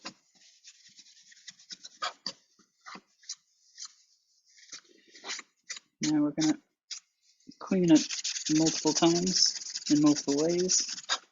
Try to get some of that stuff off.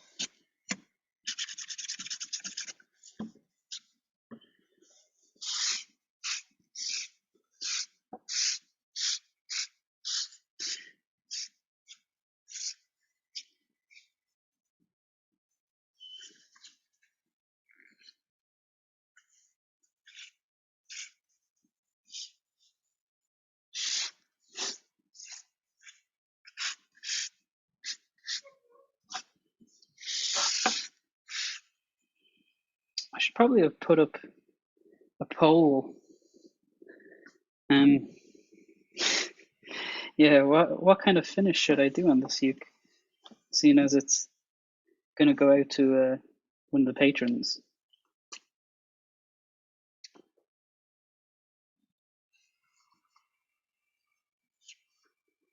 I'm gonna grab a cloth. Right. This is just like a rag, nothing fancy.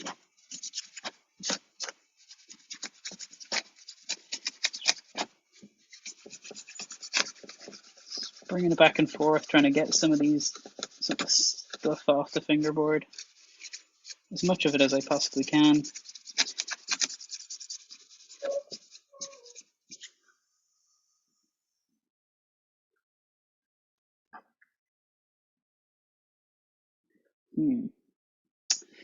Right, so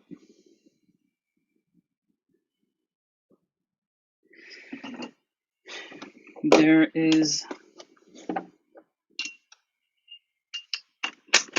a thing that happens with fret wires when they're not like crowned at the ends. You can end up with like jagged edges, kind of catch your finger. And there's just a little bit of that going on here, so I might take a moment to round the ends just a little bit. I'm not going to spend much time on it. In case you're wondering, that's those fret protectors that I talked about.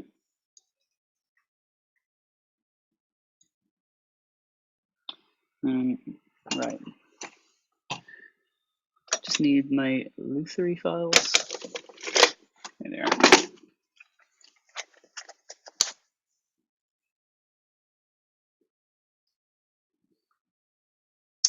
And that one, yeah. Okay. So again, I'm not going to spend a huge amount of time on this, but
Right, so I have to do the inverse now.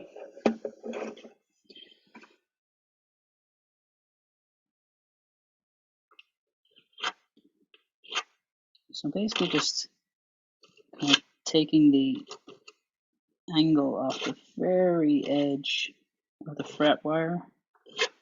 So it has kind of a sharp point at this stage. And that's what I'm getting rid of. Just rounding out that edge so it doesn't catch your skin.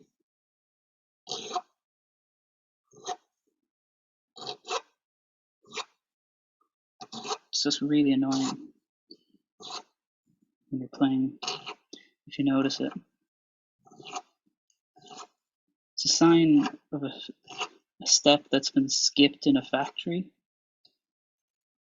I may as well name names. Fender, I don't know if their most recent ones still have this issue, but the earlier models certainly did, and it was awful. They like grabbed your skin. Lots of freshmen have it too. Certain factories just skip this step,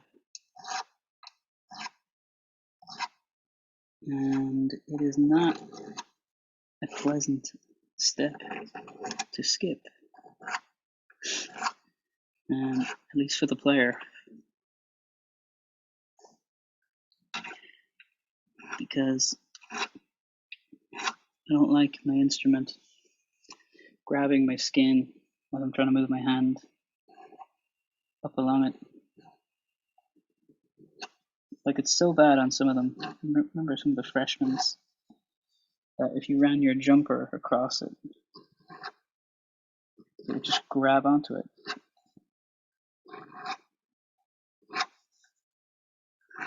Just the end of the fret bar, so sharp.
Okay.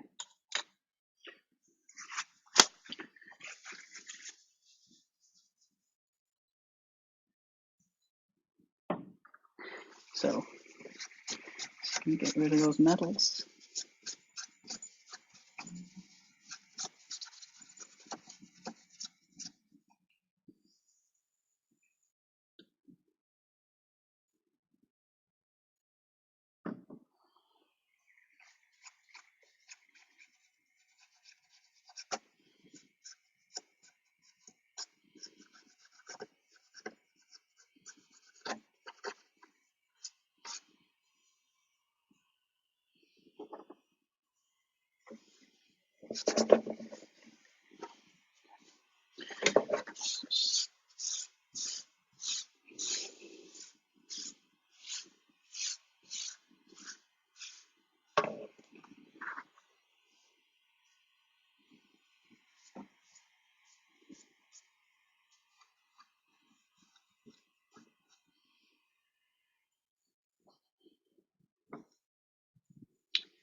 Right.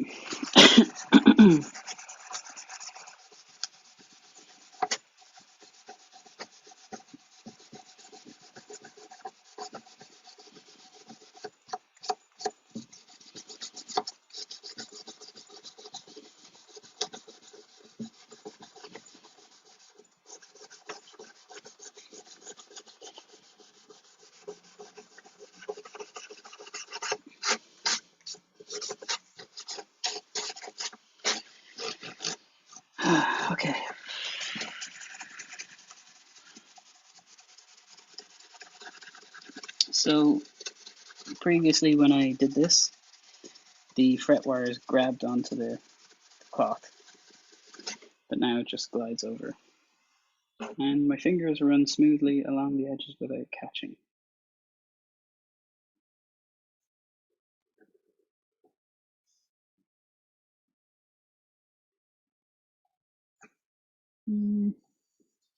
Do it just a little bit off.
Cool.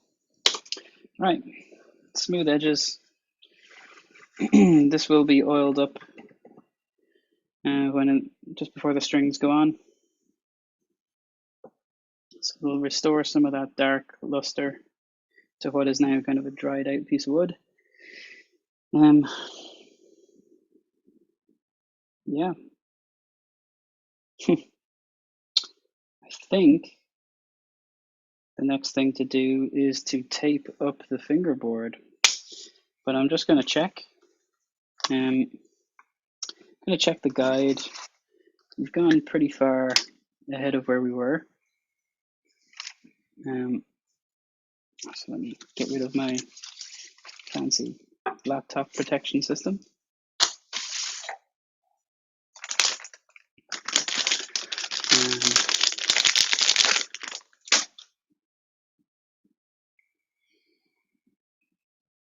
All right.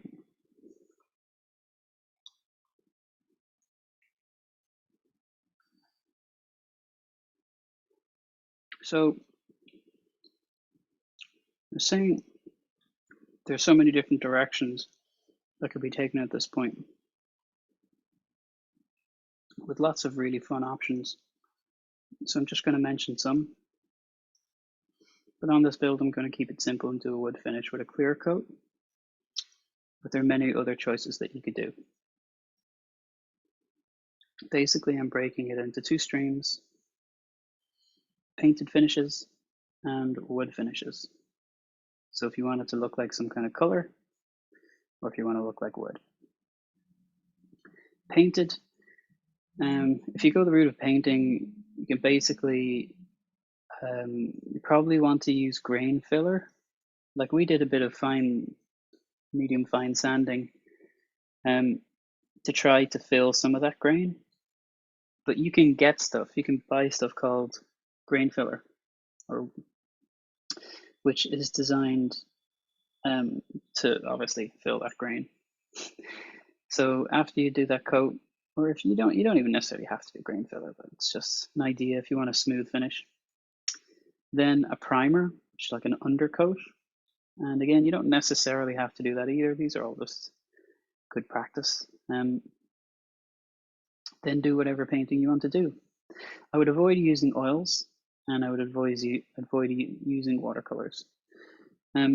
Before letting it dry, and maybe do a clear coat to seal it. So whatever painting you do, just do your painting and then do a clear coat to seal it. And before finishing off with some fine sandpaper and maybe a wax and a buff. So those are all optional steps. They're just to seal it and add a bit of shine to it. But if you're not doing anything complicated this time around, a simple option would be just a wood finish with a clear coat. It's probably the easiest. So wood grain pores, yeah, I already talked about them. They will like drink up the clear coat. So if you don't want it to have like visible pores, well then you got to fill those wood grain pores with something.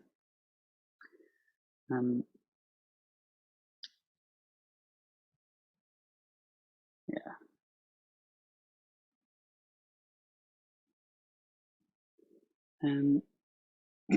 So this is about where we are now. Use painter's tape to cover the fingerboard.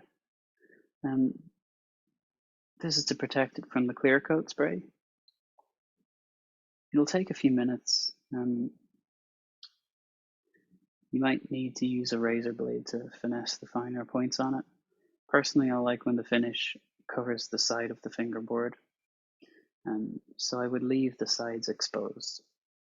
That's just a thin strip of rosewood at the side of the fingerboard. Another area I'd pay attention to is the headstock, where the nut will sit. I'd rather not have clear coat here. So basically, the part where the nut sits, there. You don't really want clear coat there. If you're going to do any staining is like coloring the wood basically. So it still looks like wood, but it looks blue or whatever color you stain it. A lot of these will do okay. It's just basically changing the color of the wood. I'm not going to do any staining on this one. If you want to do it though, you just basically get a lint-free cloth. You put it on the can, turn the can upside down to get some stain on the cloth, put it back down, and then move it in a figure of 8 until you're happy with the coverage, and repeat that over and over. Then let it dry. Follow the instructions on your can basically, and that's how you get colorful bodies with a wooden appearance. Once you're finished sanding and staining, wipe away any dust. With the fingerboard covered and the glue point covered, that's basically where the bridge is. All we have to do is stick a tissue or something in the sound hole to prevent the insides from getting clear coated, and we're ready to spray the clear coat. So yeah, basically stick something in the sound hole because you don't really want all that to get painted. But yeah, you should be good to go. So I am happy enough with where this is at the moment. I'm going to do one last thing, which is tape up the fingerboard. And then this evening, I will either leave it or I might just like spray the clear coat tonight and let it dry, and then finish it tomorrow on the stream. Or I might actually do some fancy kind of experimental paint stuff with it. I'm not sure. So if anybody out there is watching this, fair play to you. But there's a bunch of different paint finishes that I could do with this, and I'm kind of trying to psych myself up to doing one of the experimental ones. So what would you I might actually go with what people think. So would you prefer like glittery, sparkly, glow in the dark, iridescent, pearlescent? What kind of finish? You can do all kinds of finishes. So what color, I guess? Yeah, fire away in the comments if you're there. And just wanted to go back to, sorry, this. Yeah. instructions. Yeah. It does. Yeah. Okay. If you're planning on doing any spray painting, yeah, basically anything that you're planning to do before the clear coat, which is just to seal everything, do it now at this point. So if there's pencil marks, get rid of them. If you want to color the wood a different color, do it now. If you want to spray paint it or anything like that, if you want to do wood filler or grain filler, do it now. Yeah, anything left to do, do it once we've covered the fingerboard. So once we've covered the fingerboard, then we're in Paint City. Okay.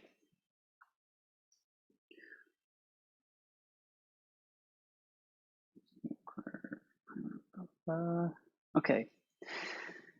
Question would be, when we do go to spray the clear coat, what type of clear coat? We are planning on using spray in a can, basically, aerosol clear coat. It's like spray paint with no color, and it acts as a sealant, and it's the surface that you'll be sanding and polishing up to a shine. So, I mean, we're using the ones that are in a can, but you can use liquid ones that you can just rub on with a cloth. Some you can rub them on with a brush as well, but the finish is less smooth. So yeah, try to get your hand on clear coat cans. It requires a bit of finesse and patience, so don't sweat it. If this part's a little bit rough, it's kind of tricky. A lot of smooth, shiny finish is actually achieved in sanding and polishing stages rather than the spraying stage. That's a big one. That's kind of a great misnomer or counterintuitive thing. Okay, spraying instructions. So if you are going to spray, it is a rather simple skill, but one that's really hard to just stay disciplined on and stick to. You could spend years talking about spraying techniques and environments and everything and tools, but we're going to keep it simple with just spray cans. So yeah, spray paints, they're basically quite harmful, so do follow the instructions and make sure that you use them outdoors rather than indoors. Spraying should be done outside, yeah. Okay. The other thing would be that don't wear any clothes that you're not prepared to get paint on when you're painting. Sounds simple, but it's very easy to just go, yeah, I'm going to spray something. I know I won't get myself. And then you get yourself. That's annoying. So because it needs to be done outside, this can limit whether or not you can spray, depending on the weather. So obviously, if it's like raining or if it's really blustery, that could cause problems. Low temperatures and high humidity can cause problems. Ideally, you want like a warm or cool day with little wind, which is like happens once a year in Ireland. So, yeah, I mean, use your own judgment. You'll need to be able to hang the uke up on something so that you can spray it hands-free. Now, the best thing I found for this was to take an old steel coat hanger and unravel it, and I run the hook through the hole for the machine head, and I hang it off a washing line or off something high when I'm outside, and that way I can walk around it and spray it.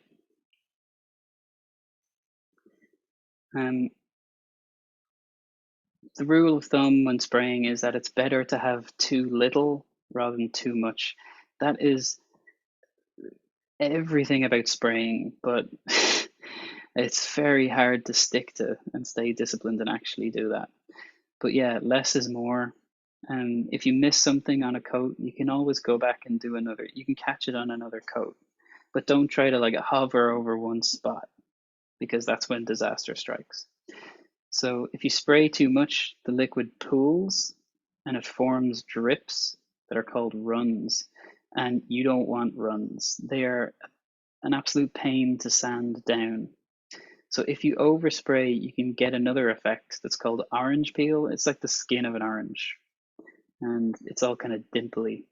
And like that, yeah, that's just a pain to sand down as well.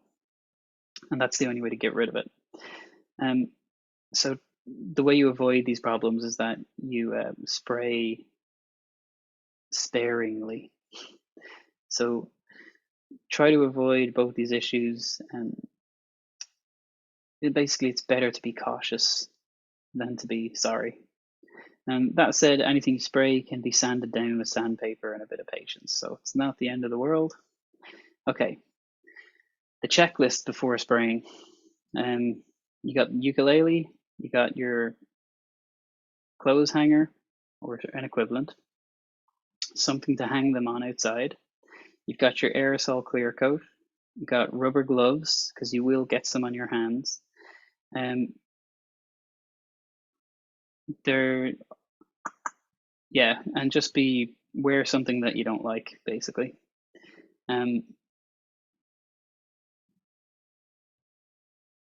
So yeah, occasionally there'll be a gust of wind and you'll probably get hit with some clear coat.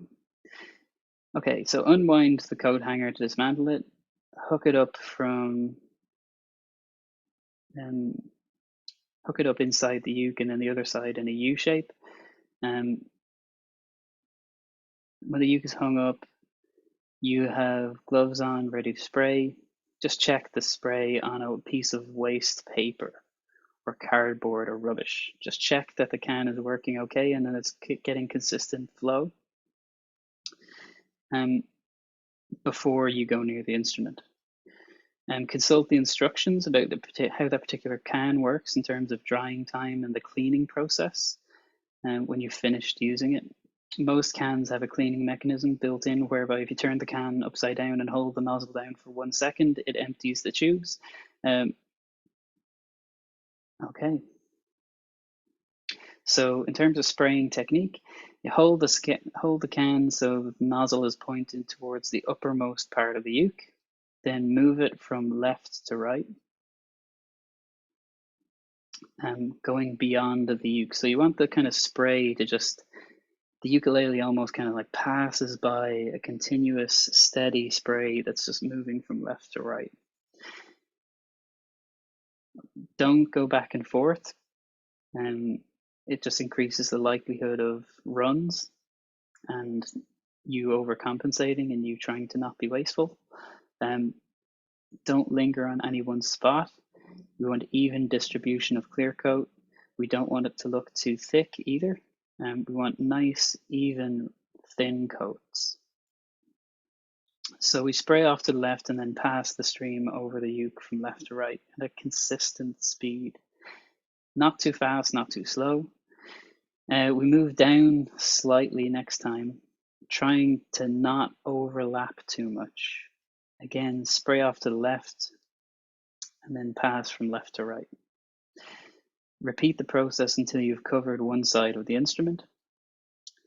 Next, try to resist the urge to do touch-ups while it's wet.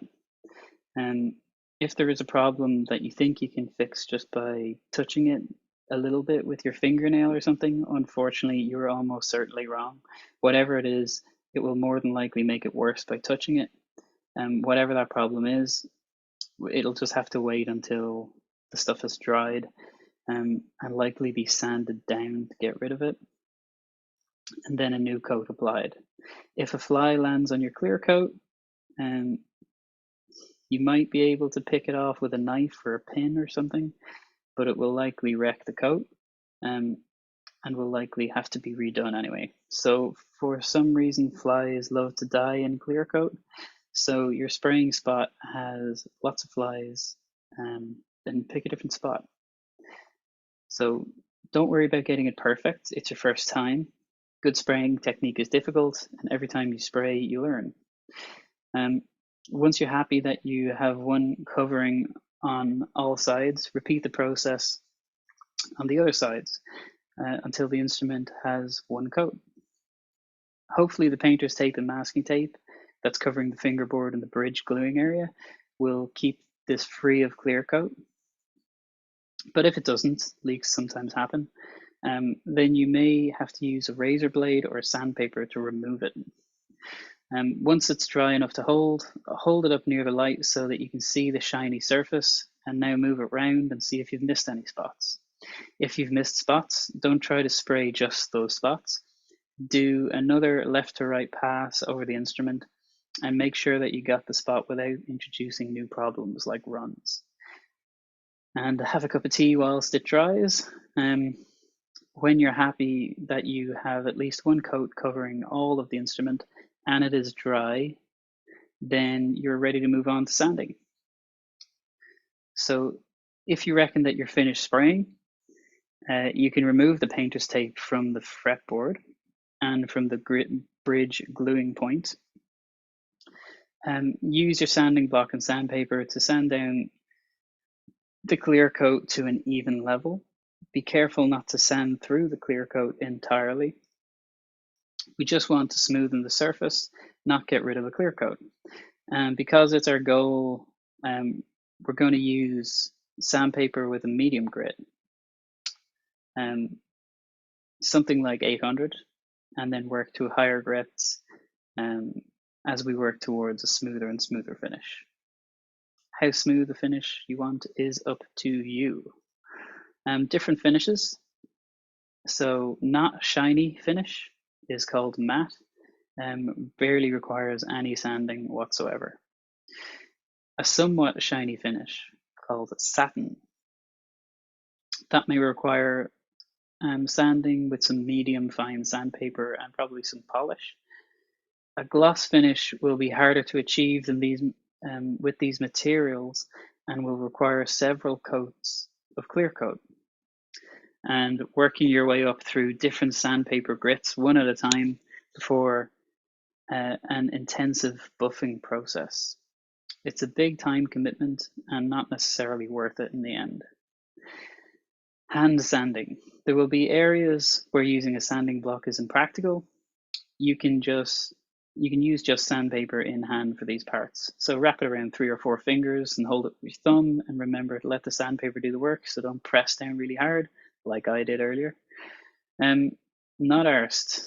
Sanding can be time consuming and a bit tedious, especially if you take time to move up in various levels of grit, as you have to sand everything more than once. So if you're not too bothered by a shiny surface, you might want to avoid spending a lot of time on the previous steps. Once over with medium fine will do, something like 1000 grit. If you do, or even like 400 grit, if you do want to get a somewhat shiny finish, you might consider doing a polish and a wax as a final step. For our purpose here, most waxes will do. Any car wax with a buffing cloth is fine. You don't need much wax compound, just to spread a little around the uke with some kitchen roll and or a lint-free cloth. Then use a polishing cloth to work the wax all over the surface. When you feel that it's done, a final polish with a polishing cloth will make it shine. A decent substitute might be something like a glasses lens cloth, or for the final polish, if you have one lying around. All right, so that's the clear coat and finishing and everything. So you're kind of approaching the final steps at that stage, gluing the bridge. So on the kit, the bridge height was a bit too small, so I opted to sand about 1 millimeter. Sorry, a bit too tall, so I opted to sand about 1 millimeter off the bottom of the bridge using a medium grit sandpaper. You can use a pencil or a ruler to mark 1 millimeter in depth. And place the sandpaper on your cutting surface. Tape it down. So this can be done to either the bridge or the saddle. So the easiest one would be the saddle. But I recall one of the issues I brought up with my bridge was that it was kind of rickety. It was like rocking back and forth. So that's something that I'm going to have to do to my bridge anyway. I'm going to have to sand it even. Okay, let the sandpaper do the work. Don't press down hard. This step is just to lower the action of the instrument when it's finished. If you're not bothered about that, then you can skip the step. The position, I'm just going to change this to saddle actually, because I was talking about the saddle. Okay, the position where the bridge is going to go should be visibly different color to the soundboard with the finish on it. So basically when you peel that tape away, the wood will look different. So the part that has clear coat will be all shiny. The part that is exposed should just look like raw wood. Okay. Once you're happy with where the bridge and saddle should go, maybe do a dry run to check that. But once you're happy, get whatever you're going to need to hold the bridge in place. So if you just plan on using some heavy books to hold it down while it's being glued, that's fine. Grab them, get them ready. Alternatively, if it sounds like too much work, you could just use the screws that are built into this kit, into this design.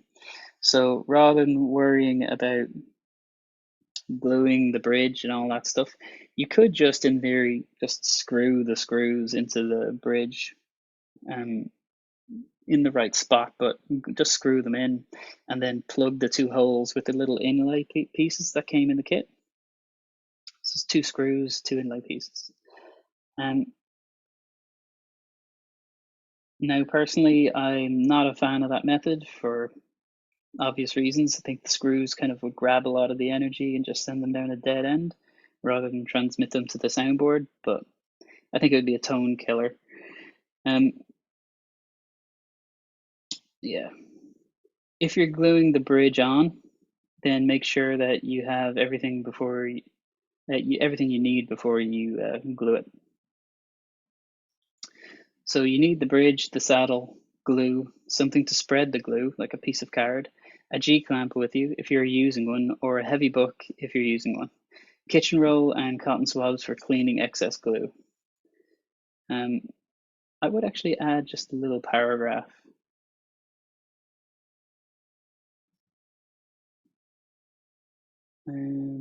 Saddle.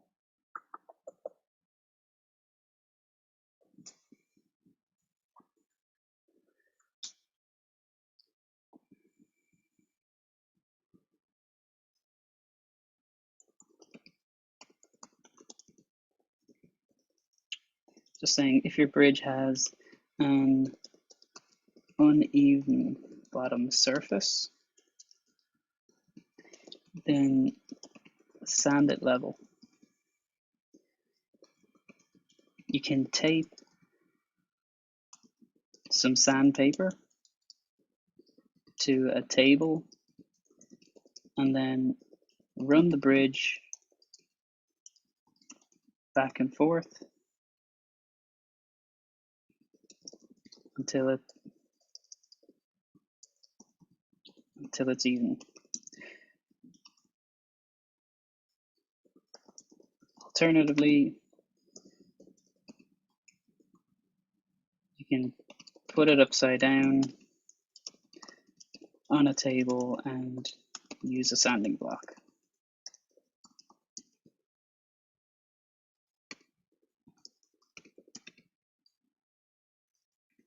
Okay, so once you're ready to go, apply the glue to the underside of the bridge. Take care to spread it out reasonably well, covering the whole surface in glue, but avoiding putting too much on. If there is a good bit of overspill, then it's probably too much, but never mind, you can clean it up with cotton swabs, especially as the clamp or the book squeezes the excess glue out. Line up the bridge where it's supposed to go and gently gently add the pressure. Taking care not to let the bridge's location shift. So that's the thing. You can get that ice rink kind of skating effect if there's too much glue, or even if there isn't too much. Sometimes it just slides as you apply the pressure. Any overspill should be cleaned up, and yeah, getting the overspill glue off the finish sooner rather than later will save you headaches trying to clean it up. Okay, although the drying time of most woods is around 30 minutes, I'd give the bridge about an hour before placing it under strain.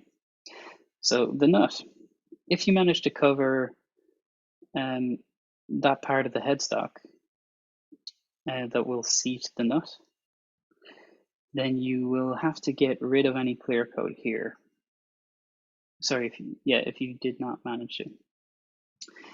If you miss that detail, then you might need to scrape or sand away some clear coat from the area so that the nut will sit tightly. The height of the nut is not bad by default in that kit, so no need to adjust the height unless you're experienced with setting up ukes. Do a dry run seating the nut in its slot to see if there are any problems. If there are, fix them. You might need to use a razor blade or a sandpaper to make it fit better. So I've actually already done that. When you're happy with how it fits, take your super glue or your CA glue and put a small drop on the side of the nut that will make contact with the fingerboard. Do it low down on the surface so that it contacts the wood of the fingerboard. This will help it stay exactly in place even without the strings on. Now would be a good time to remove the painter's tape from the fingerboard and use a low grit or high number piece of sandpaper to take off the edges where the clear coat meets the edge of the fingerboard. So don't sand it away. You don't want to sand away the clear coat, but just the edge so they don't feel sharp. The wood in my fingerboard and bridge looks very dry. So if you plan on oiling your fingerboard and bridge, now would be the time to do it. On my version of the kit, the saddle was at least 2 millimeters too high. If you're nervous and you want to play it very safe, just leave the saddle as is. But if you would like to lower the action to a good height, then take about 1 millimeter off the bottom of the saddle by running it along a piece of medium grit sandpaper. If you don't want to take too much off the height of the saddle, as that can negatively affect the sustain and the tone and the amplitude of the instrument, they don't. So, machine heads. Take the machine heads out of the small parts bag. Also take out the washers, the metal O, and the threaded nut that goes over the capstan of the machine head. The machine heads are 2 left orientated and 2 right orientated. So you have to select the right type for that part of the headstock. Try 2 or 3 of the machine heads and you'll know what I mean. So put the capstan, the long cylindrical part that sticks out the front, through the hole from the back of the headstock. It comes in from the back and the capstan sticks out the front. You will then put a washer on the threaded nut and place both over the capstan and use your fingers to screw the screw.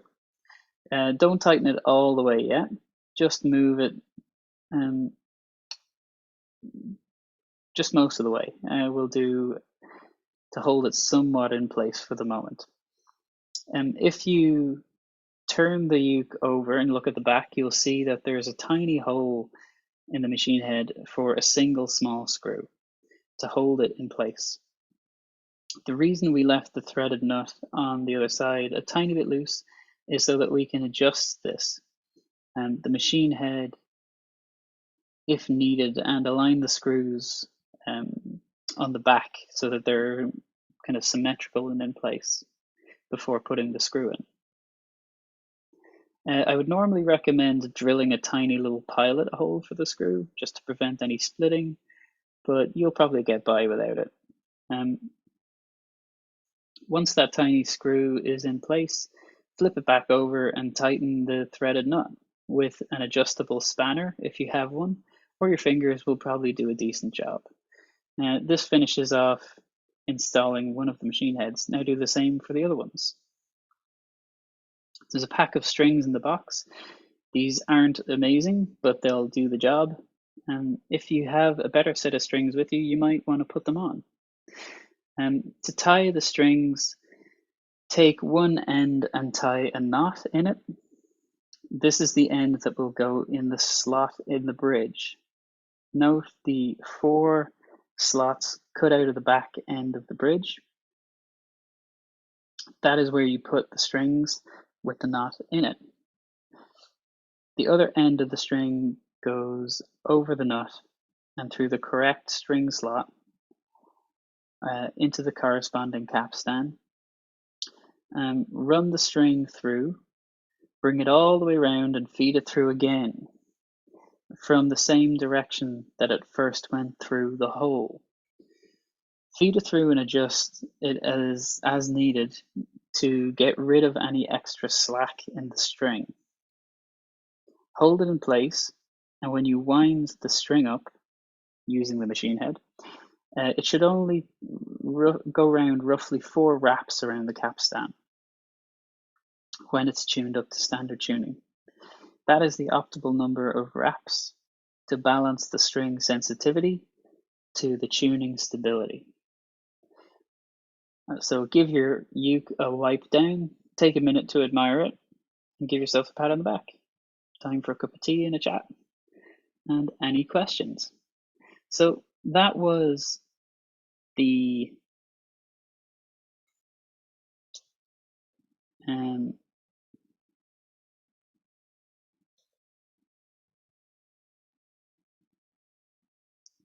that was the kind of blow by blow walkthrough.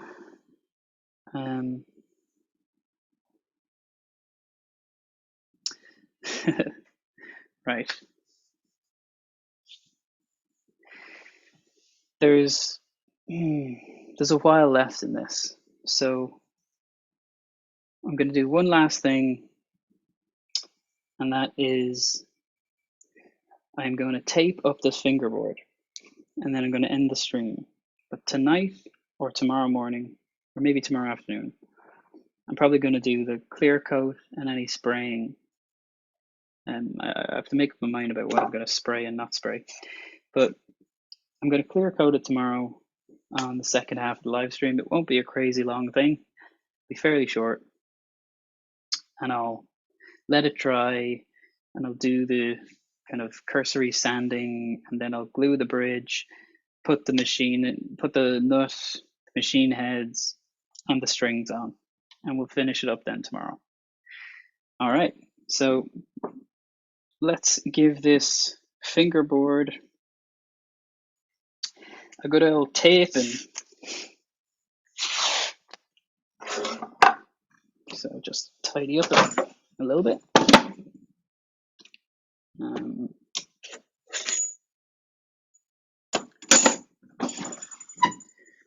Right, just a little bit of tape.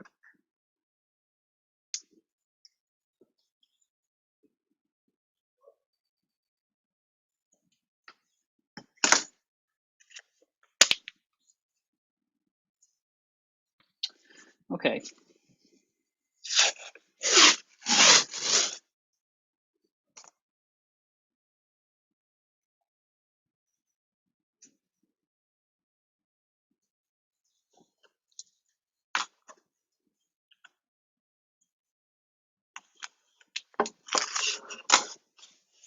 Hey. Yep. Yep. Shall I bring up some food? Sure. I'll be done in a few minutes. Oh, I'll wait. Okay.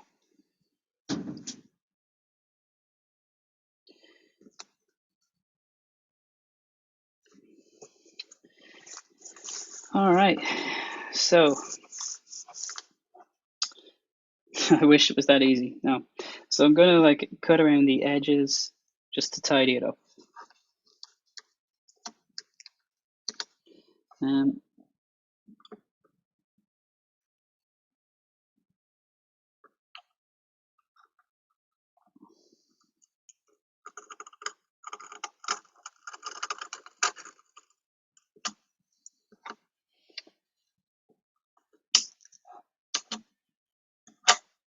Whoops. Damn. So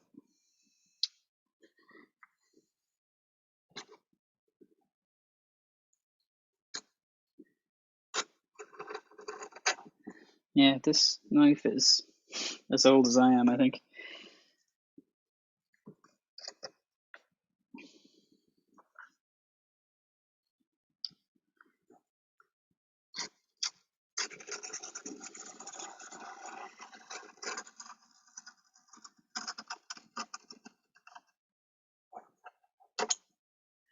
All right, just shaping it up.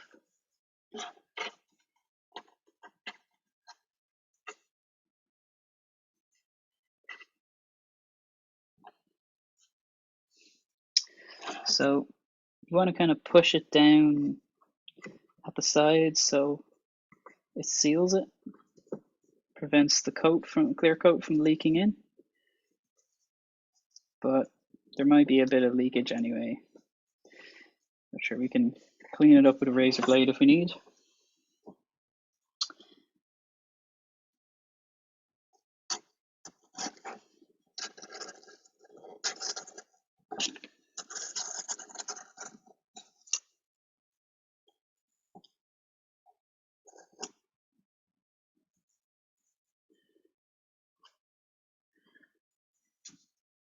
All right.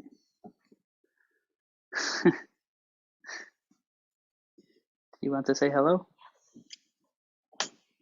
Hey, buddy. Little purr factory. Ugh.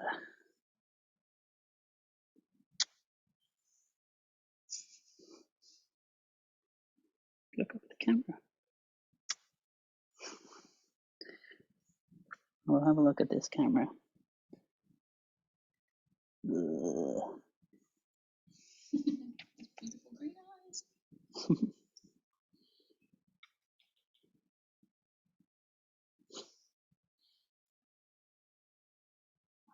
Daddy streaming too long?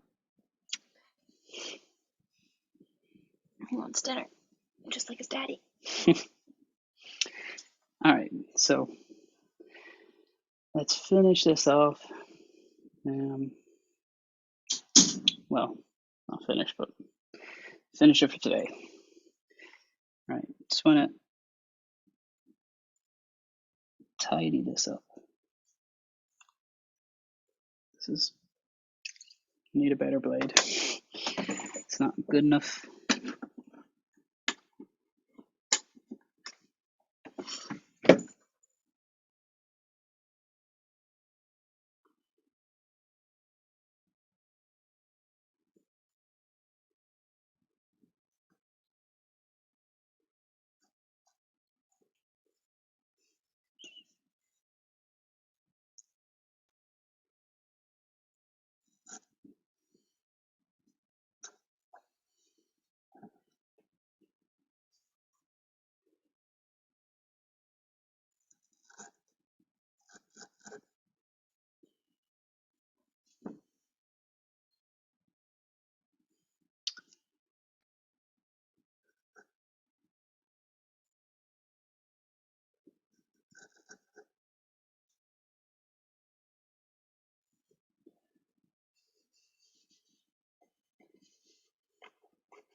Right, so I was just about to say I must be done,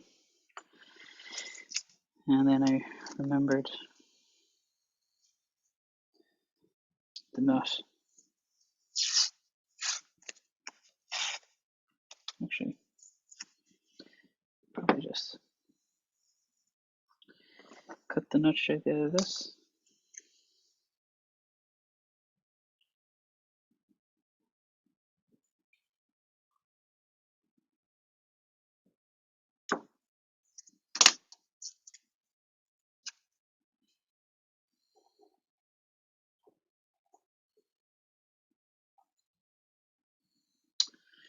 No.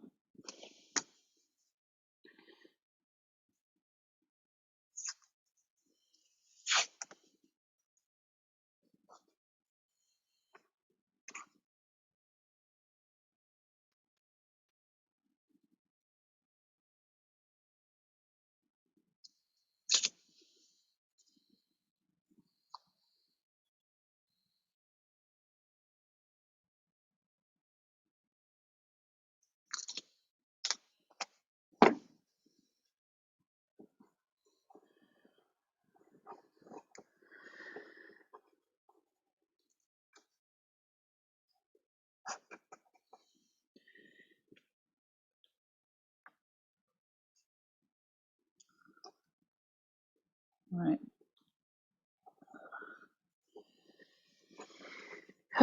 Okay.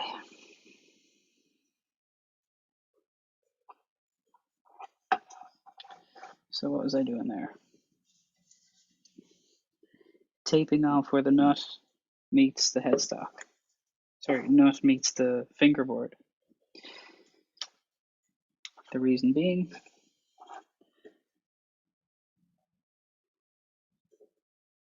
that I don't want that clear coated.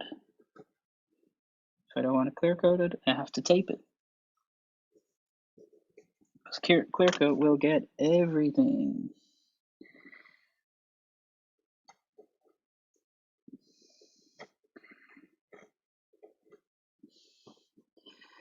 Right, how are we doing now? So, after trimming it, should, dare I say, be done for today.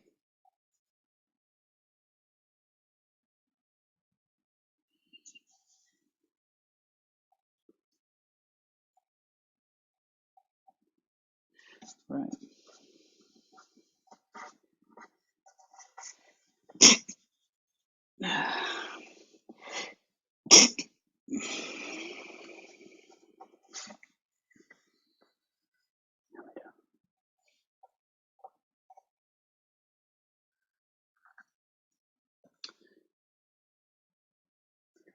Just cleaning it up.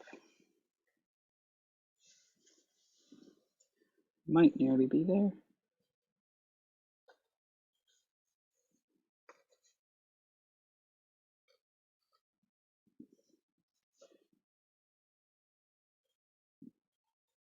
Okay.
Okay.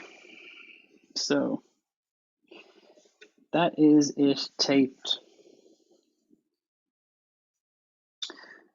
Right. fingerboard taped, nut area taped, bridge area taped, everything sanded. So if you wanted to do a wood finish, this is it. Ready to go. You take a coat hanger, you unravel it, if it's one of those wire coat hangers, run the hook through maybe here, and when it hangs, it just hangs up like that. You take the other end, hang it on a clothesline or something like that, or a tree, and it'll just dangle in front of you. Once it is dangling in front of you, you do all that spraying technique that we talked about. Left to right, don't overlap, don't do too much, just consistent speed. And when you're finished on one side, do the side. When you're finished there, do there. Just do not overlap, or you will get runs or orange peel. Then eventually that side.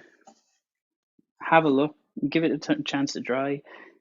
Have a look and just see in the light. So put your eye between, put it between your eye and the sun kind of thing, and see if you can catch the shine. See what spots you've missed. Make note of them, and then go again. You might need to go underneath a bit to hit the bottom. But yeah, go again. Actually, sorry, the one thing I forgot was put a tissue or something in here to block it, because you don't want to paint inside. A nice little touch, one that could be possible, would be you might want to write your name on it. So, made by you. And put the sticker in here. That is a tradition within Luthery. Yeah. And once you've sprayed it and you've done all the coats that you want to do, a very, very fine sand just to smooth it all out. And if you want, you can do things like add polish and buff it. That's another coat that you can do. But yeah, basically once you're done with the clear coat, then you're ready to glue your bridge. So at this point you would, once it's dry, take that bridge tape off, get your bridge, put some glue, wood glue on it. Actually, we'll cover all this tomorrow. But yeah, you put your bridge there, clamp it down, clean up any spill out. You would take the tape off there, and you would do a tiny little drop of glue and put the nut in. You would put your machine heads in and tighten them all up. You might screw them in to fix them. If you were going to do the screws in the bridge, you would do them then. And yeah, then you just put your strings on. So strings on, try to get 3 rotations around the capstan. You do that by running it through, bringing it around, running it through again, and tightening it so all your slack is out here. And then once you tighten it up, it should have about 3 rotations. The other end, you would have tied a knot and put it in the slot in the bridge, a slotted bridge. And that should do it for, you just have to do that with all 4 strings. And you've made yourself a uke. So we will pick that up tomorrow. Whew. Thank you, anybody who joined in. Yeah, interesting stuff, huh? Talk to you tomorrow. Oh, if anyone has any choices about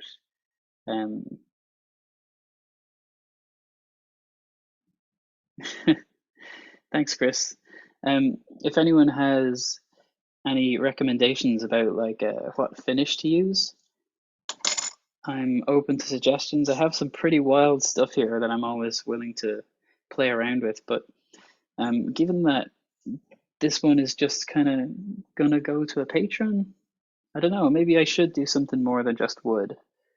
Maybe I should do some elaborate spray job on it. Anyway, we'll see. We'll see. Thank you for sticking around and for listening in and all that. Yeah, I'll talk to you tomorrow. Yeah, same time, 2:00. We'll pick it up there, and we'll do whatever, an hour, 2 hours, whatever it ends up being, just to finish it all off. So thank you guys, and I will talk to you soon. Off to have